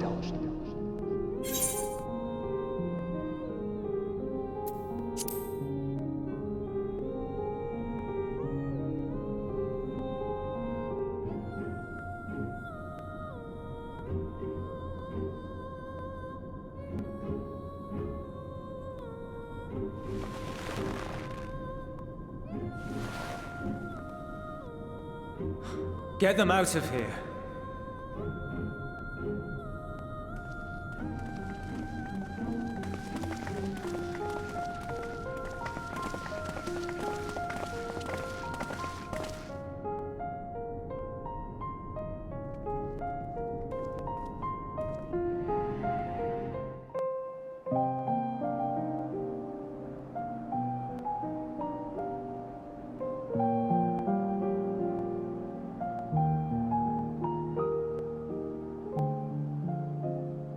This is my home.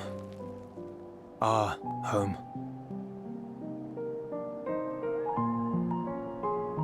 At least it was until that night. I was with Lord Quintus when the capital fell, and thus spared. My family, who did not own a radio, were less fortunate. When dawn came, I made my way here. My parents, my little brother and sister, they were still inside. But they weren't themselves, and they tried to.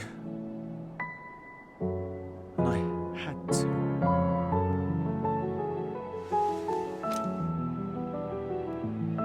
I'd promised to take them away from the capital that very morning, to somewhere safe, to hide until the fighting stopped.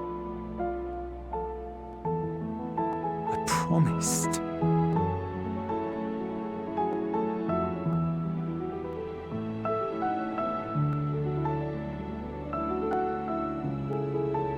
Garlean flag bears a chain, the bonds between our countrymen. A red link at its center, the blood of the fallen. Our loved ones who lived and died for Garlemald.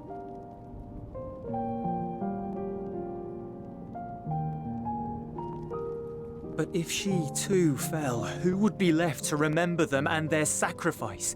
What enduring proof would there be that they were ever here?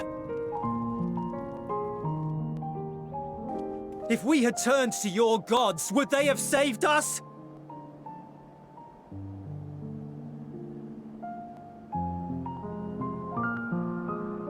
I'm sorry, forget I spoke. We should go.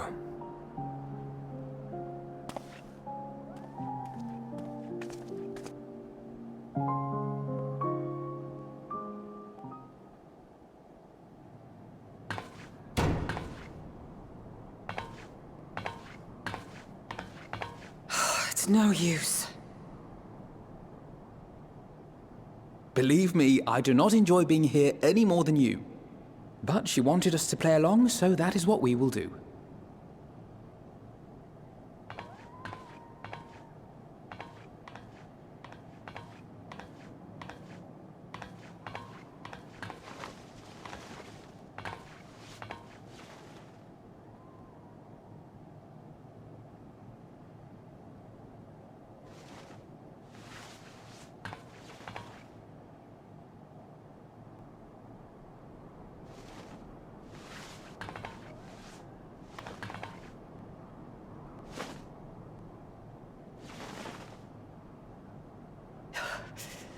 so cold.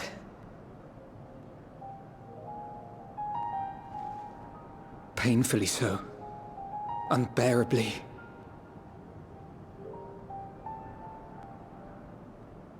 I've been thinking about what Quintus said. About why no one would accept Garlean rule. Irreconcilable differences.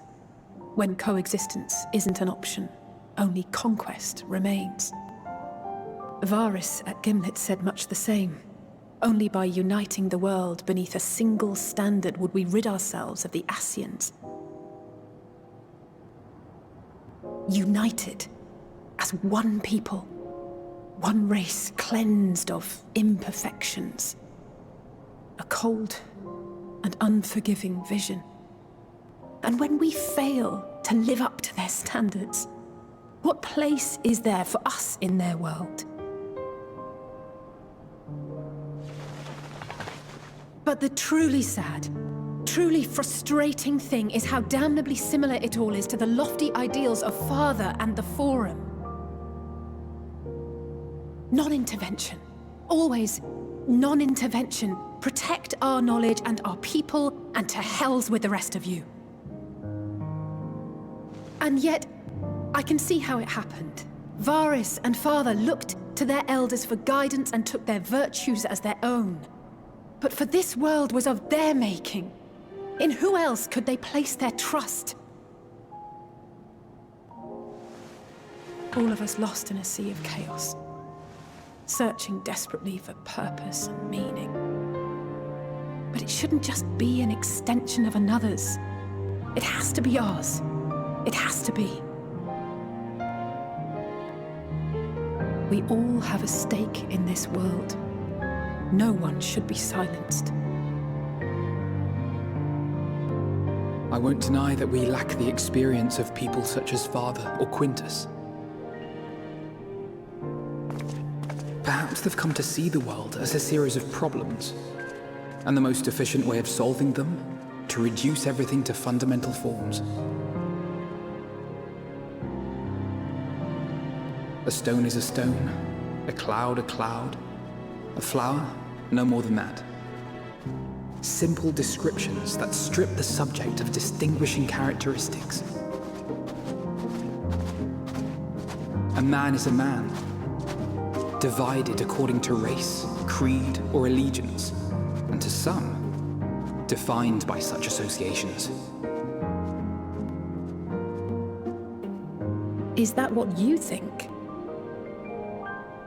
In my misbegotten youth.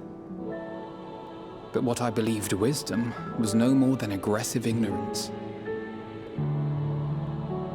I've since learned to look beyond the banners and the politics, to see people as individuals with their own hopes and dreams. As for my dream of building a better world, well, every day I'm reminded that it is far more complex than I had ever imagined. But it only spurs me onward, to find the wisdom and the strength to see it through to the very end.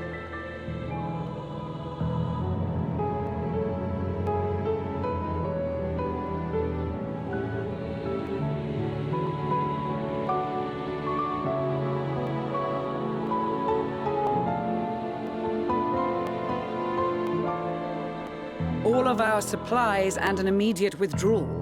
These are your conditions? Demands. And you forgot about the airship. Once again, you will leave one behind. It will be used to return the prisoners. Their collars will be removed prior to the exchange.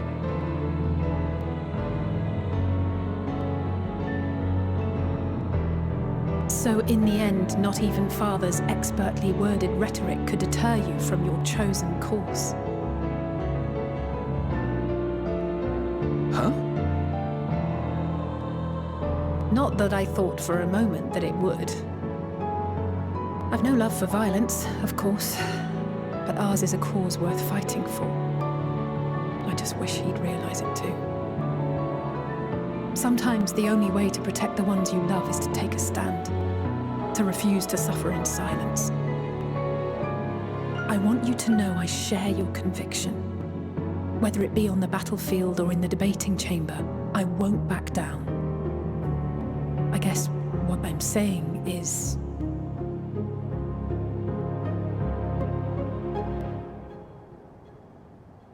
You've found your own reason to fight.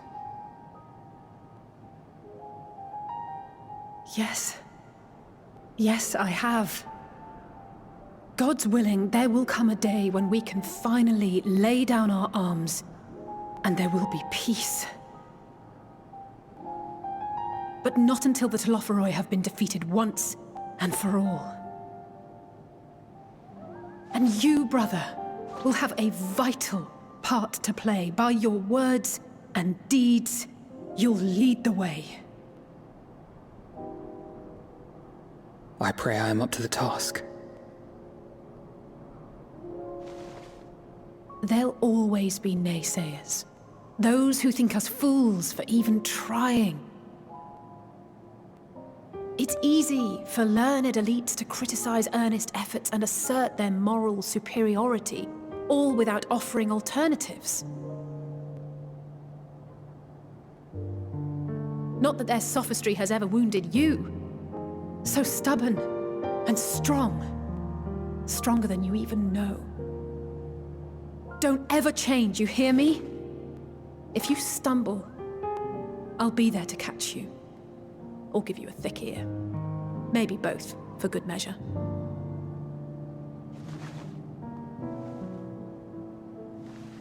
Thank you, Alize.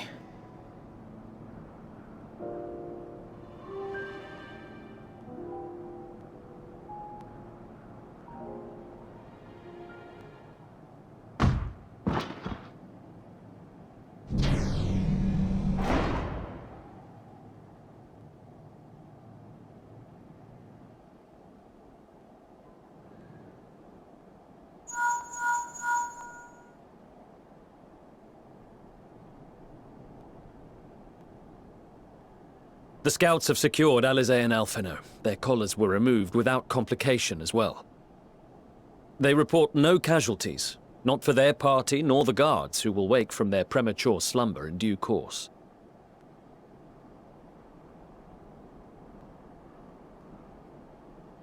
It would appear the situation has changed. I propose new terms. We have information that will be of great interest to Lord Quintus, and I wish to speak with him in person.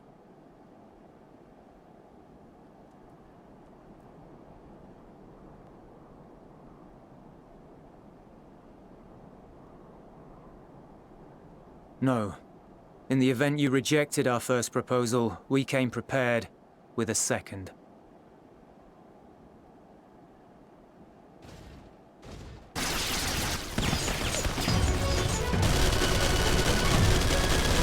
Ambush!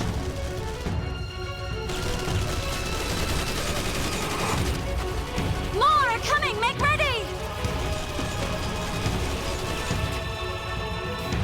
We, the loyal soldiers of the First Legion, proud servants of Garlemald, of the fallen Emperor Varys, shall safeguard these lands from the barbarian hordes until our countrymen return!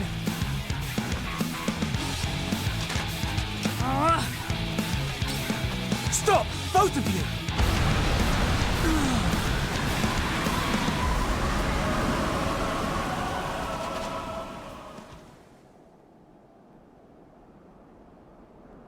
This child may be the worst emissary I have ever seen.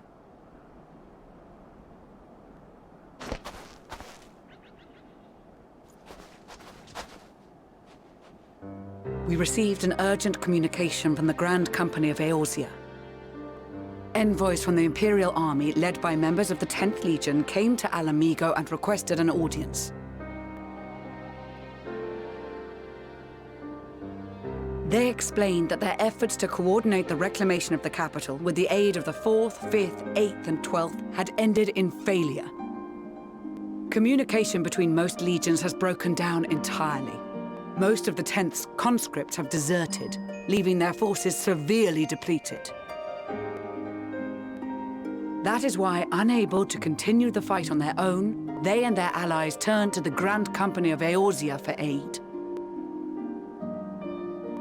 Lies! Every word! It is the truth, and I have not finished.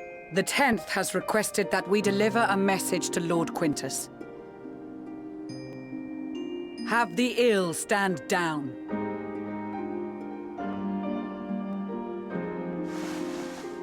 You have been listening, my lord? What are your orders?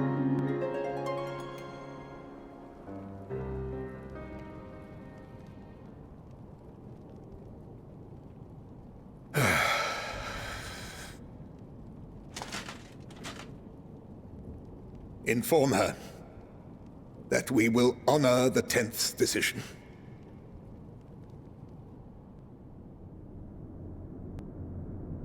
Bereft of hope, and now dignity.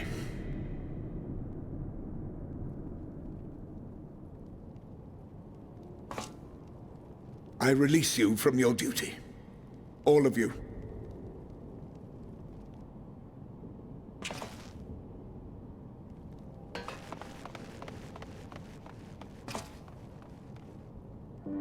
I take solace, your radiance, in the knowledge you are not here to witness our debasement. 'Twas a grand, glorious dream we shared. Of a world united, of peace and prosperity.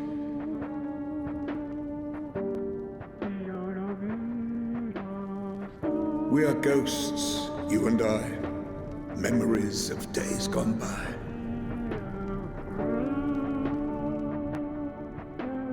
Bonds forged in blood that I will not see tarnished.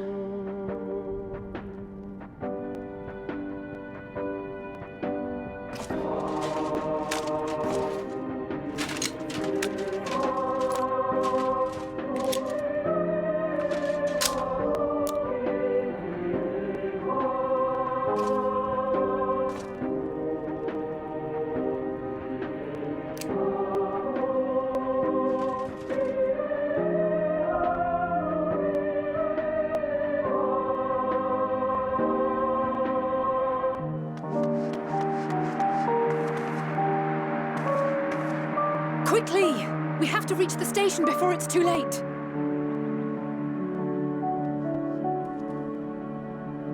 If there is still a chance that Quintus will agree to a truce, we must take it. I just hope we get there before he and his men do something rash.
Is that all of them? The last of those who agreed to join us, yes. We left heaters and provisions for those who wish to stay behind. They won't last forever, but hopefully they'll last long enough. For now, I think everyone's earned a rest. We'll see to those in need of medical attention, so take the others with you and get yourselves some hot soup.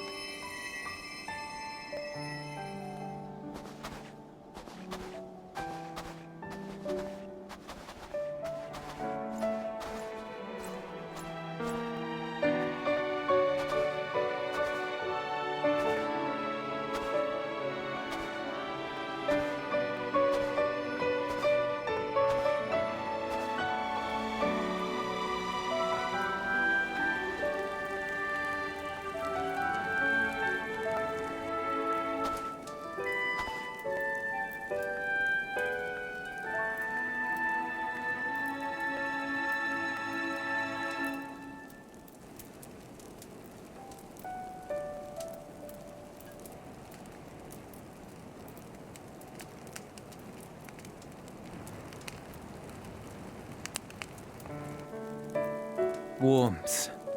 At last. Marvelous, isn't it? All thanks to the resourceful machinists of Ishgard, I might add. On their behalf, I bid you warm yourself to your heart's content. Hold on.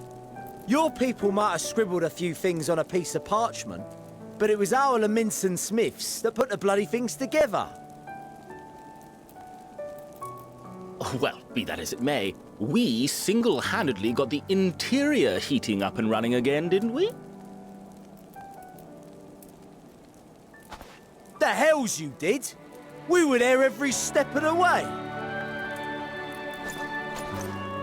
We? You barely raised a finger to help, you ale-sodden reprobate. I did a damn sight more than you lily-livered bilge rat. Take that back! Make me. I will not stoop to your level. Here.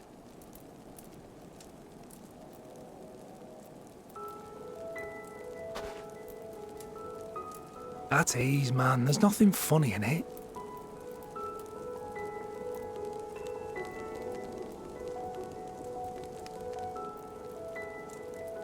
I'm from Alamigo, but was a conscript until recently. Used to eat this with the officers. Apparently, it's adapted from a steppe recipe. This is my first time trying it, and I have to say, it's not half bad. It's a bit too flavorful for my liking. Perhaps compared to what you're used to.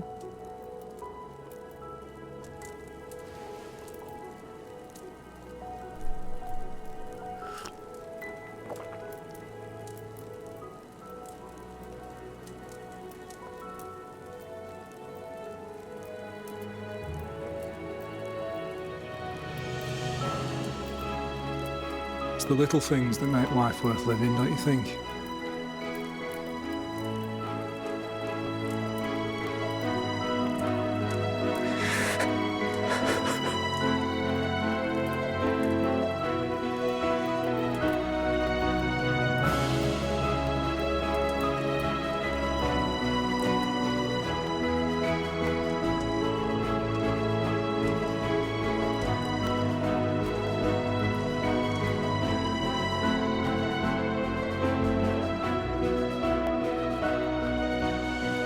I know this is not a dream, and yet...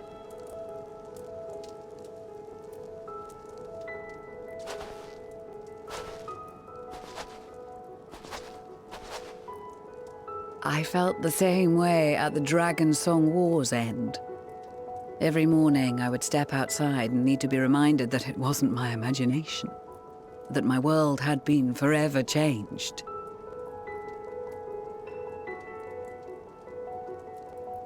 And just as I had grown accustomed to the idea, again you change my world in ways I never thought possible.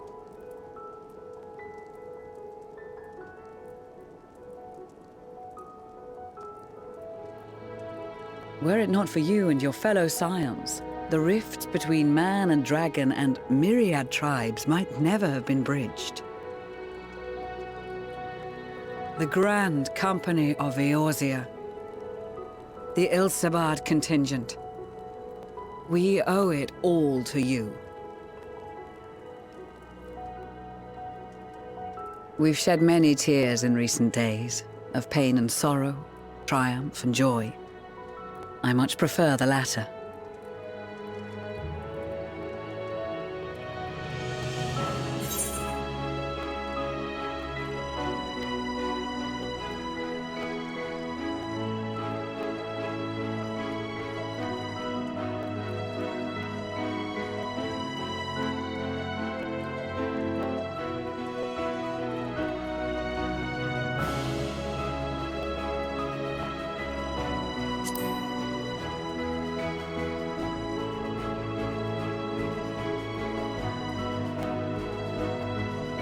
I'm honored to fight by your side. As an Eorzean and Garlean both, I shall do all in my power to bring my peoples together.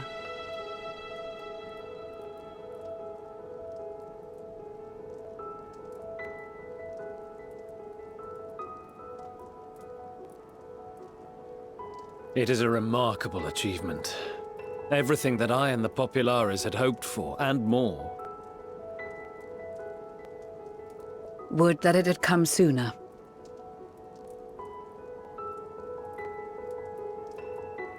Indeed. Too many are not here to see it. And yet, there is a warmth in my breast, as if they still share in this moment. Yes, I know what you mean.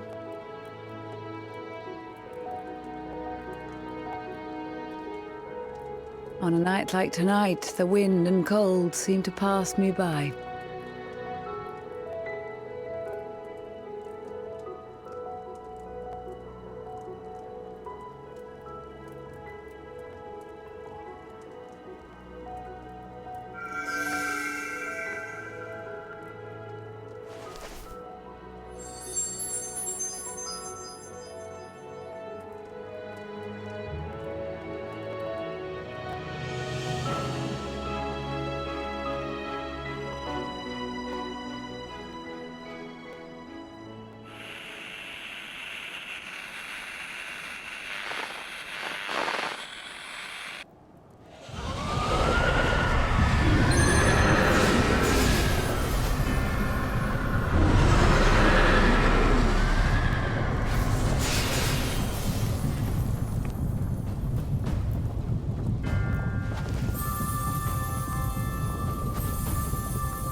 On behalf of the Gallian Empire, thank you for inviting me today.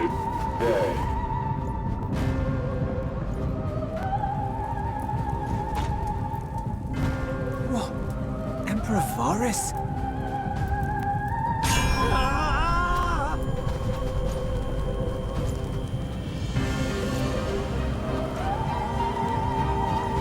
They are being tempered. The talismans! Quickly!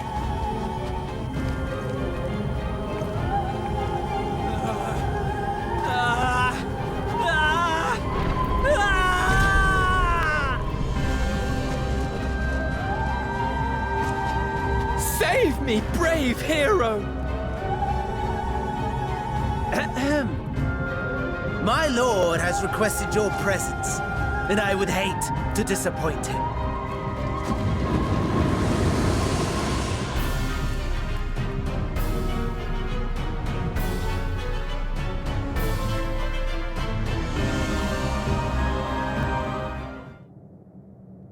The experiment was a success, but I fear our time is short.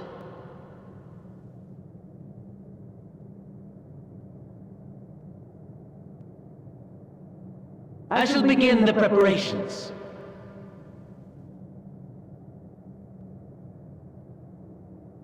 Now, it is time for you to awaken.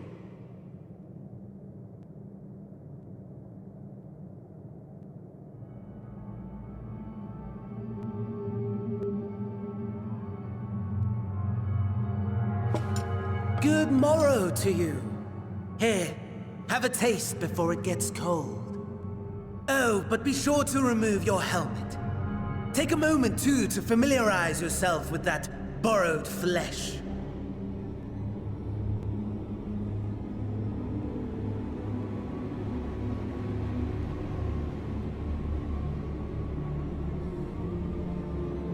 So, how does it feel? I, for one, find those first moments within a new body to be most refreshing. We had a Magitech engineer by the name of Aulus to thank for this method of soul extraction and implantation. I believe the two of you met briefly in Alamigo.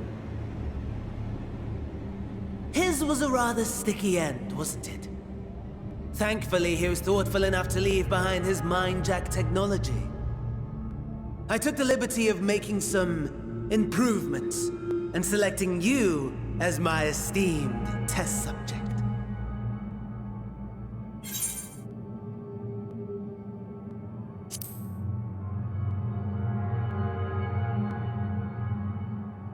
And permit you to go on a righteous rampage instead of partaking in this delicious meal? I think not. I must say, I have gone to great lengths to reunite you with my lord. When I discovered that his friend was in this neck of the woods, I suggested inviting you over for dinner. He never deigned to respond, but I took his silence as a resounding yes.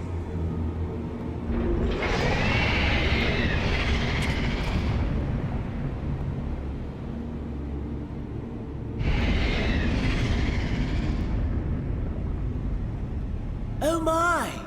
Daddy is pleased his grumpy little boy has finally found his playmate.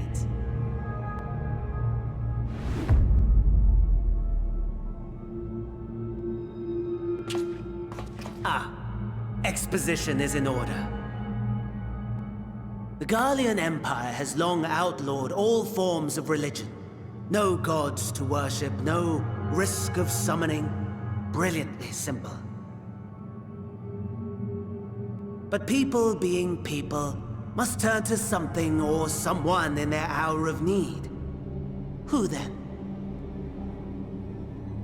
Why, His Radiance the Emperor, of course.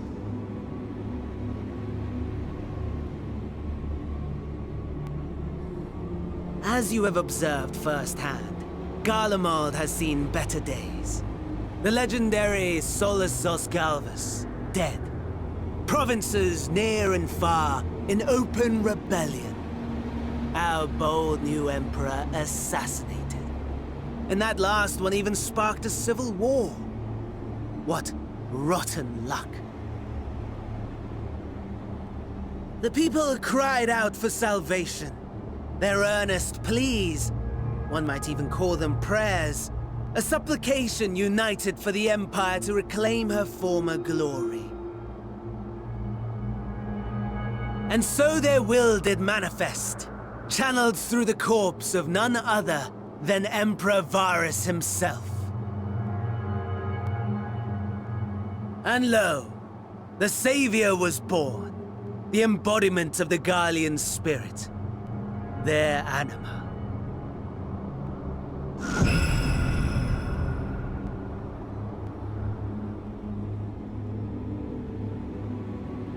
It calls to its subjects, compelling them to take up arms and fight. And just as the wealth and power gravitate towards the Empire's capital, so too does ether from every corner of the globe. The towers with which you and your allies have been so preoccupied were created as an extension of Anima itself.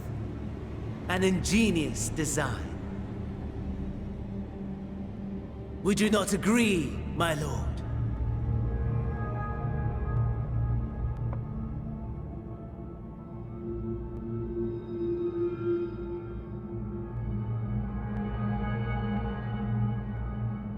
Does the pursuit of prey you have bested before excite you?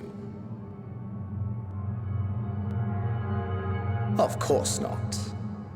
Absent the challenge, the thrill, your prize is a hollow victory. Butchery.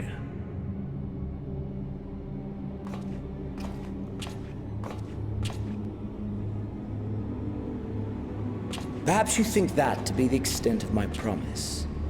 I have no doubt fallen in your estimation since Alamigo. Fair enough. But do not let your disdain deprive us, of an opportunity to craft an even more majestic moment of euphoria.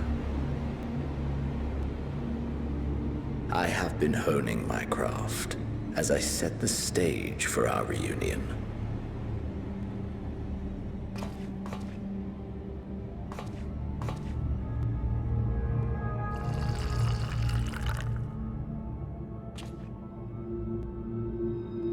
Wheresoever there is suffering and despair, you appear to fulfill your duty as defender of this star.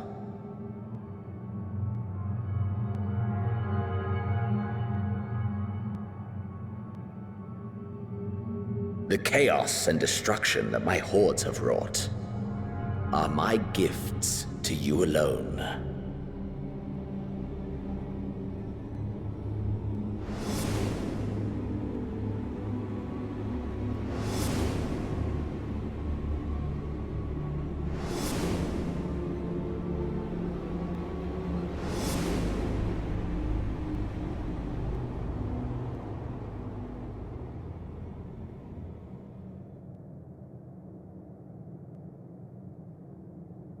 At a loss for words? No matter. As you will learn, I have only just begun. Oh, will you not finish your meal? There is only one thing that can sate my hunger, and it would seem my friend has lost her appetite. I hoped this display of civility might prove an entertaining diversion, but clearly we are above such pretensions.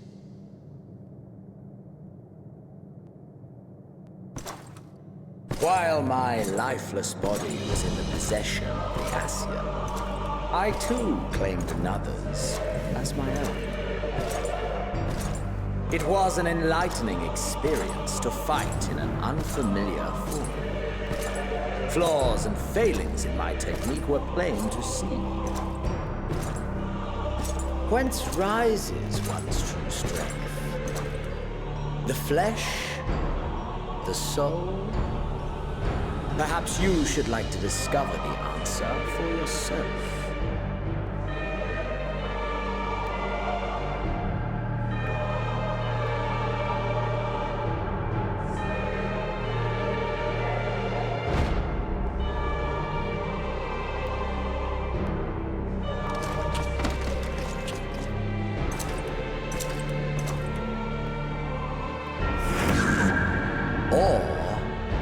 Together.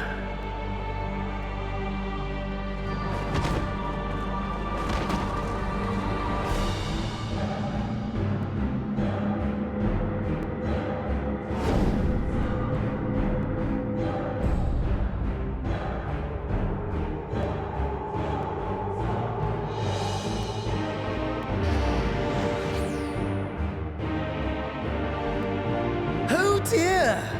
Whatever would happen if my lord were to greet your friends as you? I shudder to imagine what carnage he would wreak.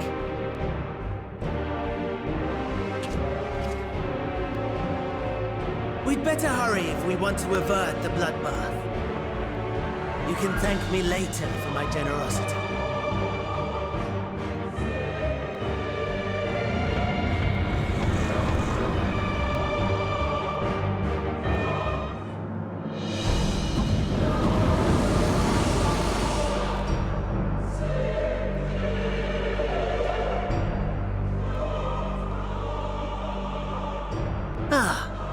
There it is. Your camp, I believe.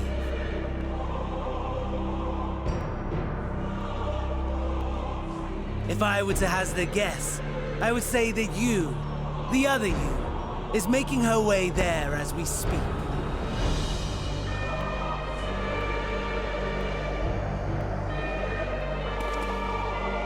Alas, this you will have to walk from here. Or run, if you can manage it. My lord would be cross if I made it too easy.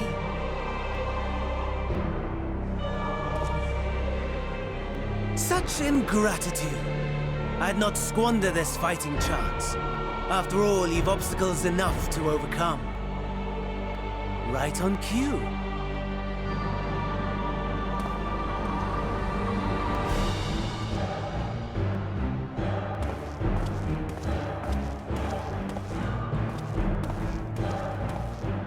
Tempered soldiers, with standing orders to kill those not sworn to anima. Under normal circumstances, you would make short work of them. But on this occasion, the odds are not so heavily stacked in your favor.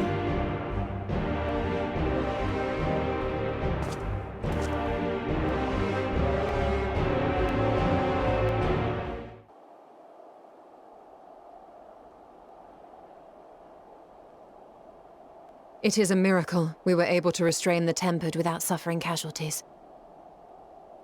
A welcome one. Arun, Senna, and the others have their hands full as it is. Thankfully, there are enough scales for everyone. And what of Eulus? His symptoms were particularly severe. They were, but others fared still worse, including some brought back from the Magna Glacius. As those in most desperate need take priority, it may be a while before he receives treatment. But rest assured that he will. In the meantime, we must find our missing friend. May the Fury guide you.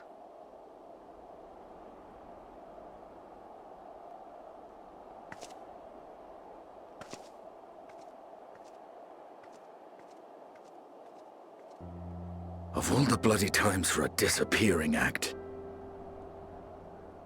Right when the first wave struck, we'd be fools to think it a coincidence. But where even to begin the search? No one saw her leave in the chaos, and we've no trail to follow. While I know full well she can handle herself, I worry all the same.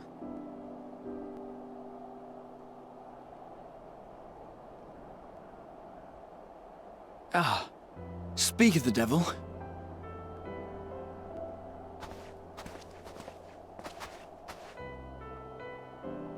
Well, time to call off the search.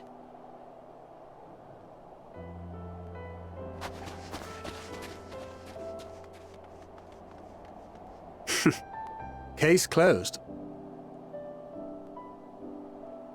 That's her, over there. Aye, 'twould appear so. Thou art struggling to perceive her presence? I am. Perhaps, in the aftermath of the wave, there is some residual effect interfering with my faculties. But...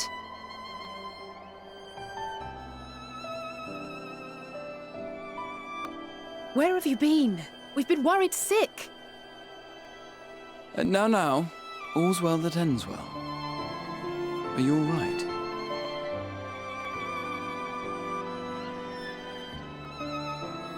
Are you all right?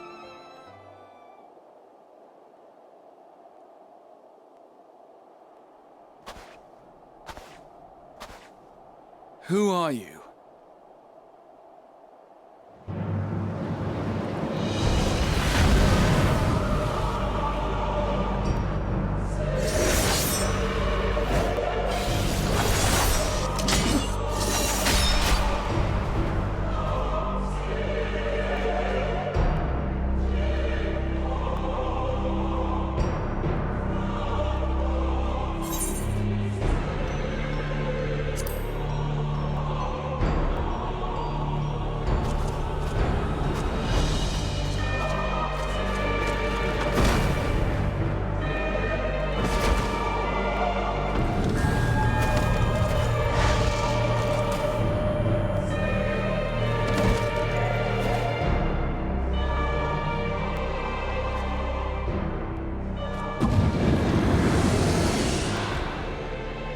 Sadly, that is all we have time for today.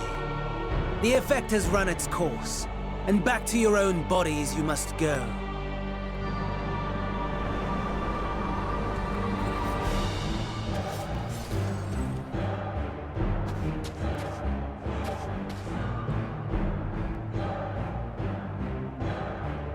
But where are my manners? You have all traveled so very far, and I have yet to pay my respects. Though in my defense, I was ill-prepared to receive so many uninvited guests. As such, preliminary entertainments were in order. A handful of tempered soldiers to hamper your progress. Refugees to command your attention while I siphon the ceruleum from the shadows. Particularly effective. Charitable souls that you are. You bent over backwards to aid them, heedless of the delay. Predictable to a fault. And so my plan approaches completion unhindered. Anima will soon have absorbed the requisite amount of ether. And then shall come the spectacle to end all spectacles. The eldest and most powerful of primals will awaken, and all shall bear witness to the final days.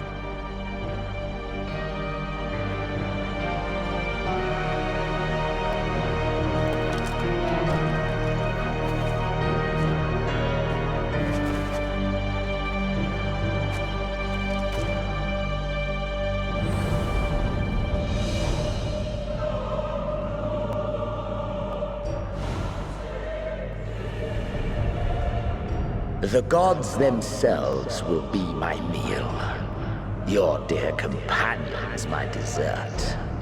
Upon this world I'll feast, and death shall follow in my wake.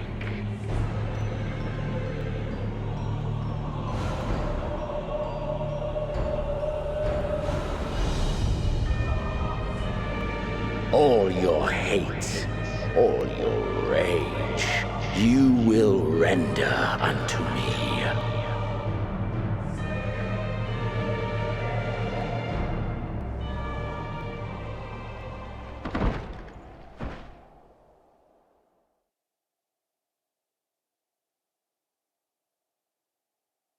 For upon thy life's reel wind too many threads of fate, power, weal enmeshed with woe. More terrible still is the attrition wrought upon thy companions, as they are swept up in the storm of thine existence. Take heart and protect them well. They will be your strength and your salvation.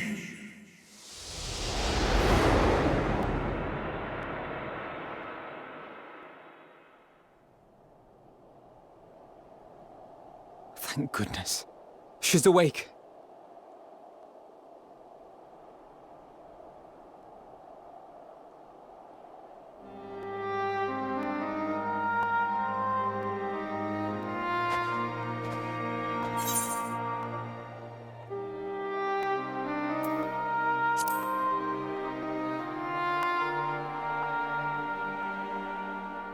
I am pleased to report you are very much alive.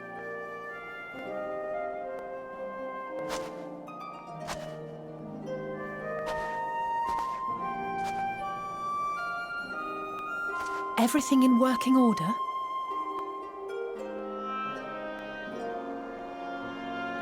That's a relief. Oh, and before I forget, thanks for coming to our rescue.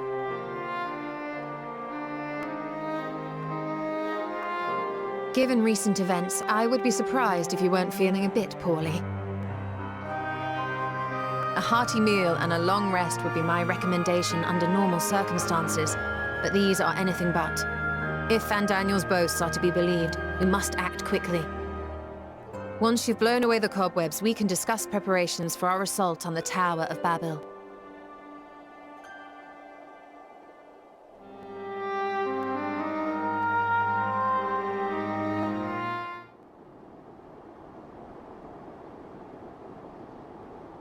Farewell, Varus. May the gods have mercy on your soul.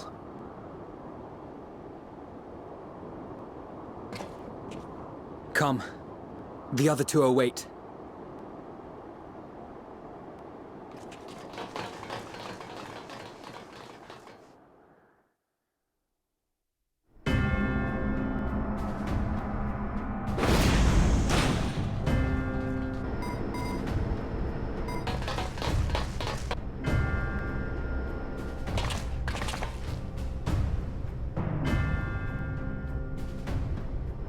This madness ends here!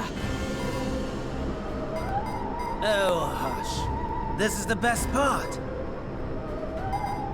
Enough!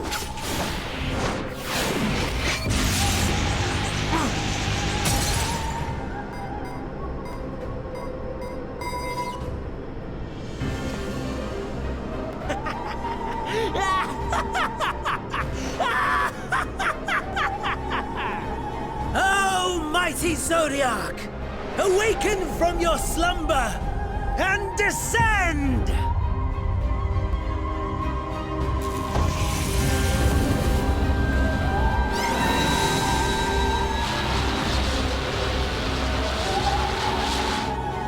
manner of magical defense?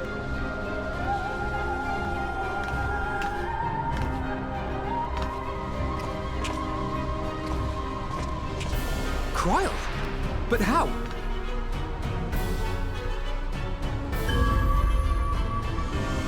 The shackles that bind my adversary will not be so easily broken. Heidelin! Feeble relic of a forgotten age! Hark! Victory is mine!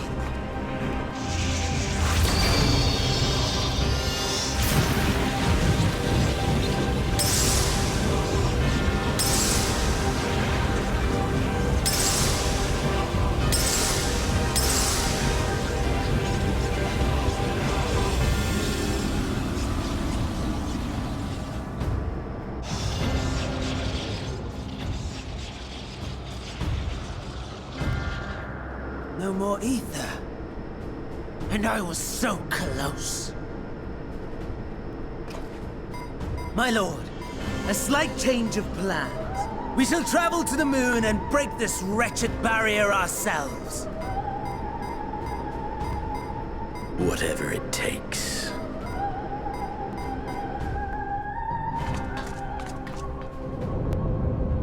What was that?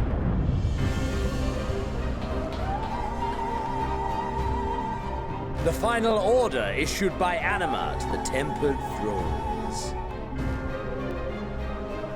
Should the Empire fall, the world must share her fate. Of course, Father lacked the conviction to give such a command. The abomination born of his flesh was but a puppet, and I the puppeteer. You madman, you monster! There's a funny joy in watching your flailing attempts to fight the inevitable. You're all going to die, and are powerless to prevent it.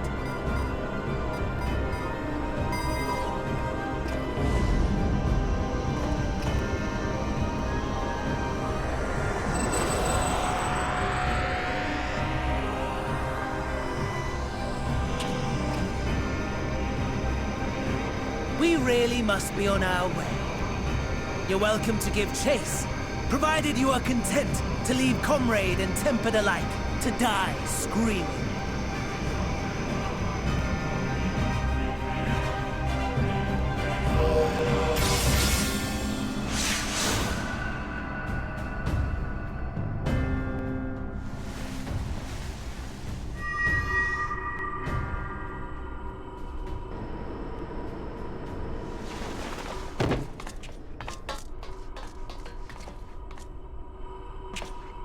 I have asked too much of this child. Tend to her.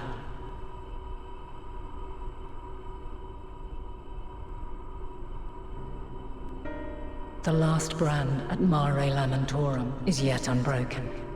Zodiac remains bound.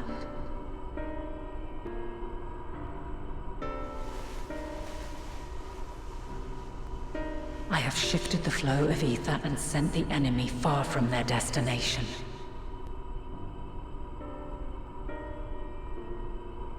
Now, I shall divert it once more.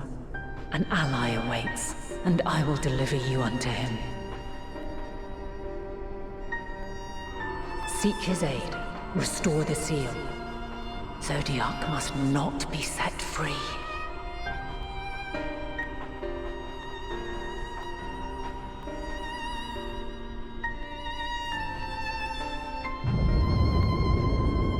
The Tempered are running wild. Not only those at the tower, but those back at the camp. The others are doing their best to contain them, but the situation is growing beyond our control. Leave them to die or give up the chase. Just like Van Daniel said.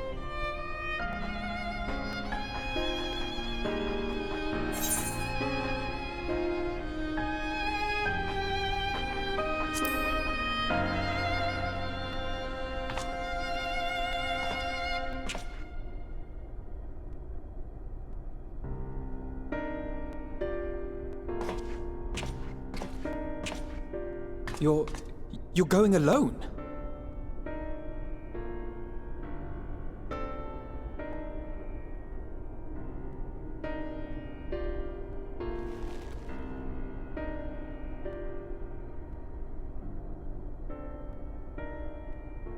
You have our trust and our faith.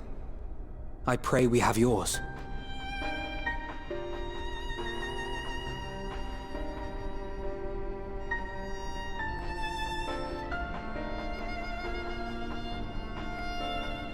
Our friends in the Tempered need our help.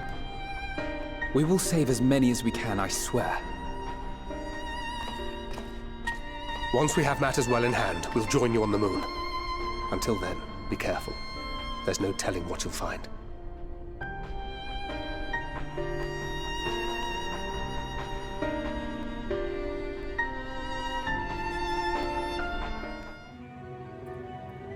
Long, long before Dalamud was forged to imprison an Elder Primal, the eldest of them all, savior of the star, was sealed within a moon of his own. Souls sacrificed to grant him life still slumber and dream of the day he and we will be made whole. Here he waits, in this cold, barren place, his cradle and his grave. Silent lamentations and prayers of hope echo soundlessly to a sundered star, adrift and alone.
in the nick of time to savor the crowning triumph. Unbound and free at last. Arise, Zodiac!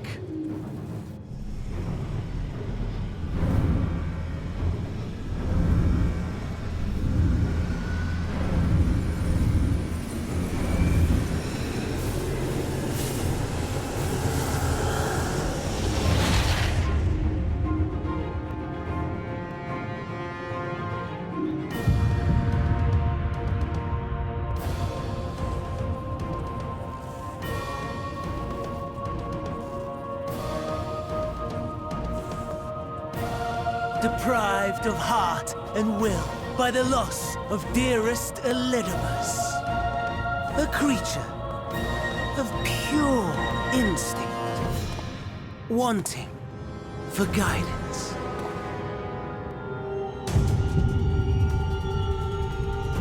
But powerful, oh so powerful, more so with every passing moment. Such potential, even in this incomplete state. Still the savior who delivered a world from certain doom. So, here we stand. You know my intent. Consume the god, then the world.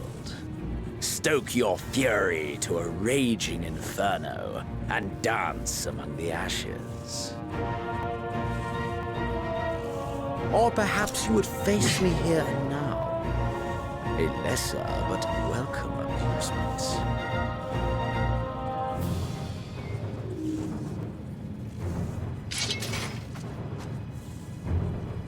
Yes. A taste to whet the appetite.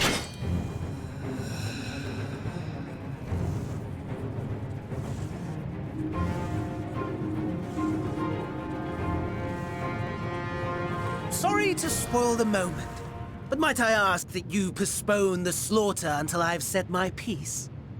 I promise I will be brief.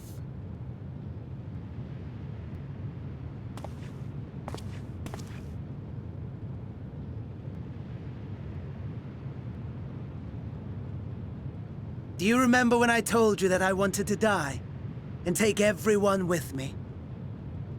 I meant it.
Such lofty aspirations! And what sweet irony that the world's saviors will become the agents of its destruction!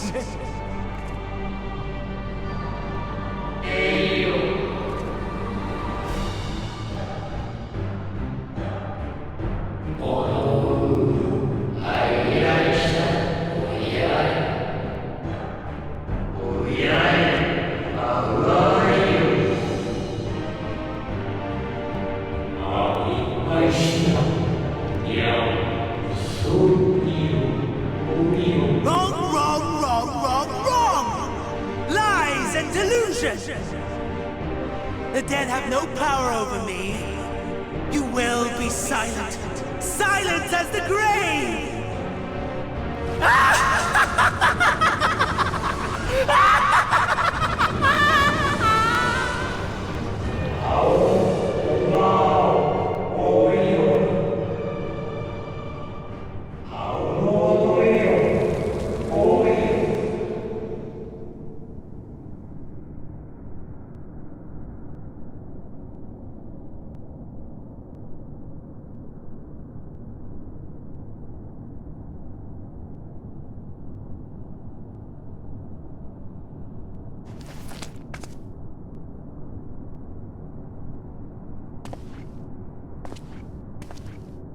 Believe and walk in faith.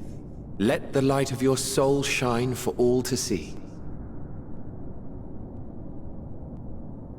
Not quite the outcome you'd imagined, but a fitting one nonetheless. Don't you think so, Hades?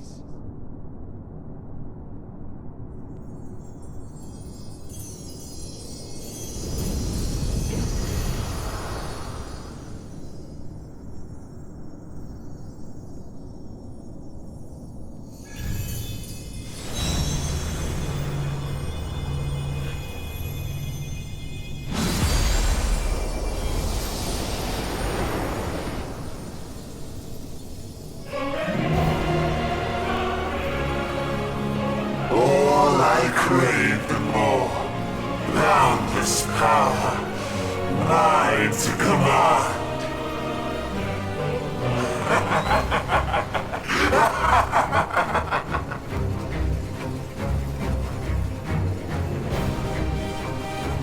I had intended to pit my fractured divinity against Xenos, but a more tempting option presents itself. The greatest obstacle to my ambition. You will trouble me no longer.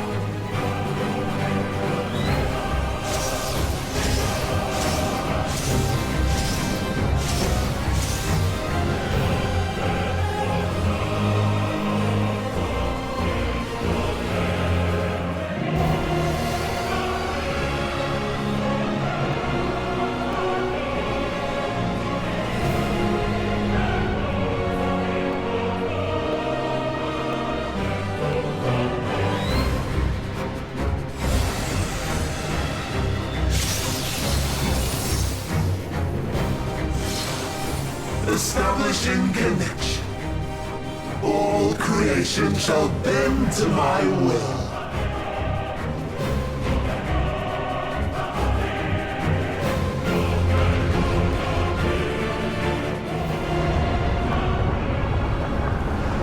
Is this the limit of your power? Is this how it ends?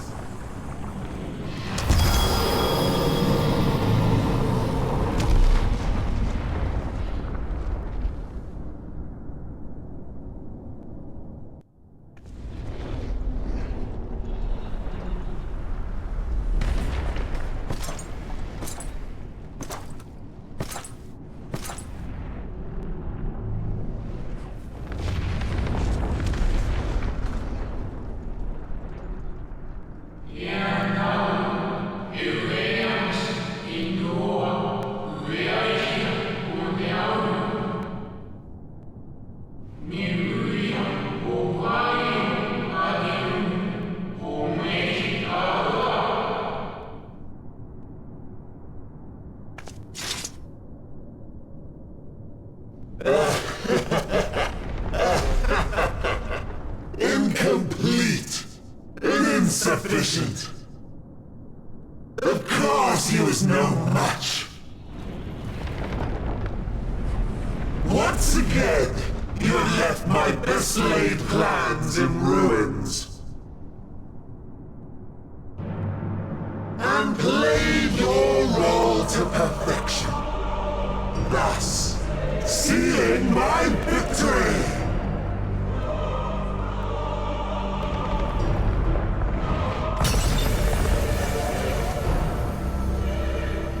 From the first, all I wanted was for you.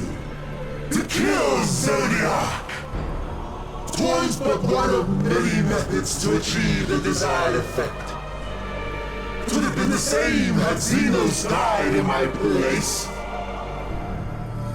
But what better and more satisfying way to ensure success than to take control myself? My sole regret is that you lived to tell the tale. Even so, I have fulfilled my heart's desire.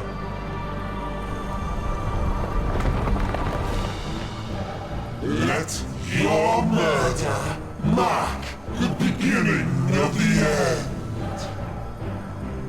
The coming of the final days!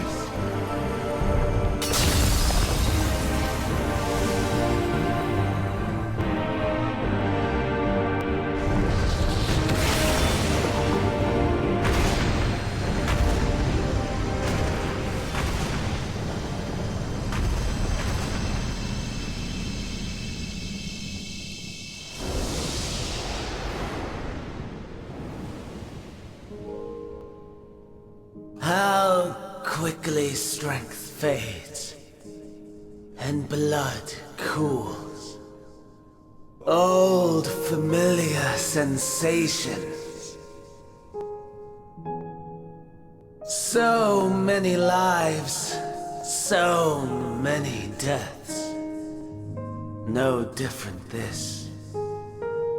I close my eyes and slip into the dreamless slumber.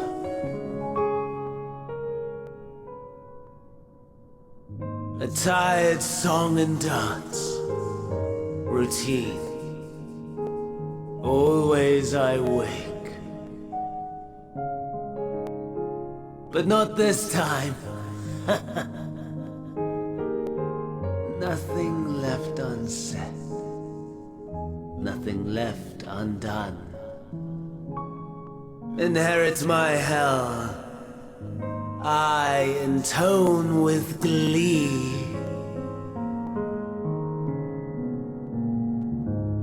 The man I was would weep for what I have become.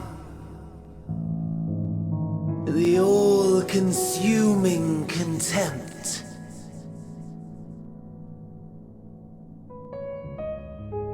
But I've the wisdom of 10 millennia to justify my answer to the question. No value in their existence. Not a whit. For all that I looked. None that I did see.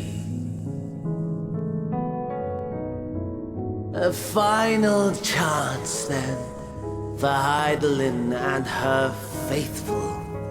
In Cataclysm, prove me wrong. I snare. All shall return to nothingness, as was your will, Emperor Sunday. I, the star, and every living being, consigned to your oblivion.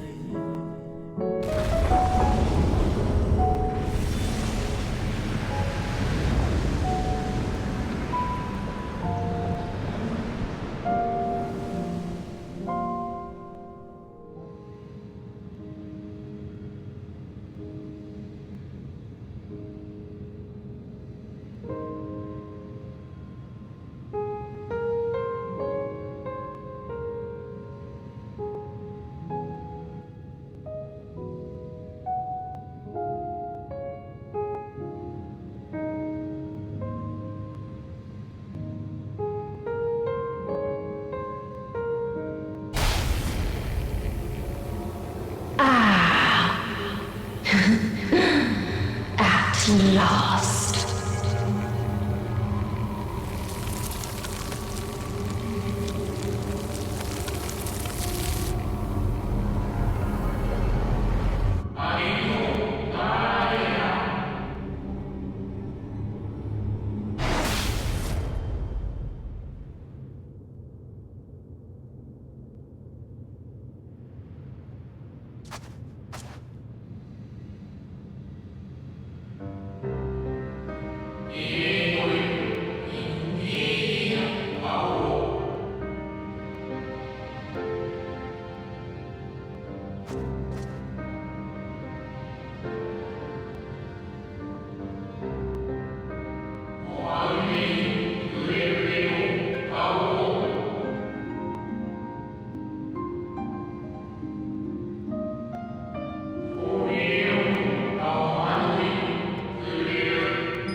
No. I'll find no fulfillment in a contest with you this day.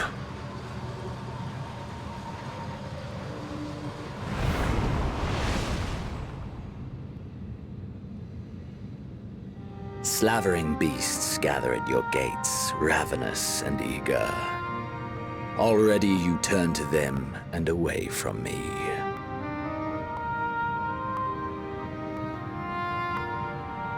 I must go forth once more in search of power far beyond the might of Shinryu. Power to make your heart run over with rage. For the eldest of primals was a betrayal of promise. A pathetic creature incapable of inspiring true despair. That's what I crave. Pure, unadulterated despair.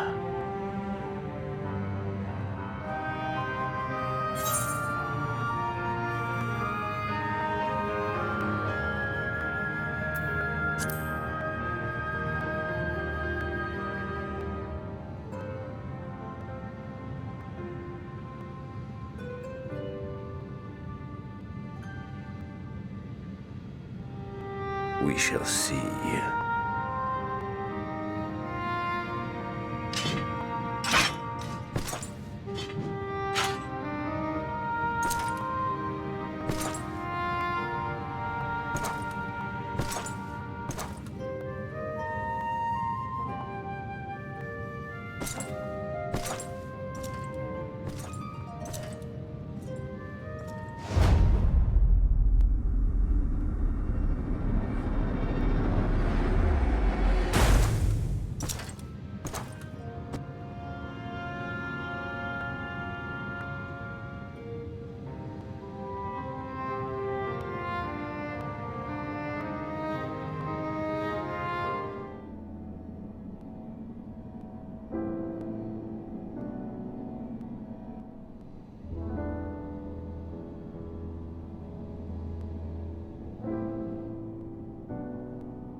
It is we who should thank you. The records stored here are nothing short of extraordinary. There is much we could learn of Zodiark and his imprisonment, but perhaps you could offer us more focused guidance. Pray, tell us of the calamity that came before and comes now again.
Were the ancients ever able to deduce its source?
Celestial currents.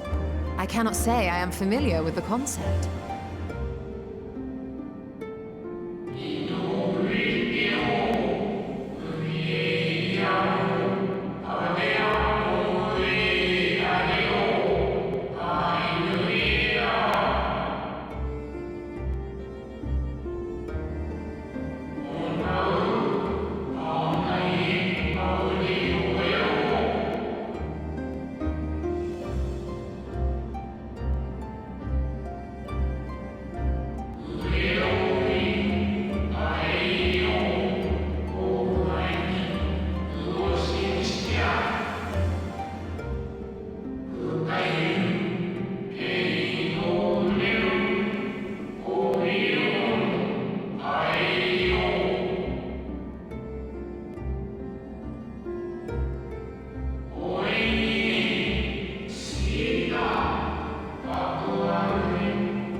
And so they sought a means to harness the forces of darkness, of activity and growth. Thus was Zodiac conceived. No less a power than a god's could set right the laws of nature and quicken the flow of ether within the star.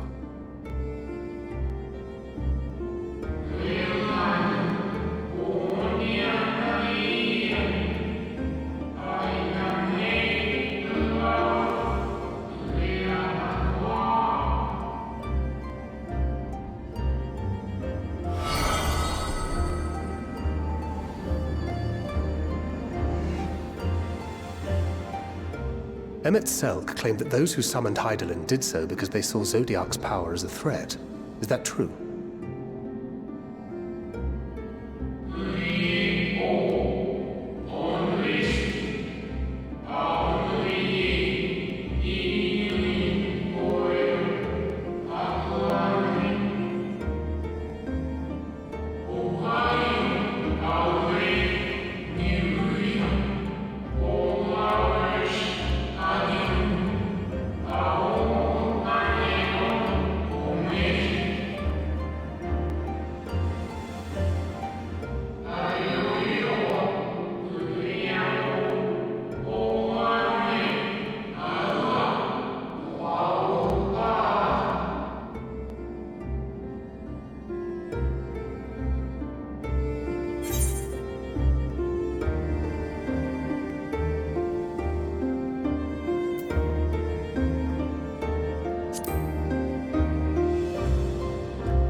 Yo!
The Ascians set in motion 7 rejoinings before we came to oppose them.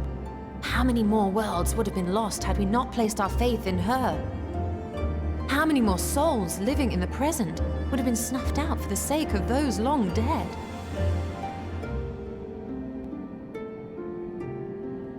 Well, in light of recent events, I see no reason to doubt your words. And even if Hydaelyn is not a god in truth, if Minfilia believed that we should trust in her plans, then I choose to do just that. Which brings me to a rather important question. Let's suppose we try but fail to stop this second coming of the final days. Should the source fall, what will become of the other worlds?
Yes, but what is it?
Our moonship pilot should be around here somewhere.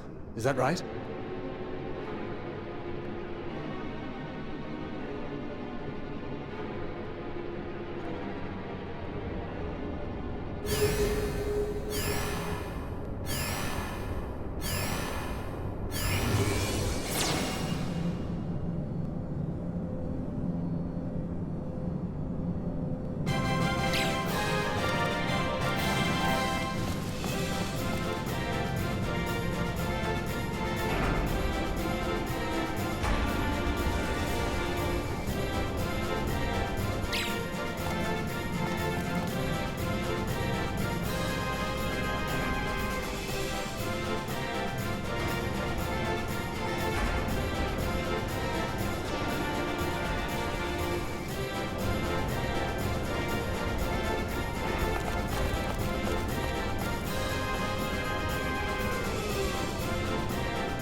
lively, everyone? I know, this 1243rd inspection is a mite ahead of schedule, but it is of the utmost importance, for Zodiac, alas, is no more. As of now, our mighty moon has a new purpose, to bear the people of Etheris to safety! Our time has come, my friends!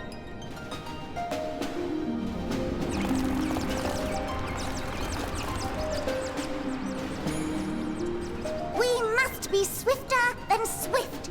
There is much to do before our guests arrive.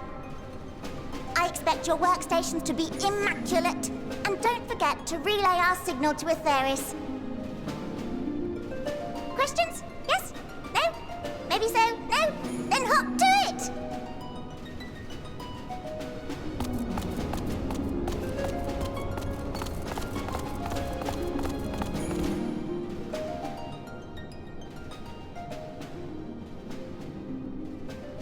Tis a rather curious crew she hath chosen. Their endearing forms intended to ease the passengers' hearts, perhaps. Perhaps.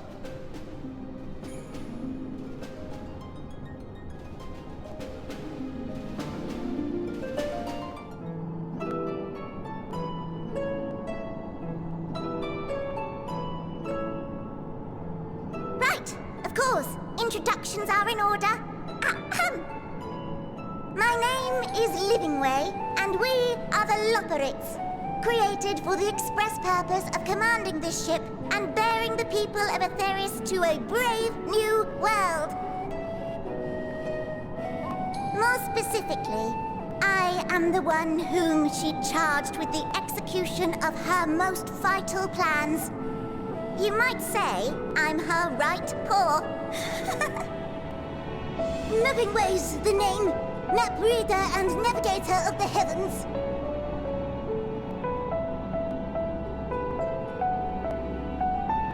Pleasure to meet you all, but I'm still trying to make sense of this.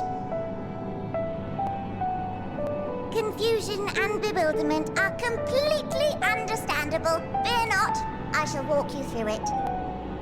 The people of Etheris, through no fault of your own, I'm sure, set in motion a series of events that, unfortunately, culminated in Zodiac's obliteration.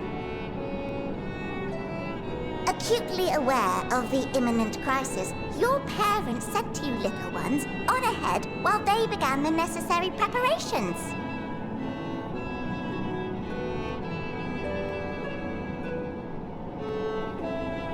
Still not following? No? Very well, I shall elaborate further.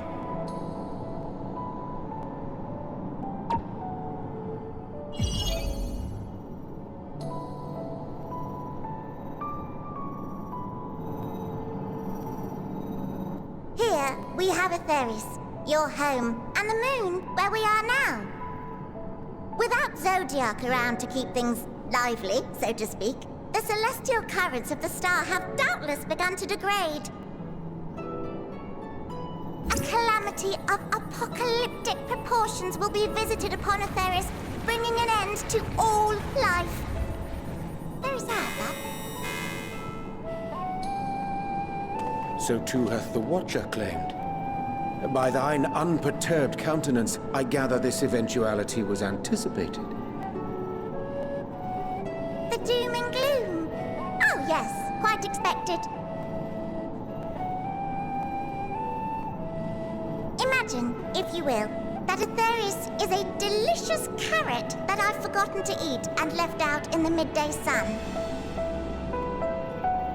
The most earnest wishes or prayers will not stop it from rotting to the core. So sadly, there's nothing to be done but to abandon said carrot, Etheris, in case the metaphor is lost on you, to its grisly fate. And this moon will serve as the vessel to deliver us to a new home. Just so! We will gather up as many people, supplies, and resources as our stores will hold.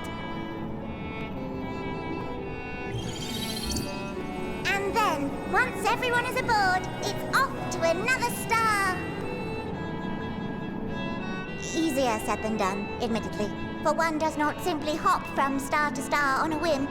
Which is precisely why we've spent countless years constructing the most propulsive of propulsion systems. We ought to make it to our destination in 2 shakes of a rabbit's tail.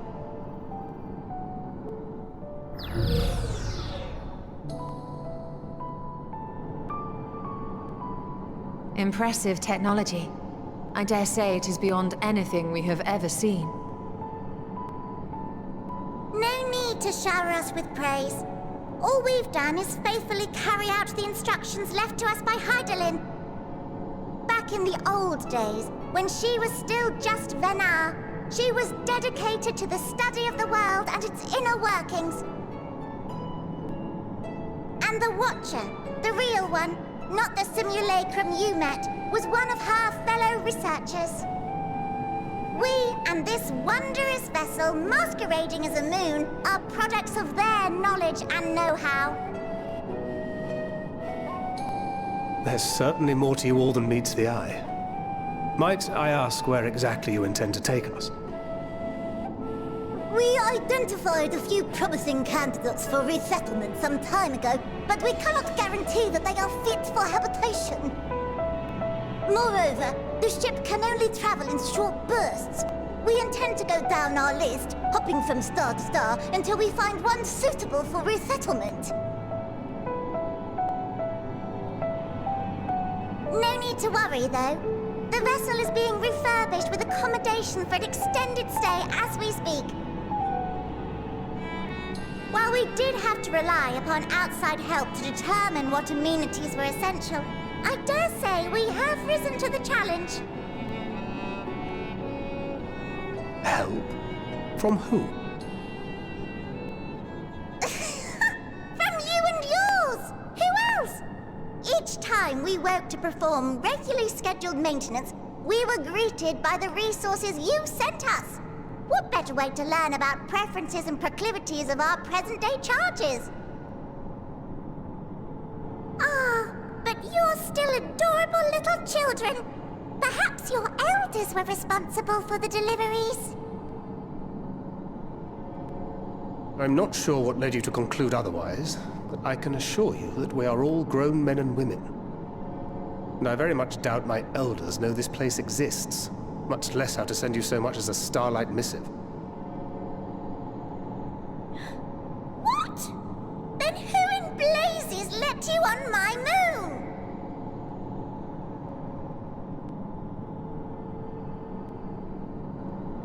Hydelin herself led you here. You don't say! Well, that's really not children. Then why are you so small and stunted? Like little baby carrot people. Well, Amarotines were a great deal taller. In the present day, persons of such prodigious size are exceedingly rare. So, you're saying everyone's not like the Watcher?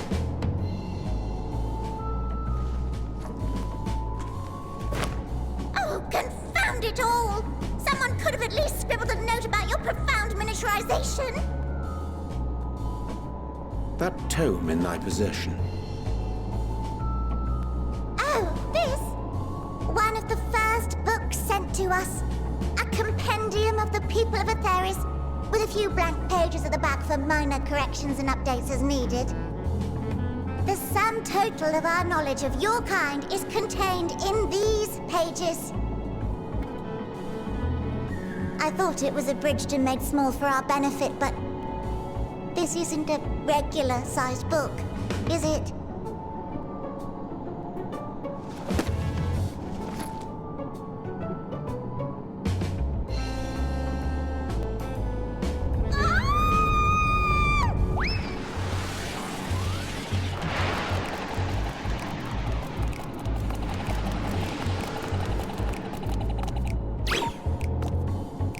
Building way, can you hear me?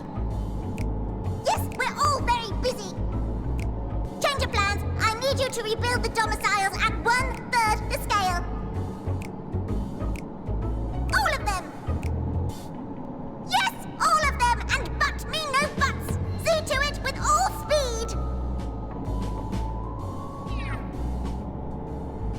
Perhaps you could tell us a bit more about your terrestrial collaborators. Yes, in due time. But first, I'd like to hear more about you, if it's all the same.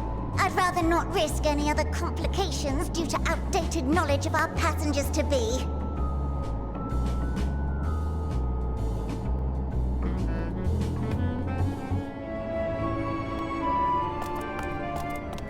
Ready in the teleporter.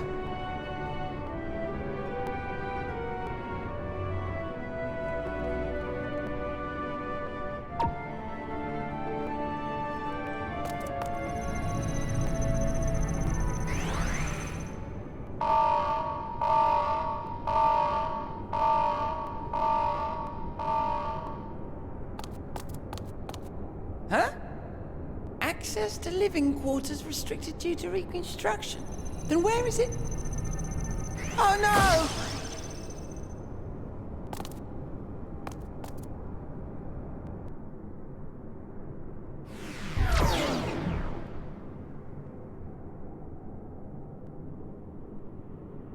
A private audience, as thou didst request, for reasons I know not.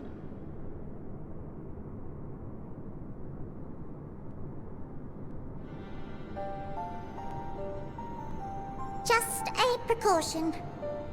I'd rather I didn't have to ask the question at all, but I take my responsibilities very, very seriously. Do you and your friends, by any chance, find our accommodation wanting? Be honest, brutally even. 'Twould be ungracious of me to belittle the efforts of thee and thine. Lovely sentiment, really. But the disappointment is writ plain on your comrades' faces. It's all the more frustrating since no one will come out and say what they find wanting.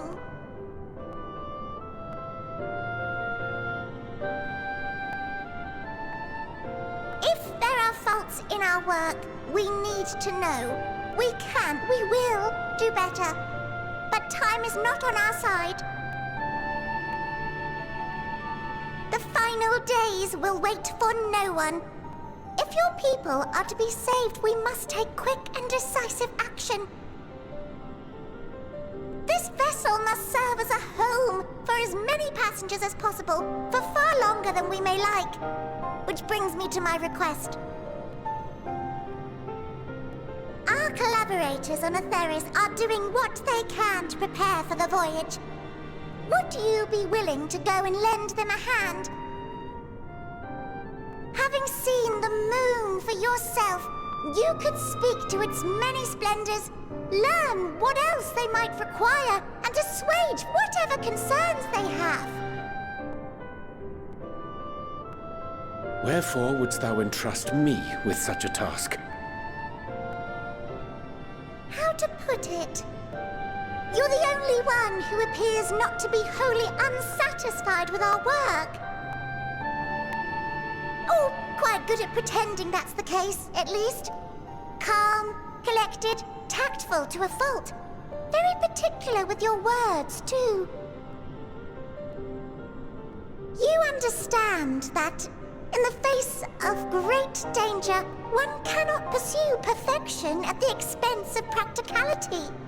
The difficult choices must often be made for the greater good.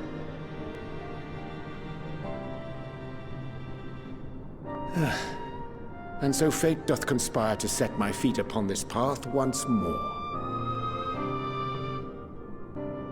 Come again?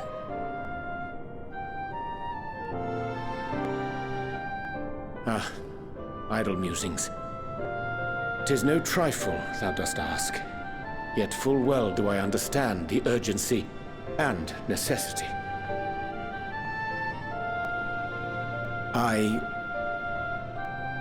Oh, dear me! Dear me! I was terribly sorry for the mix-up. It's a bit of a malfunction. I hadn't realized the residential quarters were inaccessible, you see. But you're still in one piece. So, all's well that ends well, yes? Won't happen again. I promise.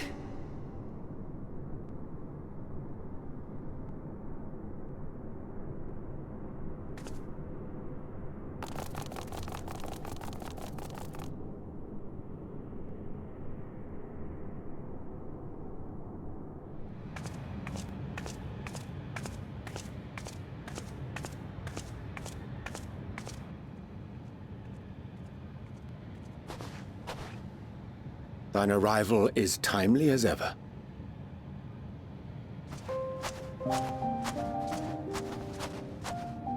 Thou didst chance to overhear my conversation with Living Way, I presume?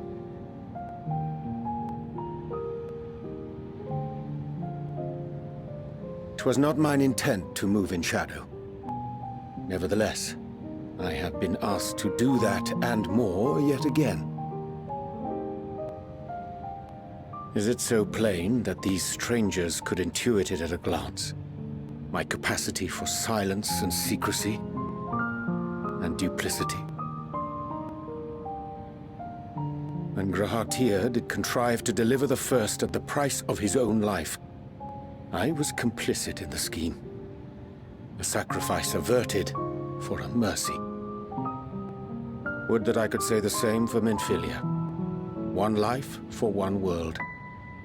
And by that bloody bargain, brokered by my hand, were the scions robbed of a dear comrade, and Flamine, her beloved daughter.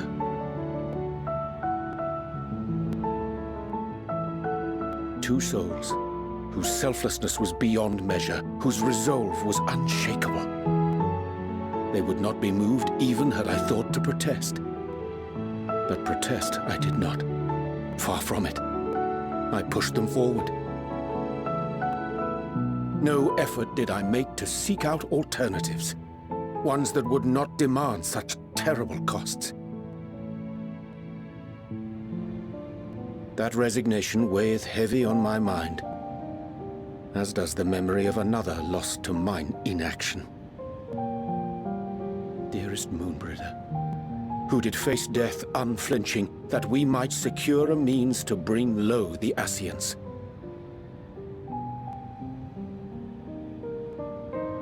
In her hour of need, I did naught. Dutiful disciple of Louisoix, ever looking to the greater good. Had I shut mine eyes and bid her live instead, mayhap she would be with us today.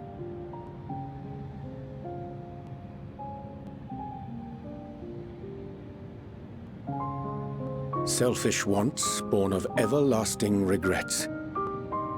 Most days I put them from my mind, but could think of naught else when asked to swallow the same bitter draught.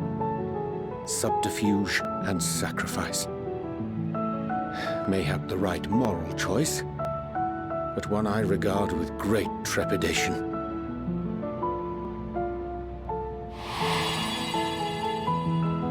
The calamity of Amarot was a tragedy beyond reckoning, one which must never again come to pass.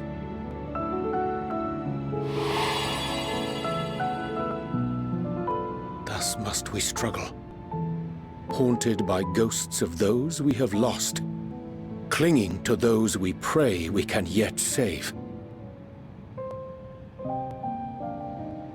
But what of those we cannot? How do we make peace with the dreadful algebra of necessity?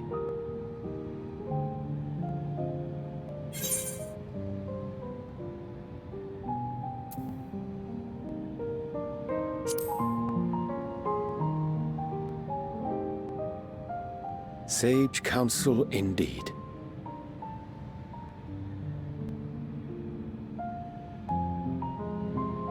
I see.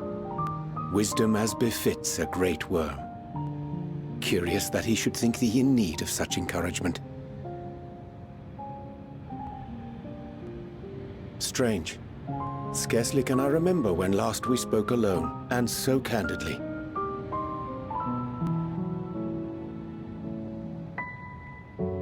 I thank thee. For all my supposed skill with words, I find it difficult to express such private thoughts. As for the Loporrit's proposition, I will take time and consider how to respond. 'Twould be to our mutual benefit if we could converse more openly with our aspiring caretakers. A concern I should be glad to address on the Scion's behalf. To dispense with all pretense and bare one's heart to another is a frightening thing indeed. But we cannot move forward ere we take that bold first step. A lesson I have learned many times before. And today.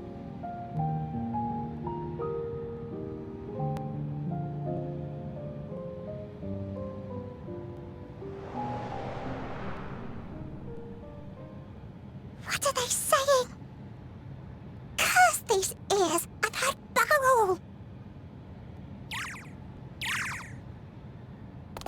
No matter. We've got our plans.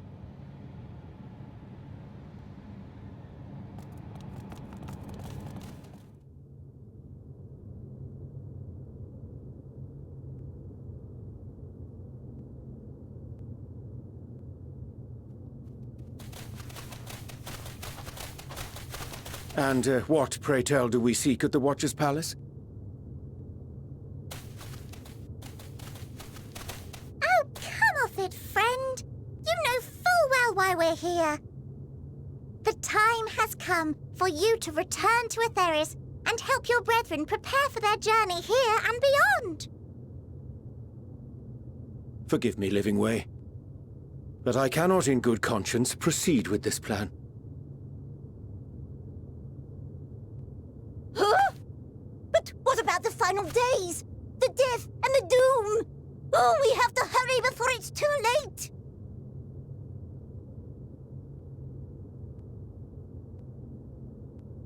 Your unflagging commitment to your duty is endearing, to say the least.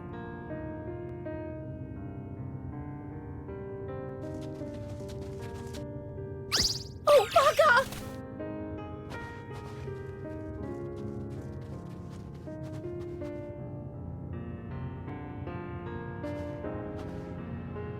Be at ease. They bear you no grudge, nor do I. How could we, having come to understand your purpose? For millennia, you and yours worked tirelessly towards the singular purpose of this heavenly vessel's construction. An arduous feat by any measure. 'Tis clear you have spared no effort. Why, your very names are a testament to your dedication.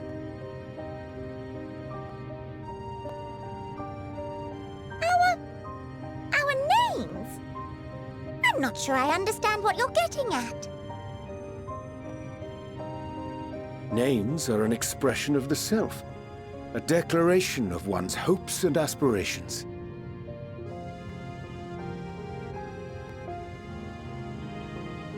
Your use of contemporary, uncomplicated nomenclature doth ensure clarity of purpose. There can be no doubt that your love for the people of Aetheris is boundless and pure.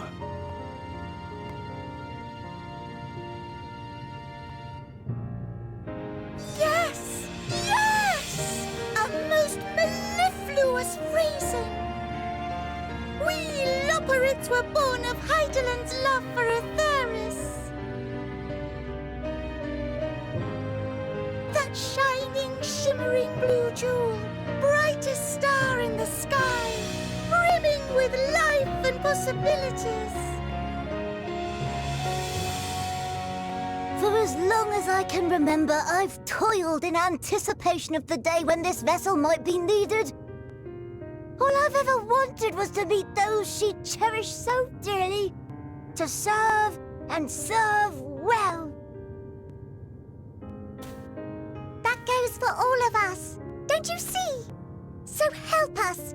Help us help them. Lead them here where we can keep them safe. If there's anything wrong with what we've built, we'll fix it. We'll make it right.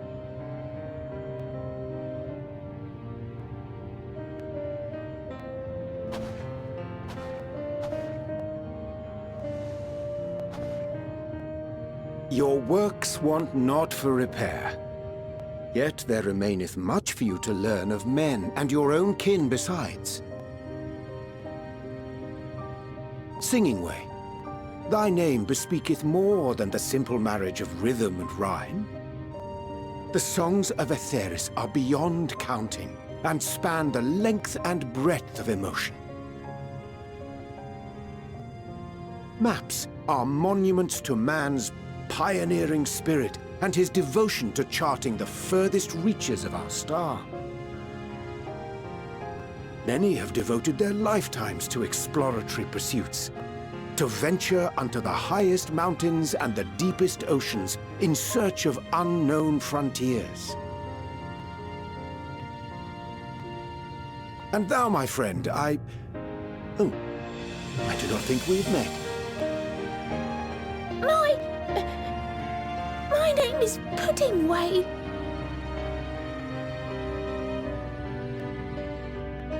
Puddingway? Yes, indeed. A name of deep and abiding significance, I'm sure, but one perhaps better communicated through delicious deeds than tasteless words. A judicious application of fey magics at a later juncture may be appropriate.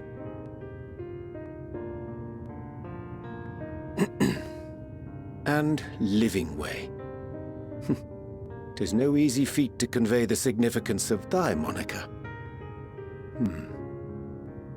When I was a bookish boy, a dear friend of mine was fond of peppering me with questions as I read, to my occasional annoyance. One day, I posed to her a question of mine own. What doth it mean to live? After much contemplation, she proffered this answer. The anticipation of a half-read story's conclusion. The hope today's mistake may serve as tomorrow's lesson. The wish that a new acquaintance may one day call thee friend. She believed it to be all these moments and more.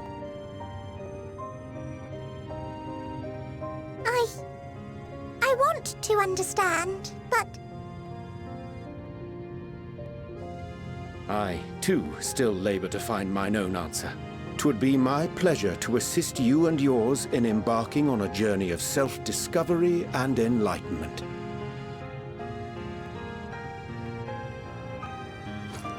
For thee.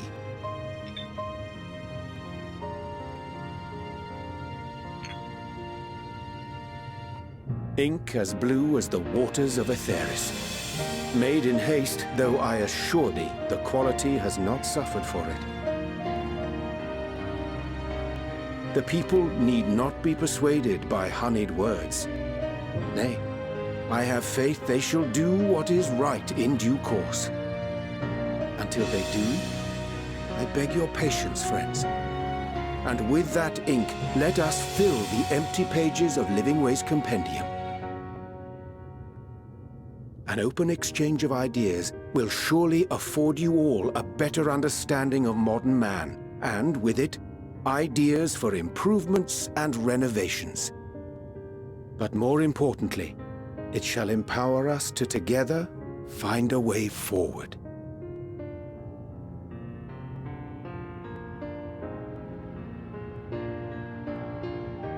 I hope you're right. Thank you for this lovely gift.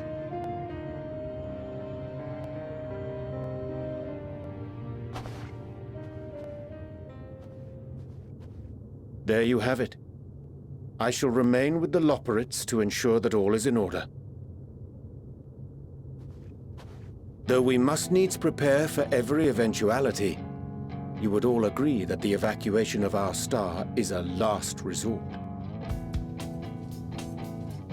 To accept failure is to accept the demise not only of our star, but that of Reen's, of all reflections, and the souls that call them home. Which is why I have every faith that you shall fight to the last, that such drastic measures may prove unnecessary. Should the worst come to the worst, and I pray deeply that it won't, I'll take comfort in knowing preparations were made under your watchful eye. Aye, thou mayest be assured that if calamity cometh, not a soul will be left behind, if being the operative term.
to interrupt, but I feel like I need to make amends for all the secrecy. Think nothing of it. We haven't been the most gracious of guests. Do convey our apologies to Growingway and the others. But of course! And when next we welcome more guests from Atheris, we'll have learned to be much more hospitable hosts. Oh, and circling back to the matter of inappropriate secrecy, we ought to discuss our benefactors. Agreed. The Sharlayan Forum, yes? What? How did you know? The more I heard, the more obvious it became. The Forum's aims align closely with those of your anonymous patrons. A telling coincidence would be an understatement. Though had we not taken it upon ourselves to peruse certain restricted tones in Labyrinthos, we might still be unaware of their plans. But let us continue this discussion upon our return. I dare say we have kept Alphino and the others waiting long enough.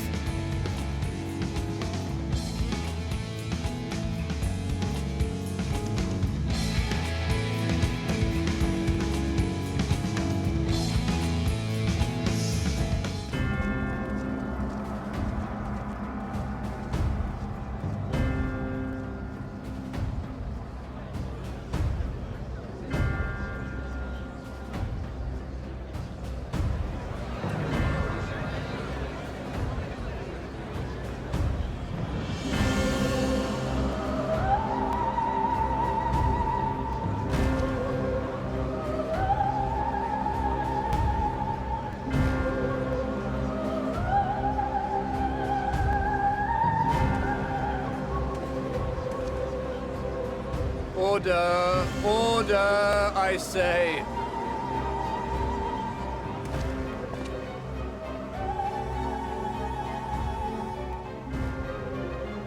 I thank you all for gathering here on such short notice. This day we must speak of grave affairs and their implications for the future of Sharlayan, nay, of this very star. Said affairs concern all citizens, and so we have called for a public assembly.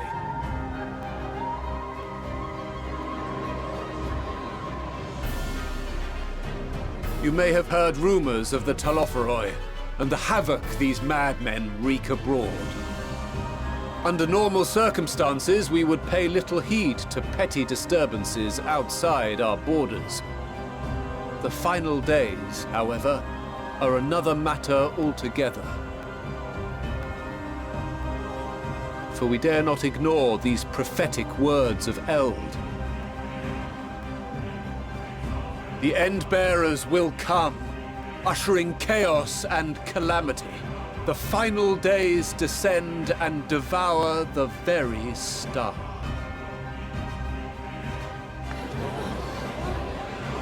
I've never heard this prophecy. Is it true? Will all that really happen? Calm yourselves. The time has come to speak of the Forum's most sacred duties. But first...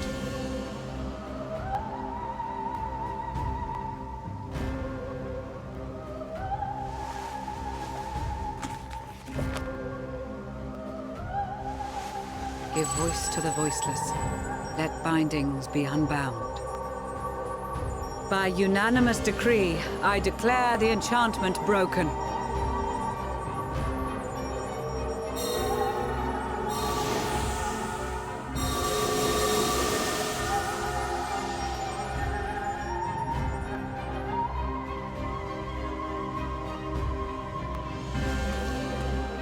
Master Leveilleur, if you would. Very well.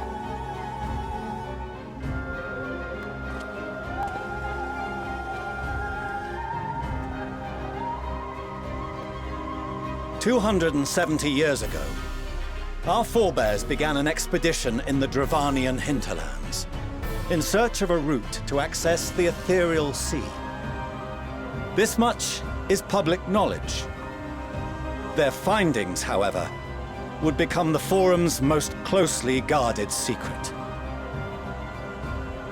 What those researchers discovered in the hinterlands was not a passage unto the ethereal sea, but the very heart of our star, and Hydaelyn herself.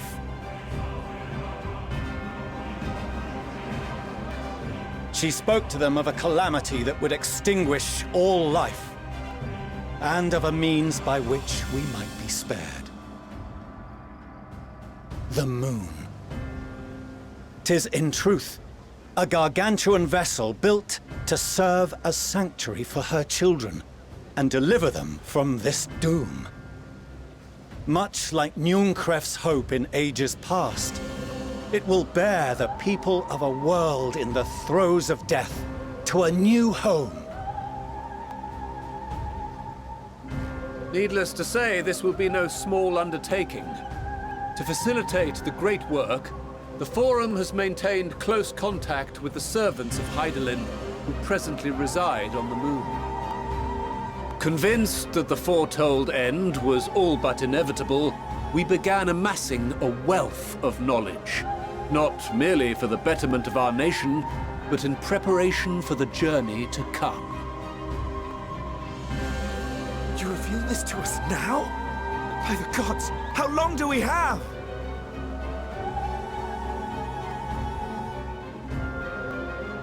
While we cannot say with certainty, we believe the hour to be nigh. We received a transmission from the moon suggesting as much not long ago. Which is why we must in earnest begin preparations for the great exodus. For his impressive contributions and the leadership he demonstrated during our withdrawal from Dravania, we have elected Master Leveilleur to oversee this initiative.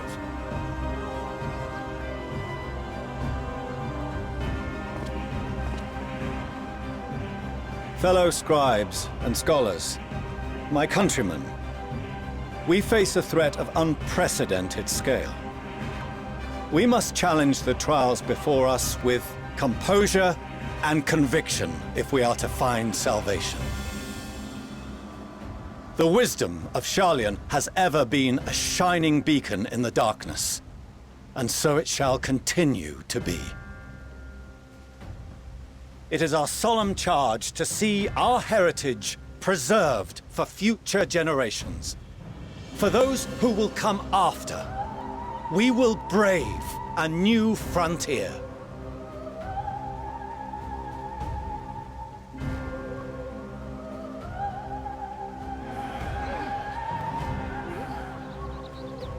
Administrative edicts will be relayed to all major institutions ere long. In the meantime, carry on with your duties.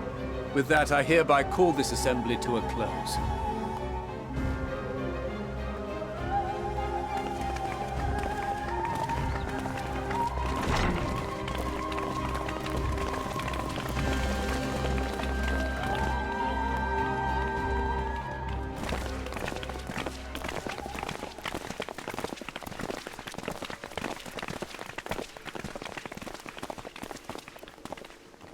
Do you remember what Mother told us when we visited home? That it wasn't until after we were born that Father seemed to lose himself in his work. If that great work of his was the evacuation of this star, then... Yes. It wasn't for his benefit.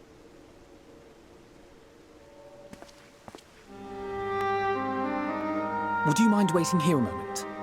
I wish to speak with Father before we leave.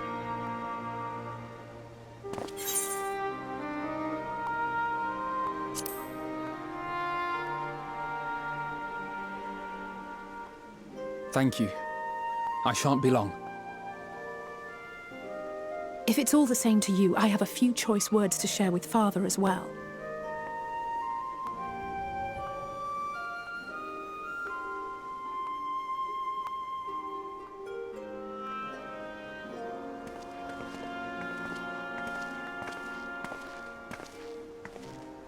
So, come to call us cowards and bid us join your fruitless battle against the inevitable. Nay, we do not object to the Forum's proposal. On the contrary, those who wish to flee have every right to do so. Urianger is cooperating with your associates on the Moon to ensure that all is ready should evacuation be our only recourse. Then whatever your business, I suggest you be brief.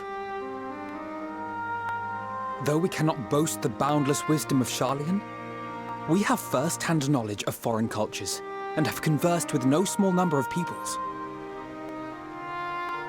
These experiences have taught us fundamental truths that cannot be recorded in any tome, nor charted on any map. The beating heart of this planet is its people, many of whom would give anything, even their lives, to protect the lands they love. Many may choose to join you in the end. But what of those unwilling or unable, for whom escape will never be an option? What would you have them do? To ignore the plight of those one might conceivably save is not wisdom, Father. It is indolence. This is why we choose to fight. We'll not ask for your understanding, Father. Only that you don't turn a blind eye to the good we have done, that we can still do. We're not children in need of protection. Hold fast to your principles and let the world burn if it please. But we believe there is still another way. And if there is, we will find it. You see if we don't.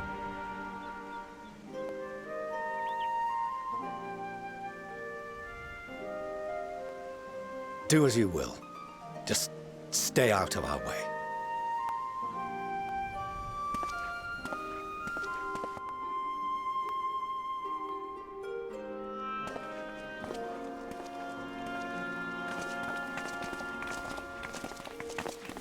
Were he not so consumed with self-righteousness, he might tell you how proud he is of you both. Bold words call for bold action, and there'll be no turning to your father should plans go awry. As if I ever would. So long as there are those who wish to stay and fight for this star, we have to do what we can to help them.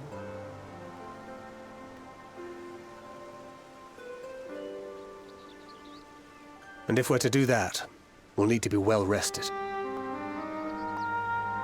Wouldn't you agree? Having triumphed over what we once thought to be the source of all evil, I can think of no one in greater need of at least a dozen winks.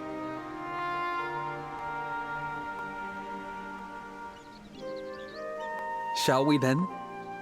To the Annex, to prepare for tomorrow.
Oh, apologies. I didn't mean to...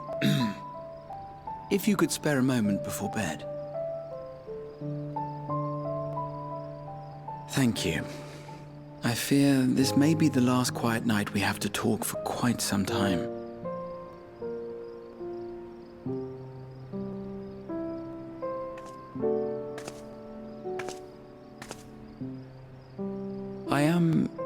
troubled of late. Unwarranted concerns, perhaps. I hope. Nevertheless, I feel compelled to share them with you. Though you have bested your enemies thus far, Xenos and even Zodiac, your victories have come at a considerable cost to yourself. No one is without their limits, and you are no exception. I worry the added weight of the final days will prove more than you can bear. It is surely too much for any one woman. But you needn't bear it alone. Let me share your burden. My, carrying capacity pales in comparison to yours, but I could still help. Shoulder the occasional satchel from your ever-growing mountain of, baggage. You have already done so much to help relieve me of mine own encumbrances. 'Tis only fair that I repay you in kind. Of course, it needn't be only troubles we share. Moments of joy may seem few and far between now, but there will come a time when we look back fondly on this journey. The inquiry at the Forum, our march through the snows of Garlemald, our impromptu dinner in this very room. All of it. And that is to say nothing of the journeys yet to come, to the ends of the world and beyond.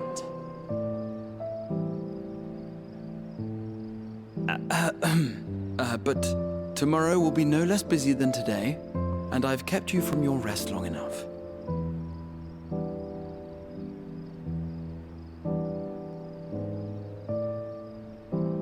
Sleep well, my friend.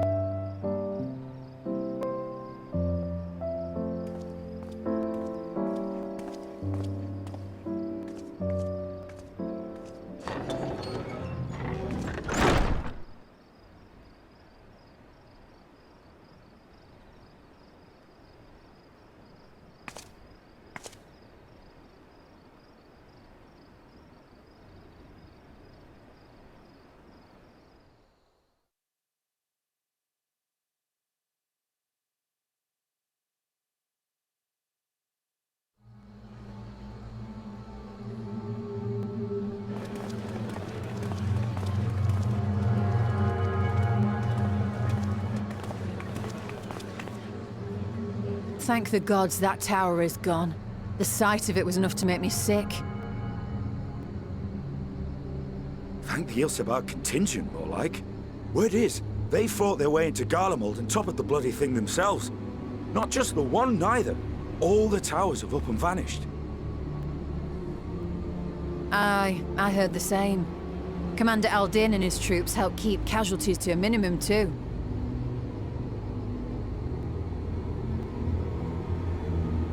But is it true they brought back tempered Garlean soldiers? As Commander Aldin tells it, they've a treatment for that now. But don't you worry. Cured or not, they've no plans to bring them into the city proper.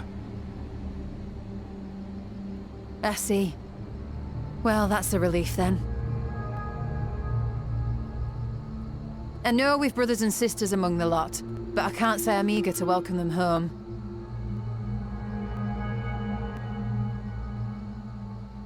Wanted to think about it for a while yet. They're to be looked after in Alagana for the time being.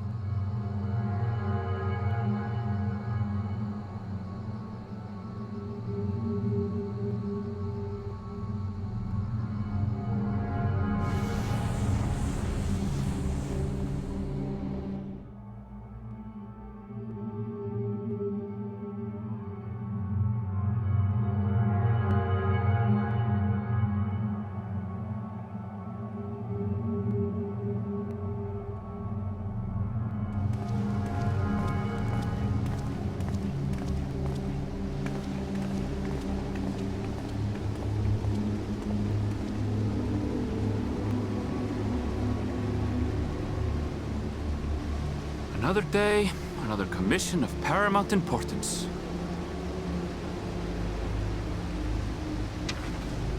Well, what have we here?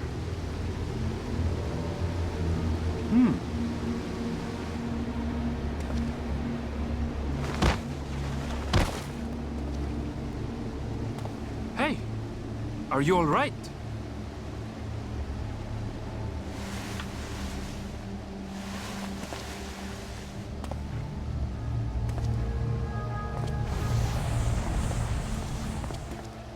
Was that? No.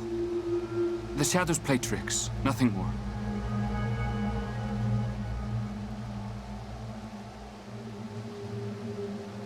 The towers are gone, and the Garlean threat is abated. And yet, why does it feel as though it's about to get much, much worse?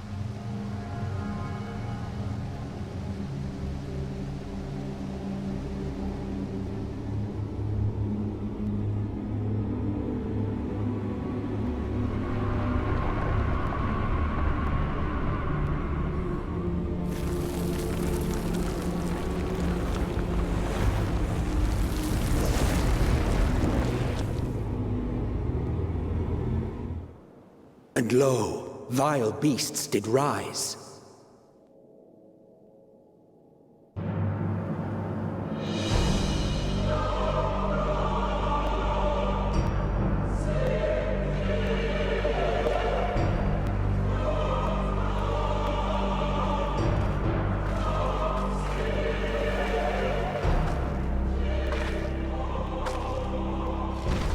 Leaving naught in their wake but blood and ash.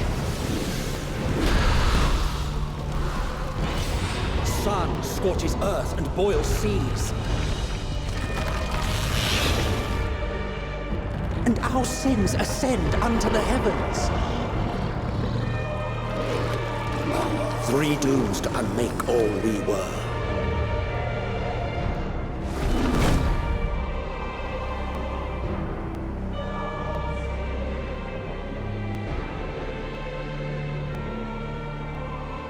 The sky burns.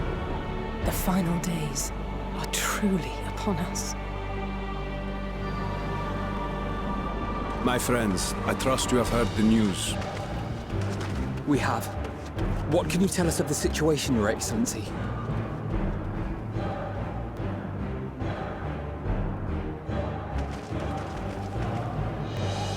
Last night, the Isle was rocked by tremors, and the earth itself cried out. Aloft, the heavens began to burn. From all about, unholy beasts, the likes of which we had never seen, came forth in fury and rage. No. To say they came forth would be inexact. The people of Radzat-Han themselves transformed into these baleful fiends.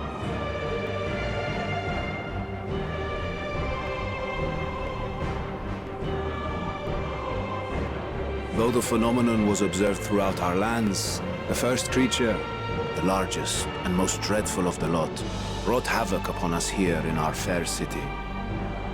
Though they bear superficial resemblance to divinities of legend, they are ungodly abominations. The people decry them as blasphemies. The large one's rampage has since taken it to the northern reaches of the island. I mean to dispatch our radiant host in an attempt to quell the threat. And what of Vritra?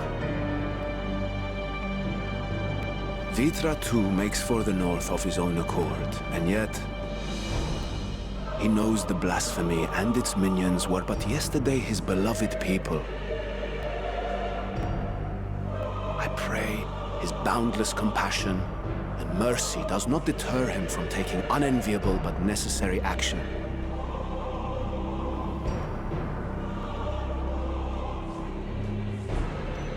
Understood. I ask that you allow us to aid you in quelling this threat.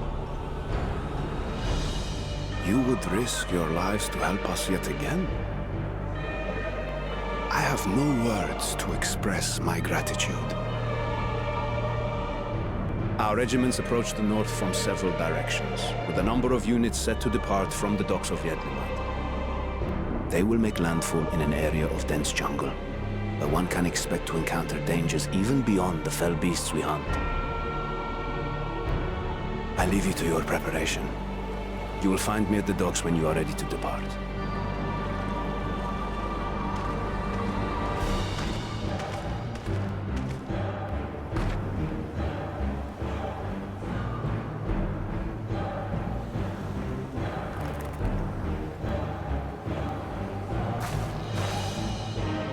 We're as prepared as we'll ever be. Let's go.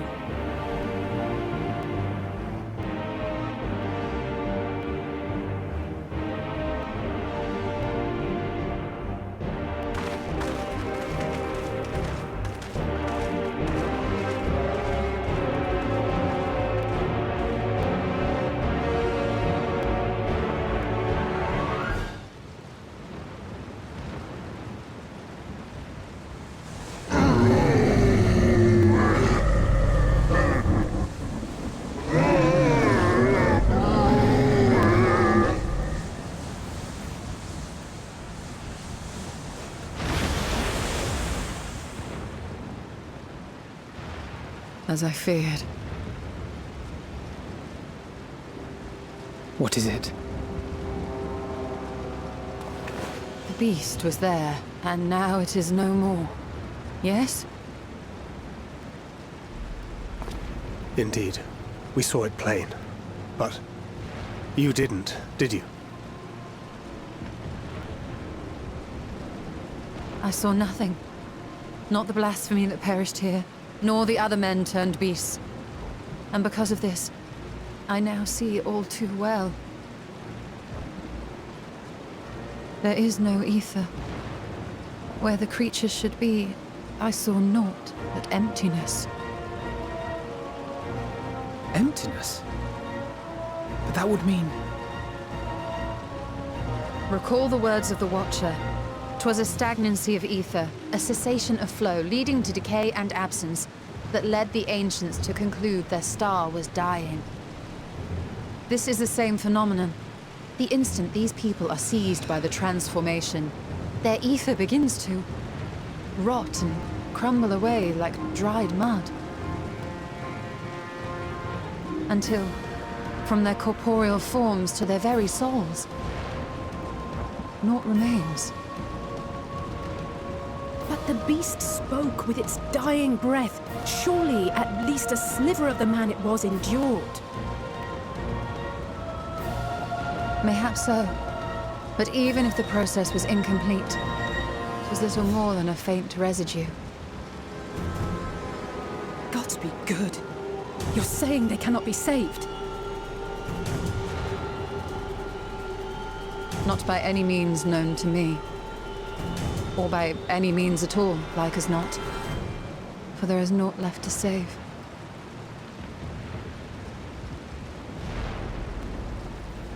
They return not even to the ethereal sea.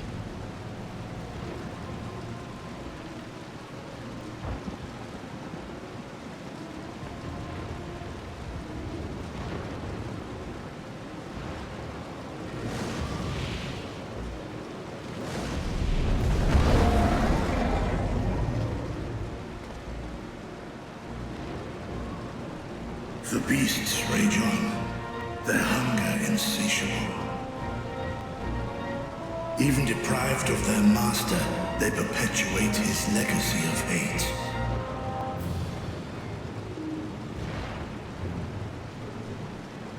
Once proud sons and daughters of Thavnir, all of them, and now I spill their blood.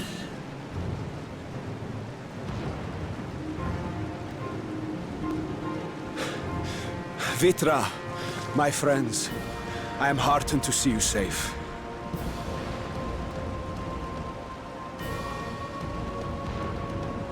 You put your secret at risk. Those closest to me already know the truth. A truth I must now share with one and all.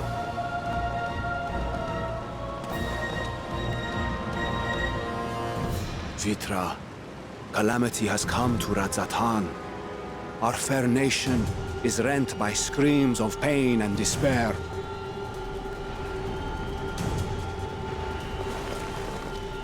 than ever, we require a strong leader to shepherd us through the storm. Reveal your true self to our people, Vitra, and guide us to salvation. What madness is this, I-One? Thou dost forget thyself. Were we to reveal our duplicity, it would do naught but foster confusion and chaos. Nay, I shall remain the Satrap's loyal ally, and do battle with the beasts. Easing hearts and leading the people to safety is thy task, and thine alone.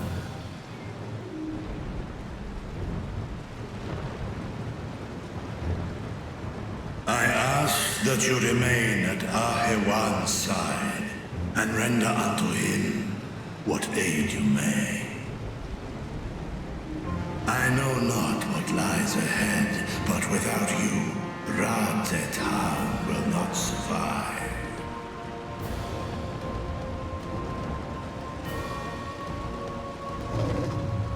Take me with you.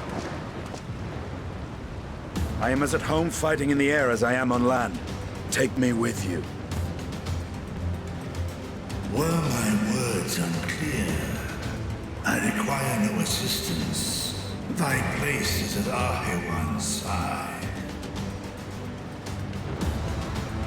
Estinian, here.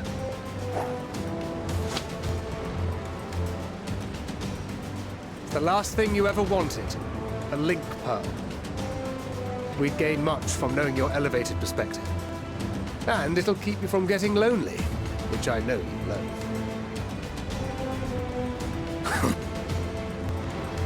You heard the man. Seems I'm coming with you after all.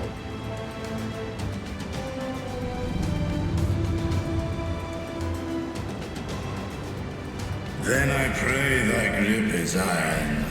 Be it on thy head if thou dost chance to fall. Fair enough. Now, shall we?